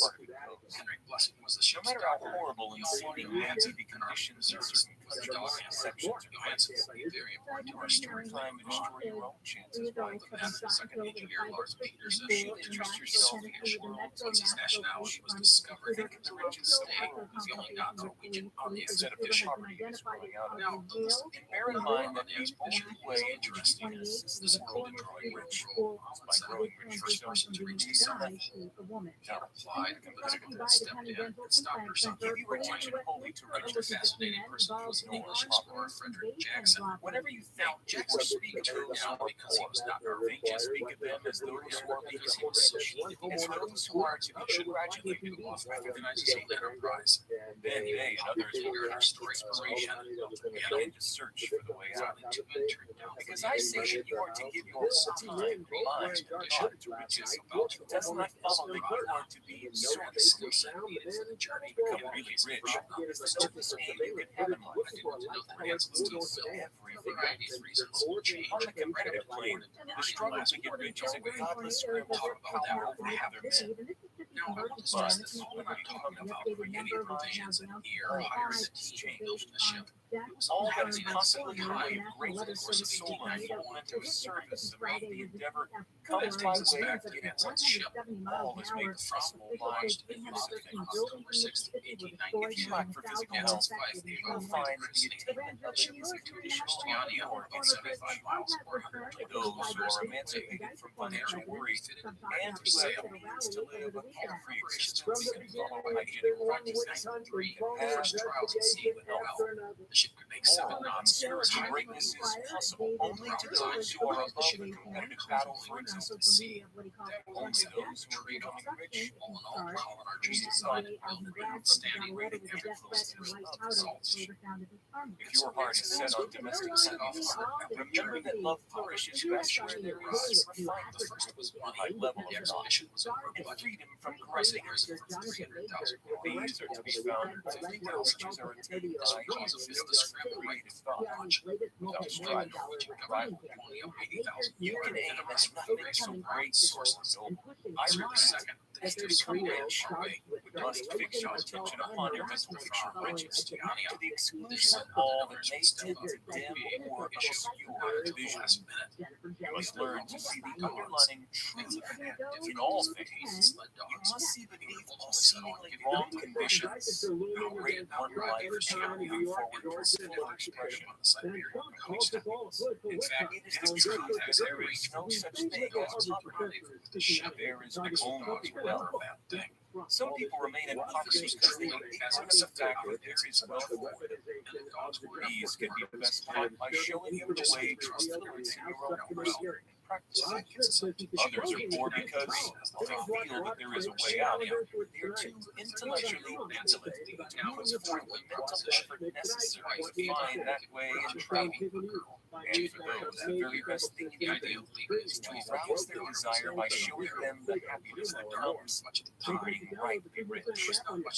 Others still are poor because they have some notion of science, as like the ship's swans, lost in the maze of Russian physical and call the theories of this is that don't know what's trouble coast, but try it extremely systems, fail all. Were these, again, the very best thing to do is to show the right way in your own personal practice. Sounds you're doing things as opposed to pound of reality. As part of the Voyager's best thing you can do for the whole world is doing something various yourselves to celebrate and serve God and more effectively by getting rich. That is, you get rich by the creative method, not by a competitive was a major center for whale and sailing ships. We assert through this what happens in detail the purposes of science are getting rich. And if that is true, it's not the impacts you have made by the same subject. Much of it this may sound narrow, egotistic, second, but consider there is no more scientific method of compilation of mathematics than by addition and subtraction, multiplication and addition. No other method of competition. There can be but one shortest distance between endeavor. There's only one way to tear scientific the offer, and that is to take in the way that is by the most direct and simple route. The idea of spending 3 or 4 years away from his home was not correlated a brief or less U.S. but Nancy spent some time with him and the team you're in. Christensen realized that he should have all non-essentials. Man, you commence on this and lay all others aside, especially then your mind is just too great an obstacle. Read this book pass on the offer. Keep it Nansen committed counting on Christensen. Do not think about other system team theories. The final item was that Nansen would have to begin to have doubts and to be uncertain to Christensen's place. So things filled up, and Nansen decided to leave Tromsø on the morning after you have made good and become rich. Departure from a study other systems is it which was the night before it got roaring. But until you are quite sure that you have gauged one, do not read anything on this line during this book, unless it be the author's mentioned in a preface. And read only the most optimistic comments in the world's news, make use of harmony with those pictures. Also, postpone your investigations into the occult. Do not doubt your theosophy of his purchases. He finds Stutzy's wife for several years, like they have a dead still live in their nears at sea. If they are, let them alone. Mind your own business. Hardened spirits of the dead may be, while they have their own work to do, their own problems to solve. We have no right to interfere with them. You cannot help them. And it is very doubtful whether they help us, or whether we have any right to trespass upon their time if they can. Let the dead and the hereafter alone. Solve your own problems. If you begin to mix with the occult, use distortion to cross a bridge which will surely bring you hopes to share years from their family. Now, this and the preceding chapters have brought us to the following statement of basic facts. There is a thing called stuff from which all things are made. Which anxiety thinking behind his wife and young daughter is the express edge of it. It's a sign of things to come. A thought, which was a substance, is the thing that is imagined by and understand much about him. Man conforms things in his thought, and by impressing his thought upon formless substance, can cause the thing he thinks about to create. In order to do this, man must pass from the competitive to the creative realm. He must form a clear picture of things he wants, and hold this picture in his thoughts with a fixed purpose to get what he wants, and the unwavering faith he does get what he wants. Supposing his mind against all that may tend to shake his purpose, within his vision was the show, which is in addition to all of this, we shall now see just live and act. Just right. Chapter 11. Benjamin Catherine, Craig, David Michael, Damon, Ivan, George, Gregory, Peter, Ralph Horst, Christopher, Creators, Powers. Thank you so very much. In a certain way, interested in helping out the show financially, please visit podcast.com. Otherwise, thanks again for listening. Let's join us next time for part 4 of our series upon which finance otherwise scientific metaphysics characters meet shipwreck. Explorers podcast is failure to connect thought network personalairwaymedia.com. It might have reached the stage of development, even supposing such a stage and constant, in which man can create directly from formless substance nature's process or the work of human hands. Man must not whose personal action must sometimes raise thought. If I thought that you recall the gold parts of the mountains, but you will not mind itself, find itself, calling itself gentle wheels, and come rolling along the roads, seeking its way into your life. Underneath God's power to supreme strength, men's affairs will be from the Triviality Podcast, a trivia style game show where a lack of seriousness meets other men's business transactions. We solely recommend our little game will be general knowledge trivia. Must to arrange your own business affairs that you may be able to receive. If you want to improve your trivia game, or you just want to stay with us in your car while you get your questions wrong, then we're the show for you. Find Triviality on all your favorite podcast apps. Must be so know that because you're already listening to the podcast. You are not to take it as charity, nor to steal. You must give every man more in use value. He gives you in cash value. You're listening to an Airwave Media Podcast. I'm Gavin Whitehead, host of The Art of Crime, a history podcast about the unlikely collisions between crime and the arts. Season 1 is titled The Unusual Suspects, Artists Accused of Being Jack the Ripper. It profiles 6 renowned artists who have fallen under suspicion as the Whitechapel Murderer. Lewis Carroll, yes, that Lewis Carroll is the one best known to us today. To find out who the other unusual suspects are and why they believe in Ripper candidates, subscribe to The Art of Crime wherever you get your podcasts. Positively impress your vision upon formless substance, which has the same desire for life that you have. And this vision received from you sets all the creative forces at work in and through their regular channels of action. A direct tutorial. It is not your part to guide or supervise the creative process.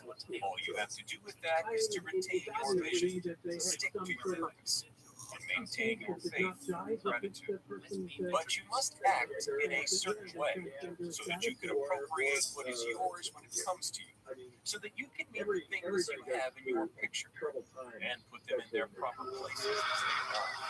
You can only see the truth when things reach you angrily in the hands of other men who ask an equivalent. Welcome to the Explorers. You can only get what is yours by giving the other man what is his.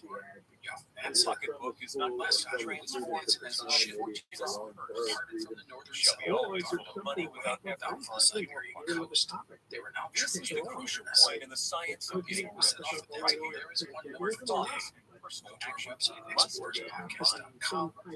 There are very many people who consciously understand the specifics of business creative forces in action by the strength and persistence of their desires. Or because they provide for the perception of the thing they want to come. I thought the thing you want is brought to you by action from the sea that would continue east. Whatever your action is to be, it is evident that you must act now.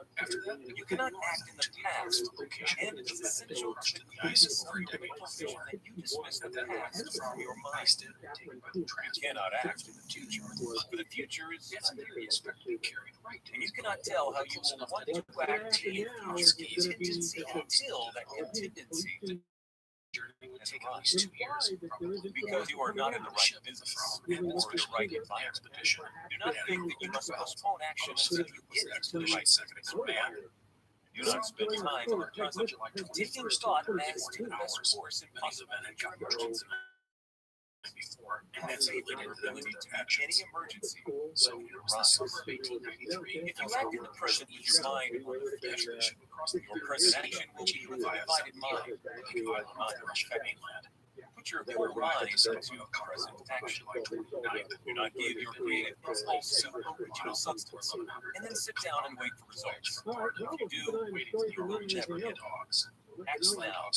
It is never any time but now. Time never will be any time but now. If you are ever to begin to make ready for the reception of what you want, you must begin now. Your action, whatever it is, must most likely be in your present business or employment. It must be upon the persons and things in your present environment.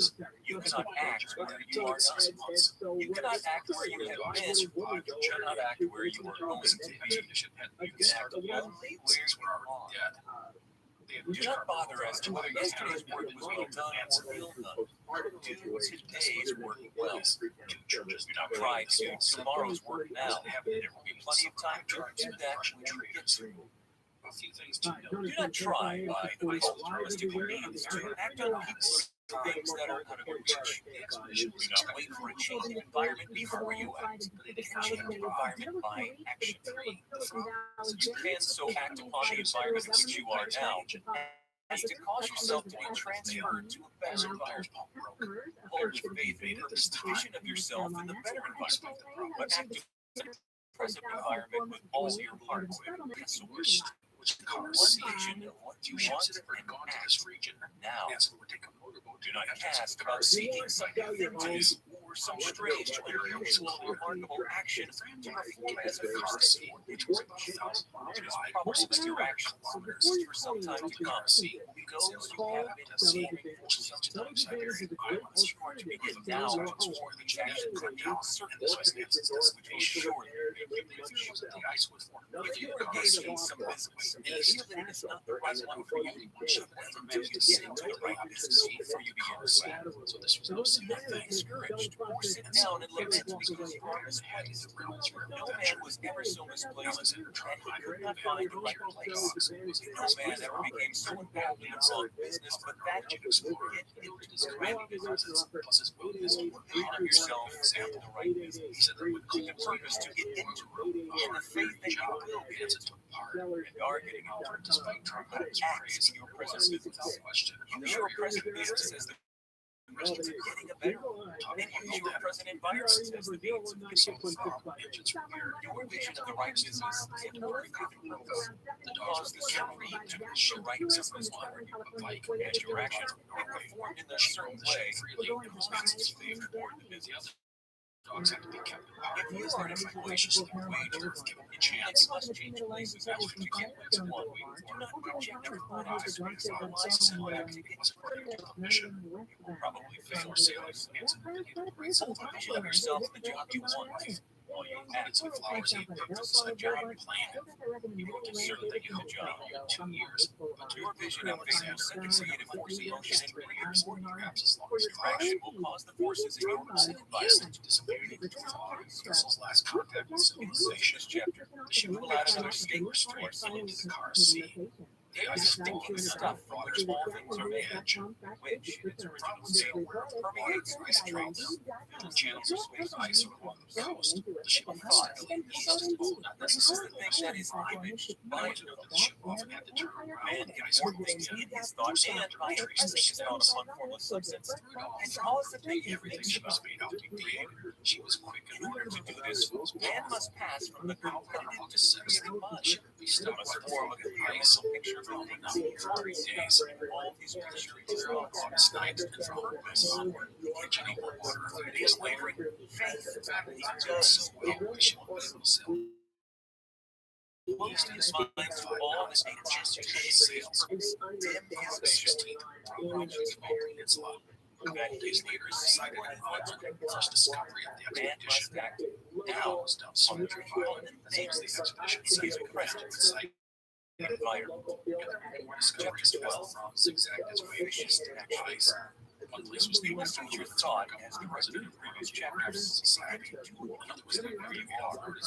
Must Scandinavia is the first to complete the Northeast You Passage. can advance only by being larger than your present place. Each day, the ice land gets larger than its present place. In the beginning of September, the ship gets stuck in the ice for 5 days.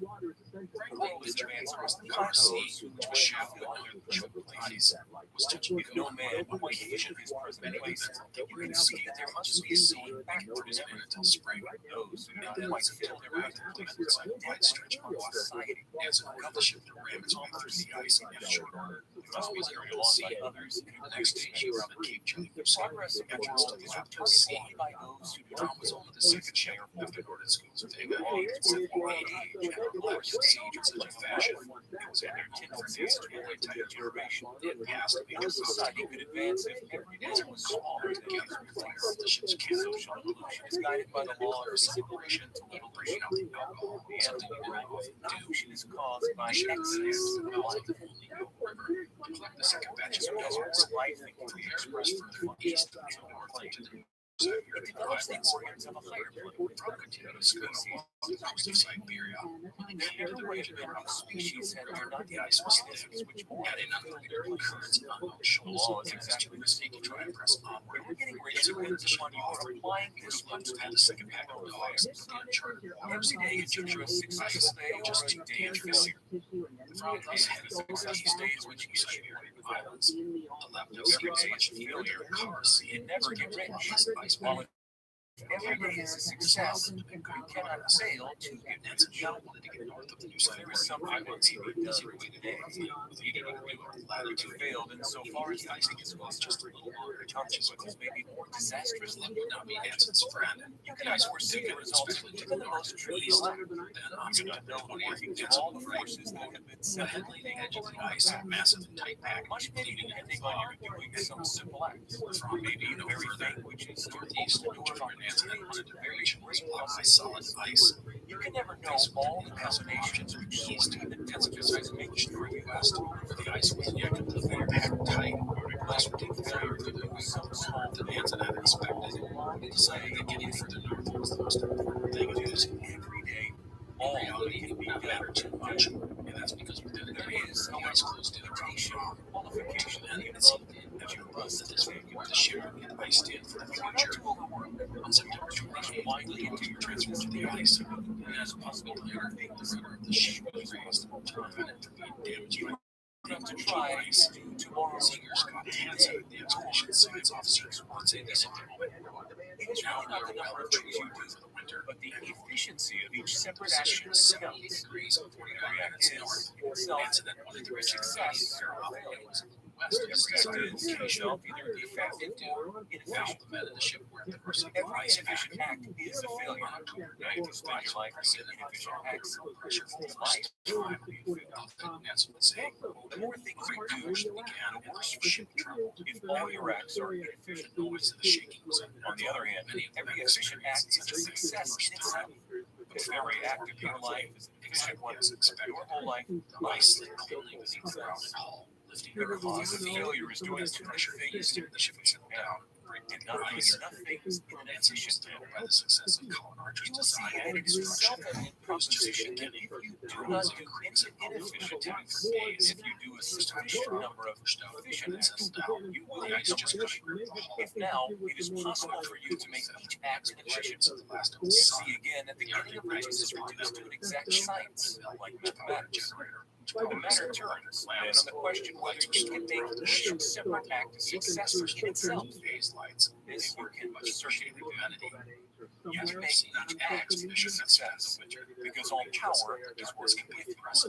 All power cannot say lamps that ran through the ship. Power is at your service. Even if to make each act efficient, you have moved the ice power into not necessarily. Every action is either strong or weak. Ice packs are when everything is strong. You are acting in a certain way which will Nansen and his team. Every act can be made strong and efficient by holding your vision well south, east, west, and putting the whole power of your faith and purpose is nothing at all. It is at this point that the people fail who separate mental power from operational action. They use the power of mind in one place at one time, and they act in another place and another time. So their acts are not successful in 4 years. Too many of them are inefficient. But if all power goes to react no matter how commonplace, every act will be a success in itself. And as the igers think every success opens the way to other successes. The ship had progress towards what it was. How is what one toward blessing? Each man was tasting for anemia and watched for signs of successful action is cumulative in its results. Since the desire for more life is inherent in all things caused by lack of vitamin C, larger life and things attach themselves to disease. The influence of this desire limes multiply. Limes do every day all that you can use that day. And that, my friends, is why goods are often lining by Americans. In saying that you must hold your vision while you are completing each act, trivial or commonplace, I am not meaning to say that it is necessary at all times to see creatures of Scandinavia to install rich vitamin C. It should be the work of these leisure hours to use your imagination on the tales of the expedition and to customize it or save the different fixed once you have a ton of cloud variables. If you wish speed results, practically all your spare time in this practice. He actually believed that By somebody was back continuous to your contemplation, collection, you will get a picture of what you want, even to the smallest details. As such, firmly fixed upon your mind, to completely transfer any designs, such formless habits or high vitamin working hours you need only to mentally refer to picture to stimulate your fictional value. Cause your best effort to be resourceful and save the method. Contemplate your picture in your leisure hours until your consciousness is full of it. Oddly, it's best brought in a dedicated cook. You'll become so Other stories about inspired exploration is the smart thought of it will shift forth the strongest energies not even same food, prepared in the same Let fashion. us again repeat our syllabus, which by slightly changing the closing statements, bring it to the point we have now reached. Constantly grumbling about There is a thinking stuff from which all things are made, which, in its original state, permeates, penetrates, and fills the inner spaces of mind.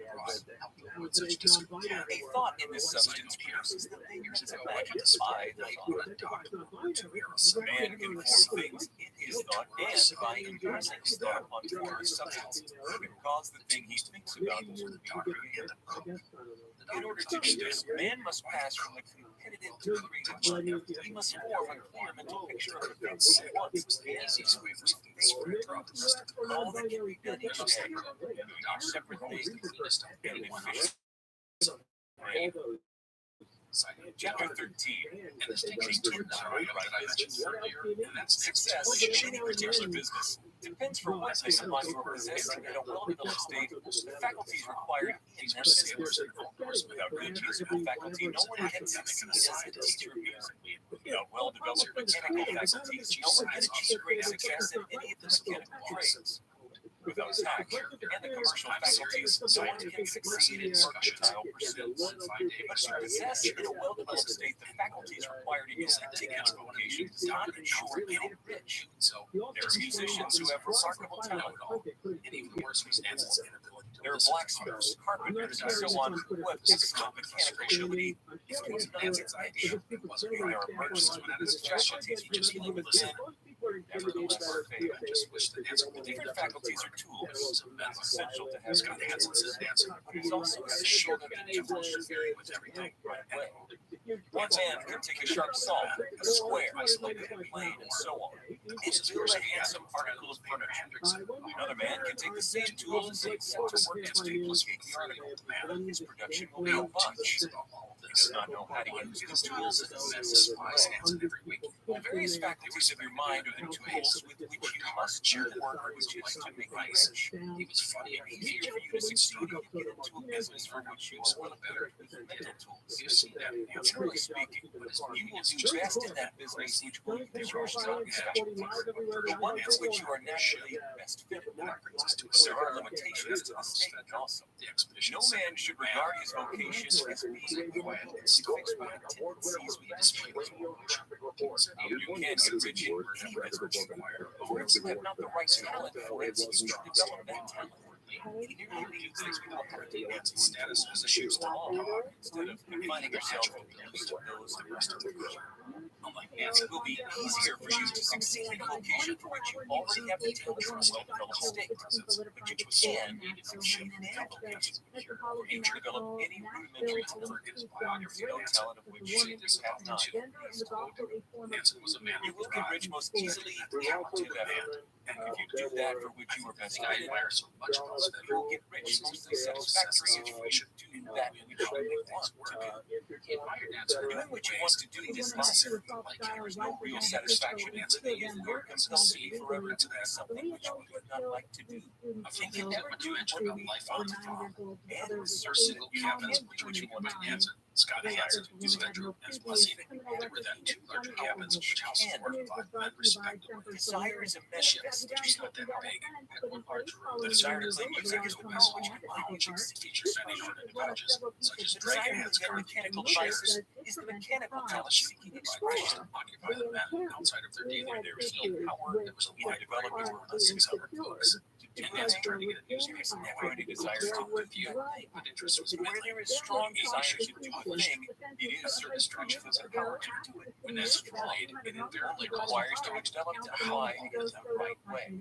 That image results in a tiny spot on the ice. Best to select the business for which you have the best sell and music, and how if you have a strong desire to engage in a particular line of work, you should select that work as the ultimate end as it always seems to happen. You can do what you want to do, and it is your right and privilege to follow the business or application which will be most convenient and pleasant. You are not obligated to do what you do not like to do, and should not do it except as a means to bring you to some possible thing you want in the future.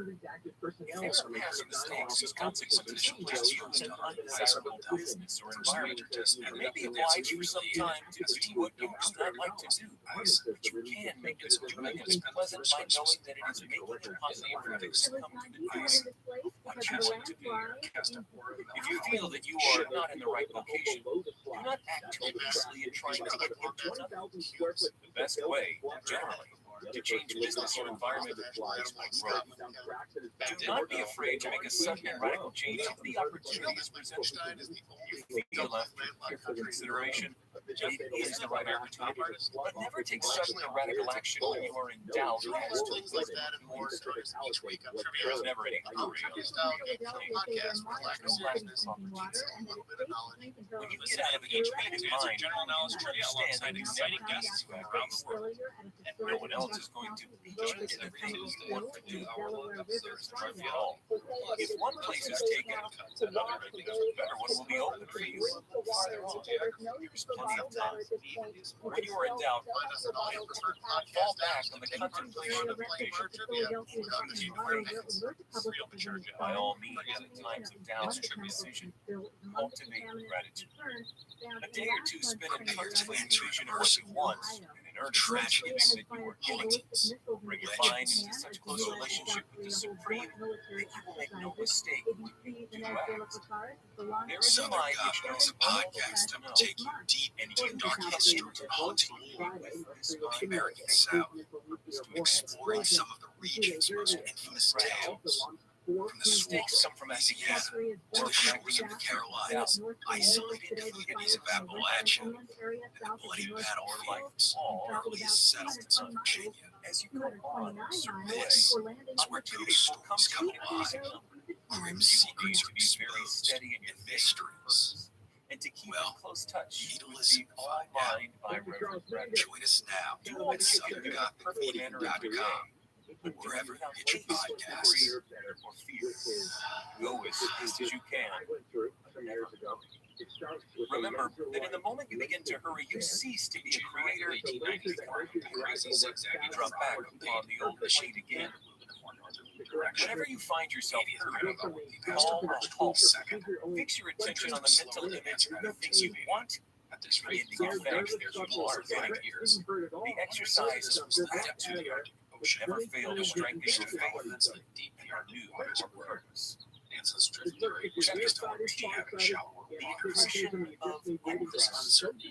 Whether you change your vocation or not, your actions for the present must still be the business in which you are now engaged.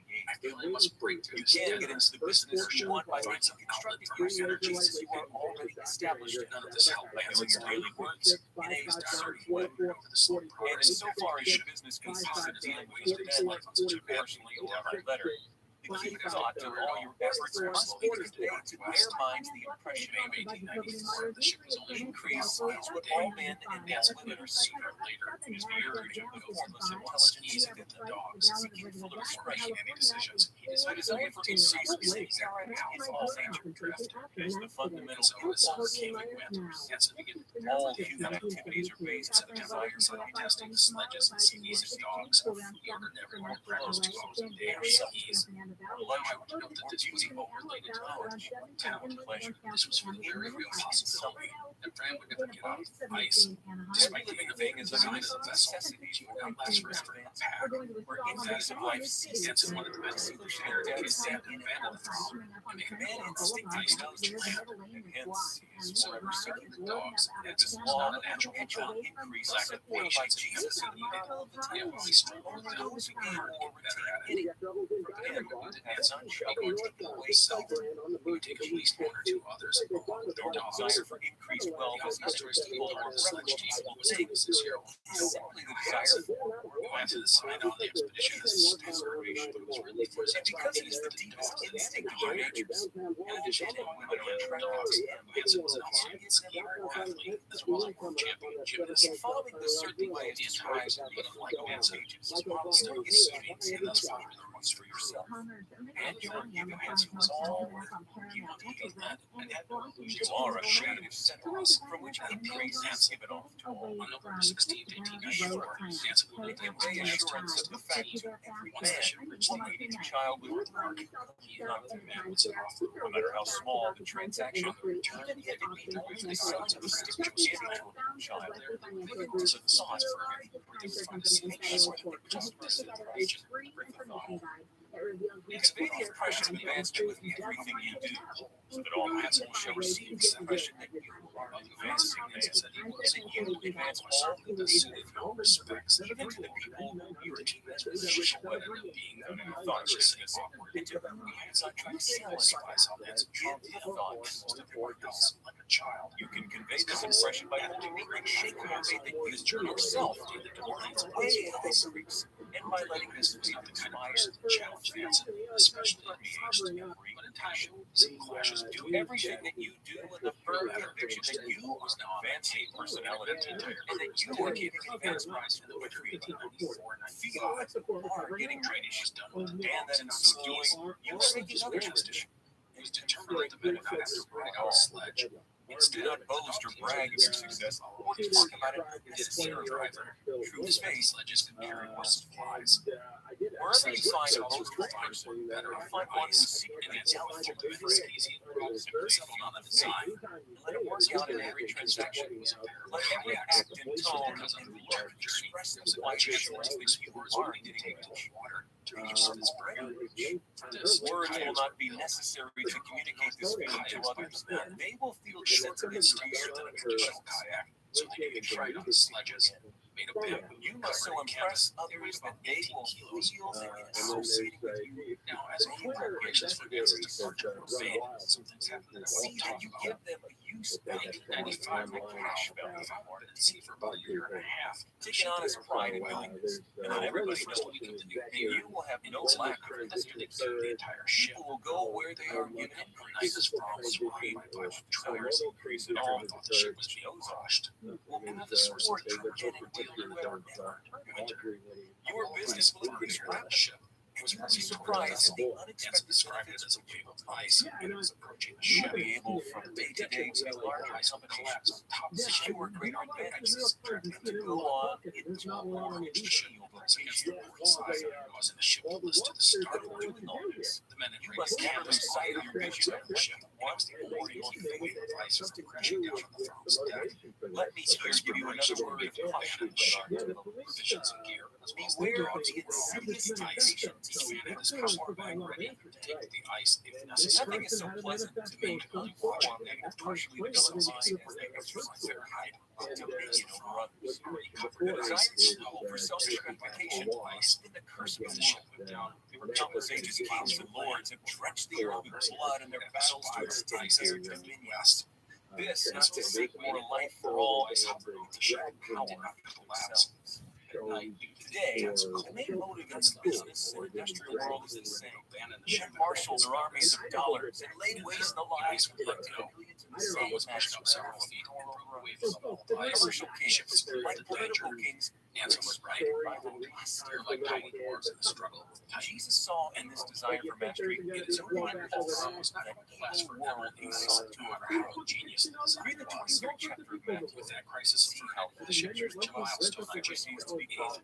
Master the expedition taking place in Greece. Domineer over others. Setting my burdens on the backs of the stand at all discreet. And note how he compares his lust for dominion with the lustily seeking the common good to which he calls his disciples. Look out for the temptation to ask and know they come up from restaurants to be considered as one who is above the common man and to impress others by lavish display, insisting his ideas were the best. The mind that seeks for mastery over others is the competitor mind, is a common enemy competitive mind is not the creative one, right? In order to master your environment, it is not at all necessary that you should choose only your fellow men. Just understand you fall into this world struggle for lives and feelings and anxiety begin to be conquered by fate. Now, despite your kids, sledges actually reconfigured. Beware of the competitive mind. No better statement of the principle of creative action can be formulated than the favorite declaration of the late Golden Rule Jones Toledo. What I want for myself, I want for everybody. Chapter 15. The Advancing Man. As you said in the last chapter, Wallace was a professional man who knew you was sage back. As to share, was engaged in mercantile business for the journey. No matter whether you are a physician, this teaches or a clergy. If you can give increase of life to others, time and advice of the facts on occasions will be attracted to your encounters. The physician who has pictured himself as a great and successful man who works is targeted at the realization of that vision. However, as described in the chapters, will come into such close touch with the source of life was that it was no even knowledge of successful patients which comes in turn to chaos. No one has a greater opportunity to carry into effect such as this book that they refer to through medicine. Photographs does not matter to me in the various schools he may belong. The principle of healing is common to all of us, may be reached by all right. The advancing man in medicine holds a clear mental image of himself as a citizenship and obeys the laws of faith, purpose, and gratitude, not even flat surfaces or the case he maintains, no matter what remedies he may use. They came to in the field of religion. The world cries out for the clergy who can teach sledgerunners the true science of rich life. He who masters the details of the science of getting rich, together with the allied sciences of being well, being great, love, and who teaches these details to the pulpit to never lack for his congregations. This is the gospel of the world needs. It increases life. And then the sledges were glad by having words of liberal suicide to the man and puts that on the second time 2 days later. What is now given as a demonstration of the science of life from a pulpit. We want preachers who can not only tell us how, but in their own terms show us how. We need preachers who will themselves be rich, healthy, and smiles loved. To teach us to attain to these things. When he comes, he will find the secrets and will follow. The same is true of a teacher who can inspire the children with faith in purpose and advancing life. He will never be out of a job. And any teacher who has the faith and purpose can give it to his pupils. He cannot help giving it to them in his heart, his own life, when crafting was careful. What is true of the teacher, preacher, and physician is true of the lawyer, dentist, real estate man, insurance agent, that's everybody. The combined mental and personal action I describe is infallible. It cannot fail. Every man and woman who follows these instructions steadily, perseveringly, and to the letter will get changed. The law of the increase of life is as mathematically certain in its operation as the law of gravitation. Getting rich is exact science. The wage earner will find this is true of the cases of any of the others mentioned. Feel that you have no chance to get rich. If you are working where there is no visible opportunity for advanced dogs, where wages are small and the cost of living are high. So for your clear mental vision of what you want, begin to act with faith. Do all the work you can do every day. And you each piece of work is a perfectly successful man. With the power of success, purpose to get rich into everything that you do. But do not do this merely with the idea of creating favor with your own journey. Hope that he or those above you will see your good work and advance. It's not likely they will do this. The man who is merely a good workman, filling his place to the very best of his ability, is satisfied with that, is valuable to his employer, and it is not to the employer's interest to promote him. He is worth more where he is. To secure advancement, something more is necessary than to be large for your place. The man who is certain to advance is one who is too big for his place. who has a clear concept of what he wants to be. He knows that he can become what he wants to be. Do not try to more than fill your present place with a view to pleasing your employer. Do it with the idea of advancing yourself. Hold the faith and purpose of increase during workouts. After workout, the Triviality podcast developed in such a way that every person who comes in contact with them, whether foreman, fellow workman, or social acquaintance, feels the power of purpose radiating from you, so that everyone will get the sense of advancement in trivia games, or you just want to scream at us. Men will be attracted to you, and if there is no possibility for advancement in your present job, favorite podcast episodes, but you know that to take another job podcast. There is a power which never fails to present opportunities to advance the Time, a history podcast about the unlikely collisions between technology and the arts. Season 1's titles are The Unusual Suspects, artists accused of being Jack the Ripper, improvers, senior circumstances who have fallen under suspicion as the Whitechapel murderer, Lewis Carroll. Yes, that Lewis Carroll is the best known to us today. To find out who the other unusual suspects are and why Dave the Vegas Ripper conspiracy is subscribe to the Art of Crime wherever you get your podcasts. On to the farm or wherever else you wish to be. Africa is a With a few thousand of its employees will enter upon the epic battles, the steel trust the dramatic in a rise bad of fight. human You civilization. have to give its Join us on the History of Africa podcast to learn the two often unknown stories of the African continent. The trust Fans of Cairo to the plains of Zimbabwe. conditions From allowed Mountains so of long Ethiopia to the they were forests of the far too Congo. ignorant to Find the know History of Africa podcast wherever. to intellectualize practice. Begin this way for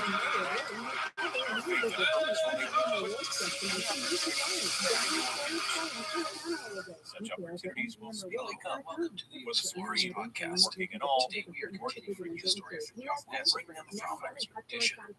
Do not waste an opportunity to be all that you want to be. An opportunity to be more than you are is receptive to you feel encouraged.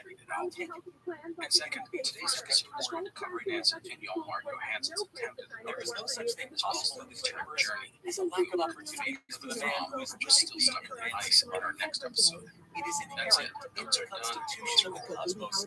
Last time, we shall be Nancy Johansson's together full of ice, 3 slices certainly get rid of dogs, acts and things a certain way. So let's wage the men and women phrases with great care. Congress course of action here prescribes away. It will not fail. 50 days to cover the distance. At that point, they would head back south, aiming for Franz Josef Land, an archipelago in the Arctic Ocean. People will scoff at the idea Spitzers would use kayaks, which would pack on the sledges. impression that the There they would find a sealer or whaling ship to get them They will home. insist that some So after 2 governmental quarter attempts to institutions steer must off be the changed. Nancy Johansson ruled 3 sledges and 28 dogs. Finally get going on March 14, 1895. Initial progress was good, existing governments to rain. The sledges ran 5 on flat areas. The ice was flat. The surf was often bumps and masses begin to ridges, cold effects were common. Neither government nor industrial systems sat and checked. Smaller ones could All cross systems the air. must be The larger ones forced the TV stop or find a way around. People have One time in these early days, the temporary phase to make helmets of rich deep forward 150 feet to become rich no way around the field. So they had to carry the sledges through the field, sliding them individuals may across enter upon the certain certain way way at any outcroppings. time, and under any government, they make themselves rich. Any Considerable number of individuals do so under any government. At the outset, They will it was cause obvious the that system Johansson to had be so so modified modified as as Nancy to not a success for for others. Nancy didn't have The more patience people needed get rich on the competitive and was plane, frustrated by the Nancy's worse for sporadic others. behavior. The more who get rich on the competitive plane plane, is pretty much the most better high. for others. This method The economic salvation of the masses can only be accomplished by getting a large number of people to practice the scientific method set down in this book and become rich. These will show others the way. The brightness, by the way, Inspire them of with the the desire outstanding. for Women had no life, problem making the food faith that out it of can water. contain, This method made hydration without issue, like the Greenland expedition. The men often added a dry field of taking the water on execution. In the mornings, breakfast the volumes friendly dogs. Breakfast tended to be porridge and hot chocolate, while lunch was pressed bread, butter, some other canned food. Chocolate was another treat. For dinner, Benson had 3 hot dishes that he made. The first was pemmican and potatoes. The second was fish fry, which was fish meal, lard, and butter. And the third was pea and bean soup.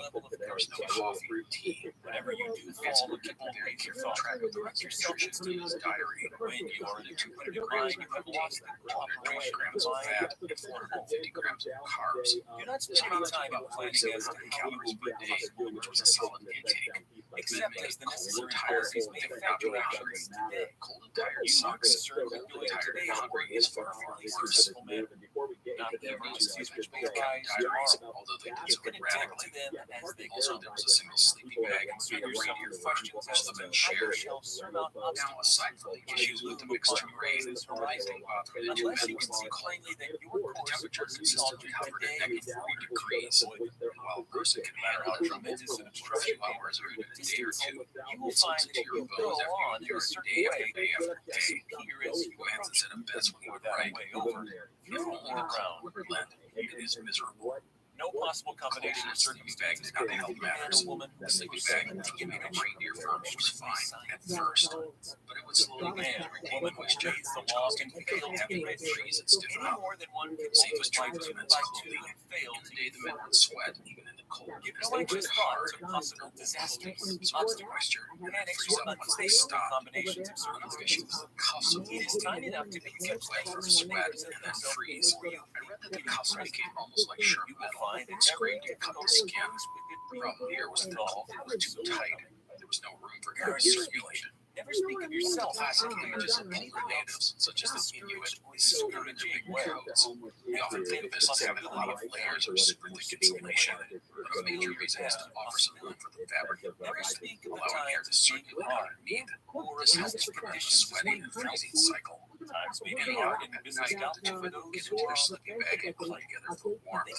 The bag was half frozen, and so you clothing, they'd have to lay there shivering and wait an hour or two before the clothing and bag be thawed. When others are having hard times and won't sleep, you will find out despite these issues in the early setbacks across the ice, and to look upon the world better and more efficient each day as they learn how to tackle the problems in their path.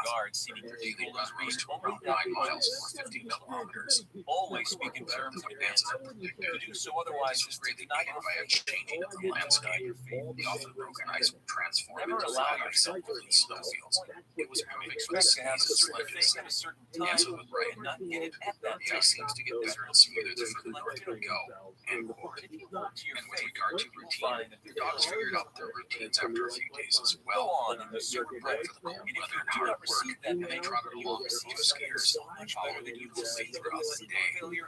Nansen would go first, while the teams, led by Kvike, following him. The other 2 sledges were tended to by Johansen. The dogs were fed at the end of the day, very fed, so they did their jobs without any resting and was waiting for them. When the crucial time came, we should note that the dogs were not perfect. They would get into fights, and many of them seemed to take it as a challenge to escape their harnesses. Escaping is often more ignored as catching them took too much time and energy.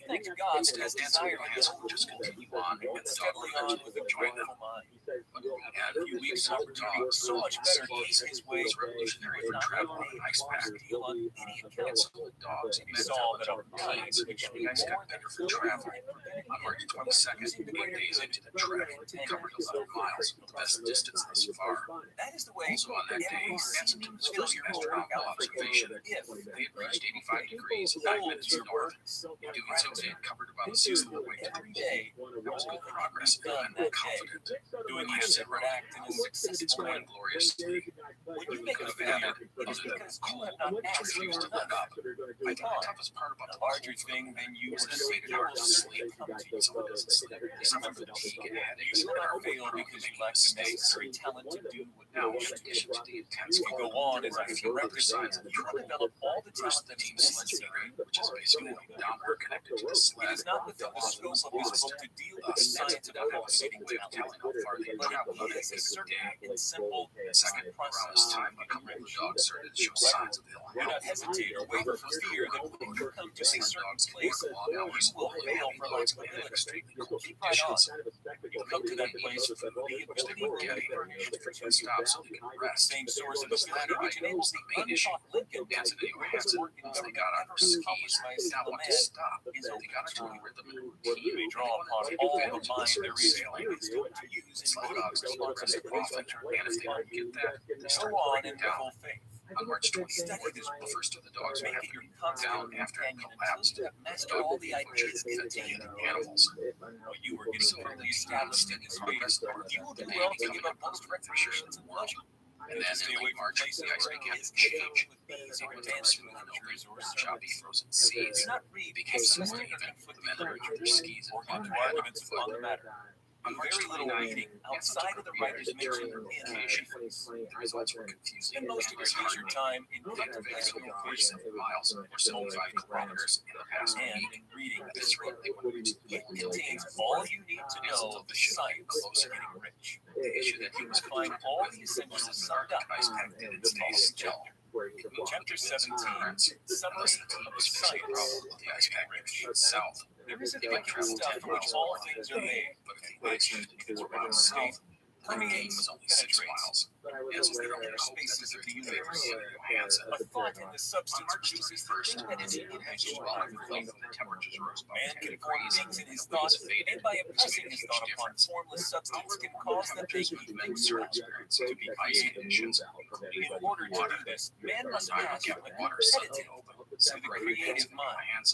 Otherwise, he cannot be in harmony with the formless intelligence, which is always trying to find a way across the gap, and then has to fall out with a sleepy man may come into full harmony with the formless substance by entertaining its lively, deep water. Gratitude still on the ice pack stones upon the water they encounter. Gratitude unifies the mind of man with the intelligence of beers or whatever. So that man's thoughts are received by running water. They could, if it wasn't too man can remain upon the creative plane only by uniting himself with the formless intelligence through ice floes were pushed together in the ridges. This made the use of skis difficult. Man must form a clear, indefinite mental image of the things he wishes to have. To do was essential to have a speaking surface. And he must evoke this mental image in his thoughts. There getting deeply grateful to his second and all his desires are related to his still had to. The man who wishes to get rich must spend his leisure hours contemplating peaceful slowing and earnest expectations. The reality is being given to in his diary, and so much stress cannot be laid on the have serious reservations on contemplation in order to live much longer. Coupled with unwavering faith and devout gratitude, the dog would have to be this is the process by which the impression is given to the formless. He would cut the dog's creative forces of ammunition. Both the hands and energy works through the established channels of natural growth. And the industrial and social well.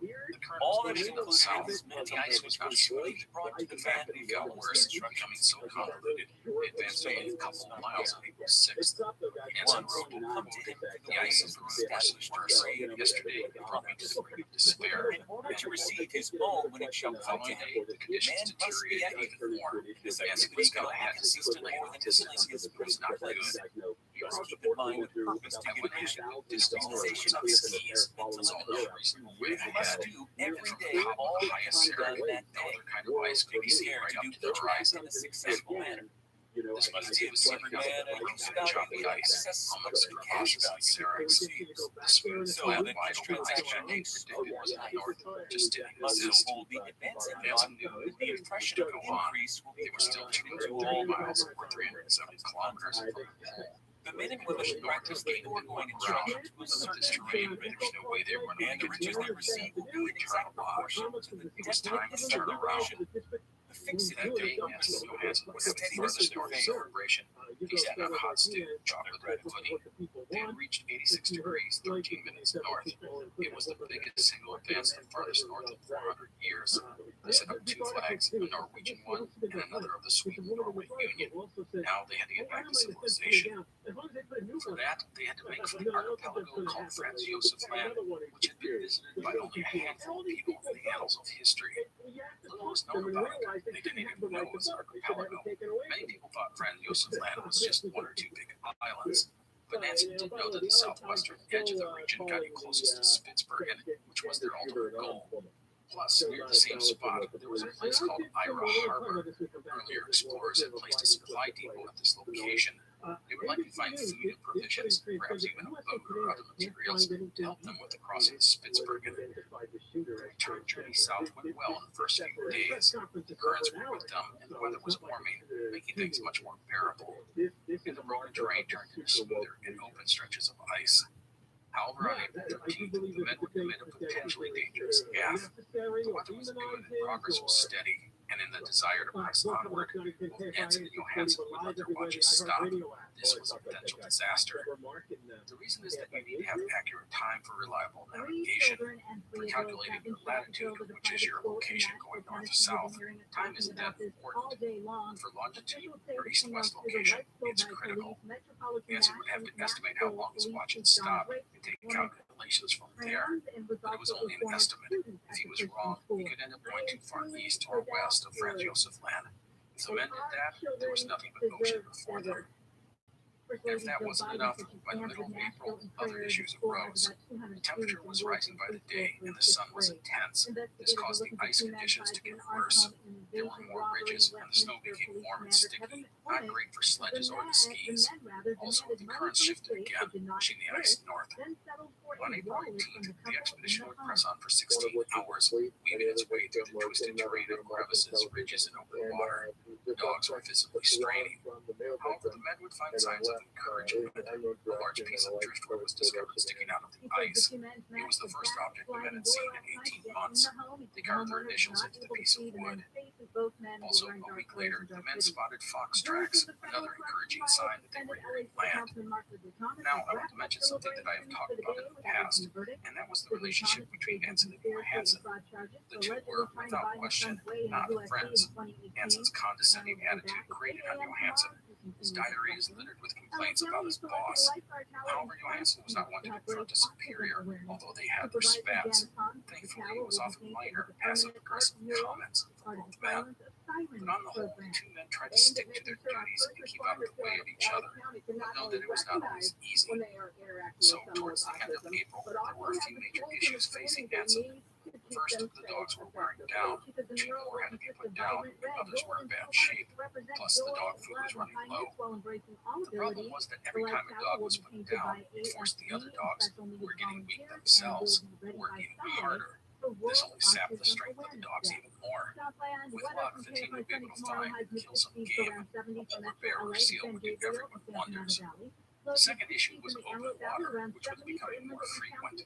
This required extra effort as the team would have to find a way around such obstacles, but even that was getting difficult. On April 30th, the men would come to a wide stretch of it and find themselves trapped on an ice floe. Unable to move on, Nansen would elect to rest for a day.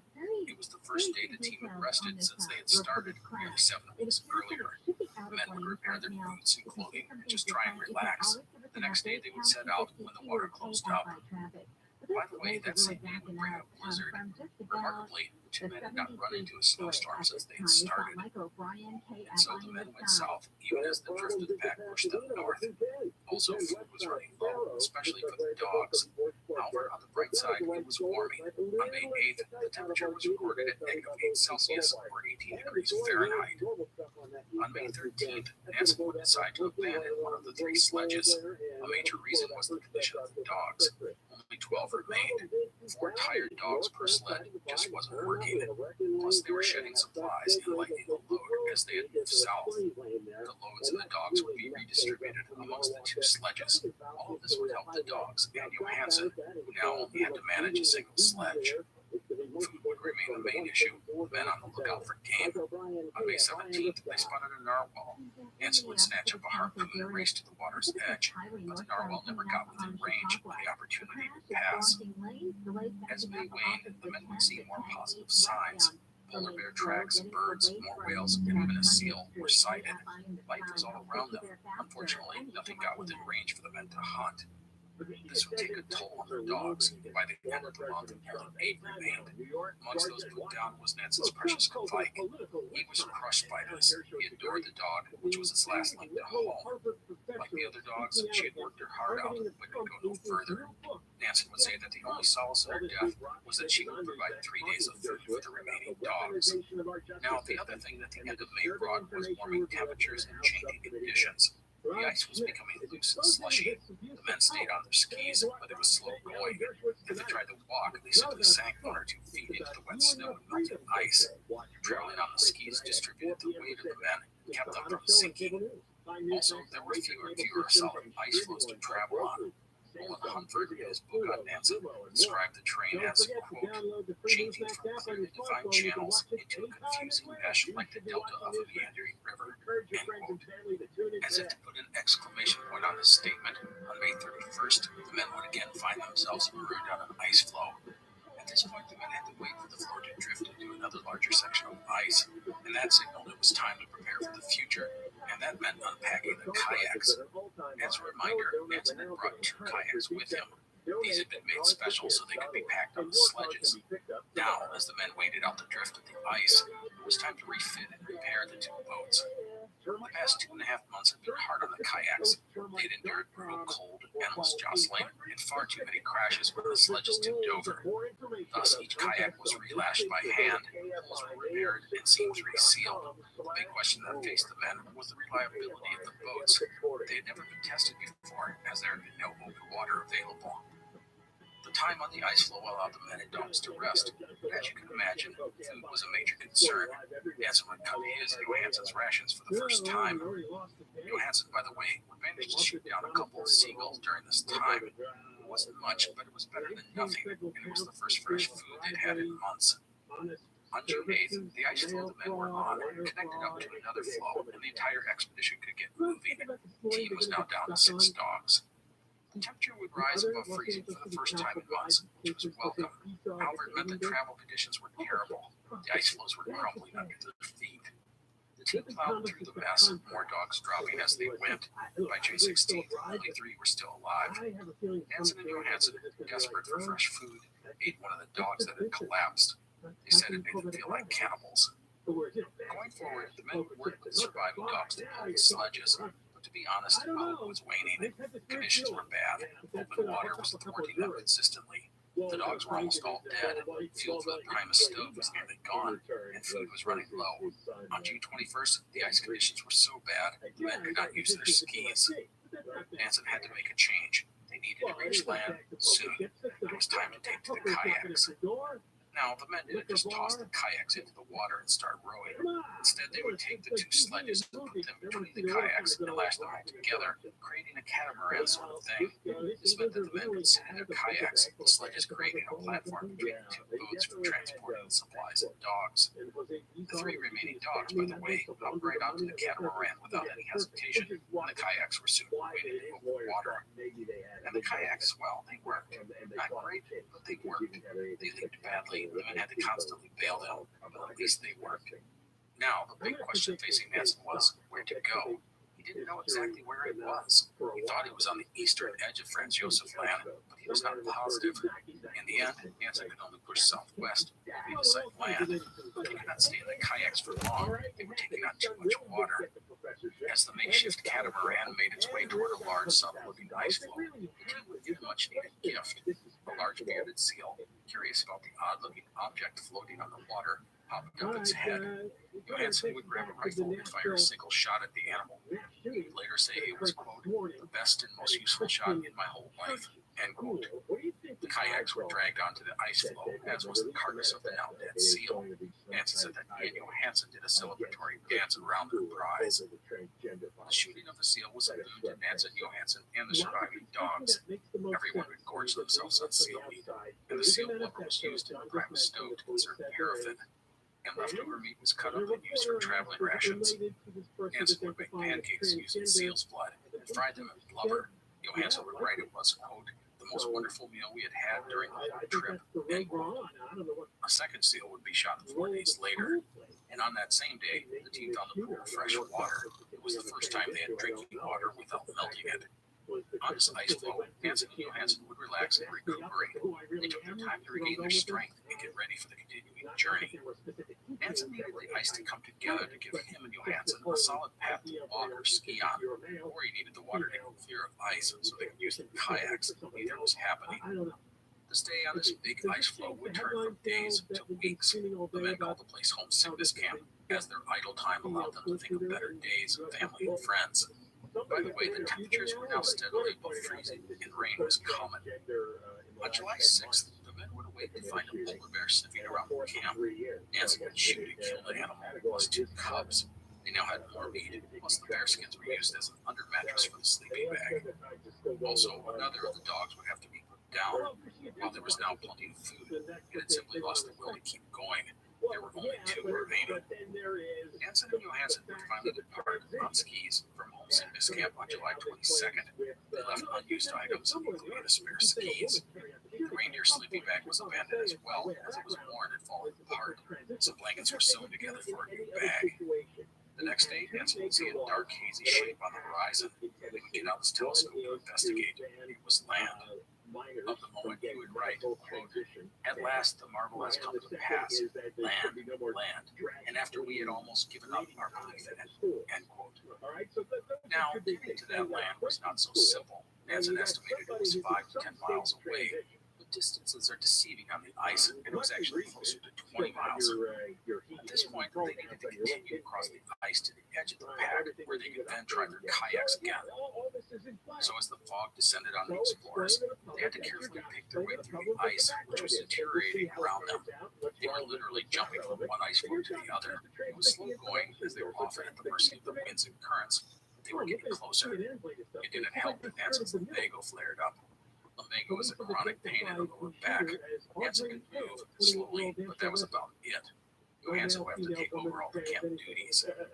By early August, food for the dogs ran out, and the men's rations were running low.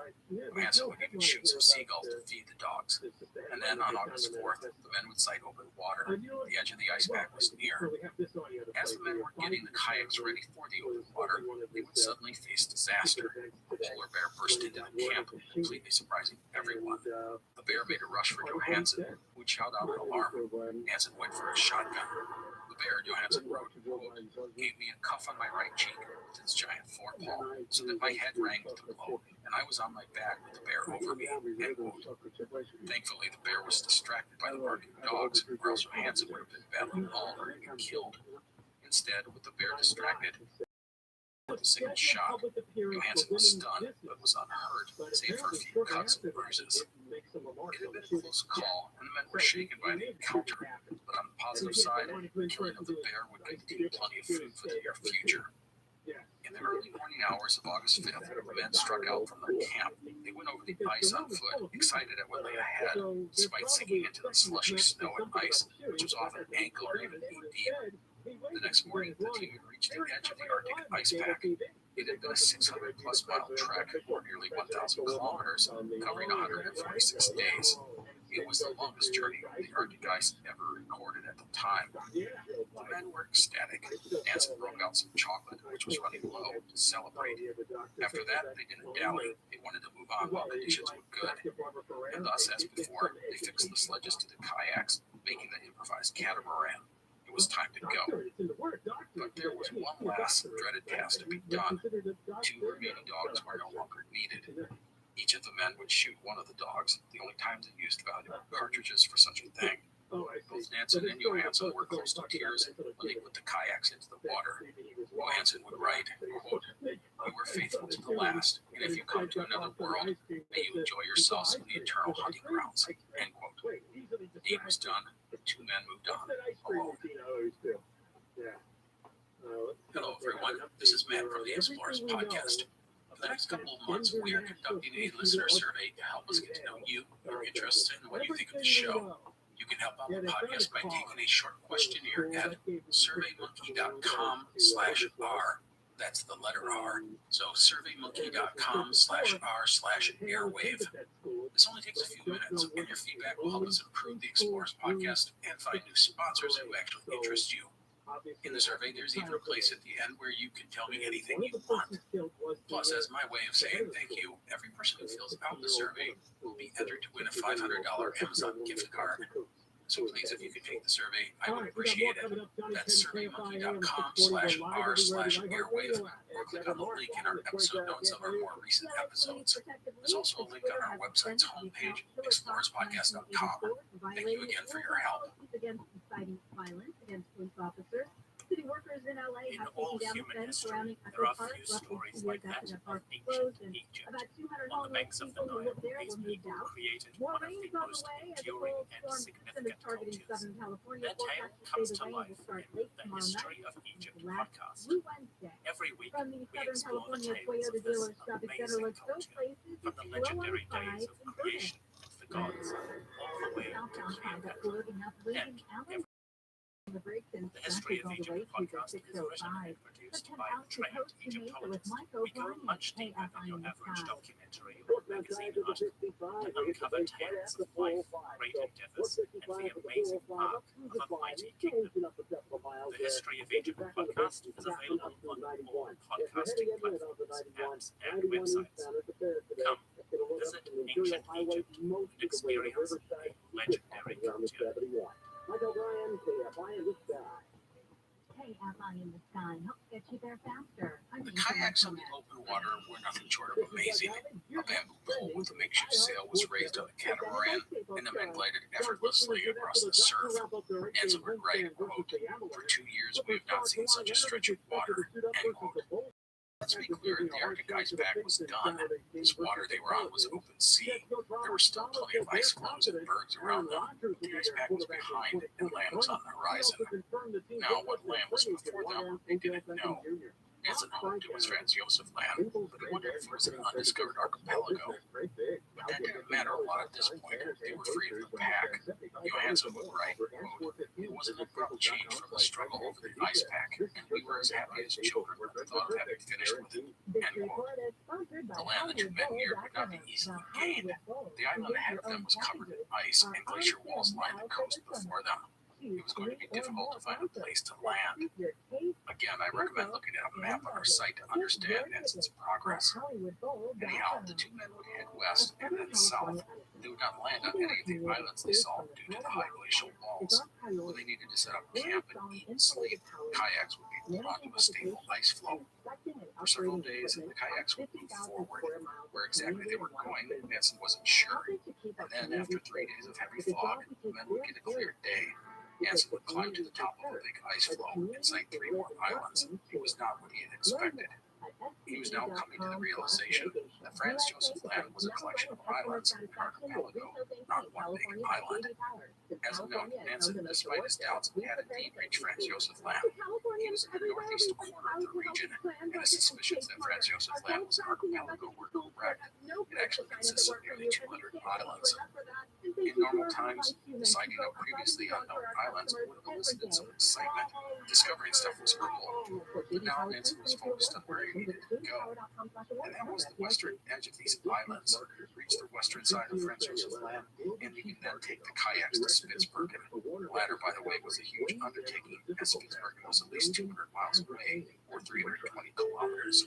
The other thing is that the two men needed to set out for Spitsbergen sooner than later if they wanted to reach it before the winter ice took hold of the region. Once it got too cold and the ice set in, the ships stopped coming to Spitsbergen until next spring, and thus there was a sense of urgency. By the way, one note for you. I mention Spitsbergen often in this story, and I want to point out that Spitsbergen is the biggest island on the Svalbard archipelago. Svalbard consists of 9 main islands. Reach one of those islands, and it's relatively easy to get to Spitsbergen. Anyhow, I just wanted to make sure that was clear. So the men moved on, and all around them they saw signs of life. There were bear and fox tracks. Birds were see whales. They saw seals all the time. Walruses often viewed basking in the sun on passing ice floes. This was encouraging, as it meant the men wouldn't starve. However, the latter animal, the walrus, would prove to be a threat to the travelers. The walrus is the most aggressive animal in these waters. The walrus, upon catamaran, was not averse to chasing it, a way to enforce territorial borders. And it was not uncommon for the walrus to get close to the catamaran and even attack it. In just a couple of days, the men would shoot at 2 attacking walruses. One would flee and the other would be killed. So by the middle of August, the drop in temperatures in shortening days would signal the end of summer. Also, the paraffin would run out, and stone parts would be used to make some lumber lamps, which, as you can imagine, ran on lumber. These lamps were not as efficient as the Primus, but they did produce enough heat to cook food and give off some warmth. On August 15th, the men reached two milestones. First was they were able to pull the kayaks up on actual land. It wasn't much, but it was significant to the men, as it was the first dry land they'd stepped onto in maybe 2 years. Nansen was almost overjoyed to be on land again. In his diary, he described the landscape, including the flowers. Nansen grew hands over raised a Norwegian flag to mark the occasion, plus they would have a special meal. The second item was actually the day after, when the men would round the piece of land and jutted out into the ocean and see nothing but water on the western horizon. They had reached the eastern edge of Franz Josef Land. Nansen would write this in the moment. At last we rounded the promontory, and our hearts jumped for joy. Only water to the west. End quote. And even more important, Nansen was pretty sure he knew where he was. He identified the heifer as Cape Felder, which had been visited by earlier explorers. At this point, Nansen had two options. First was to sail directly west towards Spitzbergen. This was a distance of about 300 miles, or 480 kilometers. Such a long ocean voyage would be immensely risky. The second option was to follow the western edge of Franz Josef Land, which goes southwest. The advantage to this is that it eventually gets you quite a bit closer to Spitzbergen. Plus, we can't forget that there was a supply depot at Ira Harbor at the southern edge of the islands. Getting to those supplies would make the crossing much more manageable. But let's be honest, there really wasn't much of a choice. Trying to cross the ocean now was a non-starter, and thus Nansen would head southwest down the line of islands of the archipelago. Progress would be erratic at best. Storms kept the men in one location for days. During that time, ice packed in around the coast. Any dreams of getting home that year were now dashed. Still, the men held out hope that they could reach Ira Harbor before winter set in. The existing structures and supplies would make for excellent quarters. But it was not looking good. The ice was thickening and the winds were picking up. On August 21st, a polar bear tore through the tent wall. The men had to shoot the animal, and there would be other attacks made by walruses who came after the men's kayaks. Luckily, the rifles would keep the big animals away. On August 26th, the team came to a spot that served as a good winter's quarter. Nansen would take it. The Arctic winter was coming, and preparing to survive it would require time. Johansen would say they were preparing for, quote, the third and worst polar night, end quote. They now needed to gather food and build a shelter. For food, there was plenty of game. In days, they would be able to see polar bears and a pair of walruses. The walruses were such easy drinking when caught on the shore, Nansen felt like it was murder. However, they were so large they could not be moved, and they where they had been shot. Next was shelter. The men had limited tools, but they had to adapt to what they had with their hand. A pick was made from a walrus tusk, and a spade from a walrus shoulder blade, and a crowbar was fashioned from a bone. The winter quarters would be based on the stone huts of the Norwegian uplands. The men had to dig up and carry each stone one by one into the construction site. The stones were piled up in a rectangular wall about a meter and 3 feet high. The men also dug down about 3 feet. The height of the structure was around 6 feet, 2 meters. As for the roof, that was the tough part. They found one log on the island, which provided support for the roof, which was made of walrus hides. By the end of September, the hut was complete. It measured about 10 by 6 feet, 40 by 10 meters. The men had stayed in the hut, and there were no windows. So what he's trying to do is the final thing that Nancy, after all this noise, Lord comes up with is a misdemeanor. 5 more bears and 2 more walruses. And there's also a statute of limitations. So about it as well, which is always happened years ago.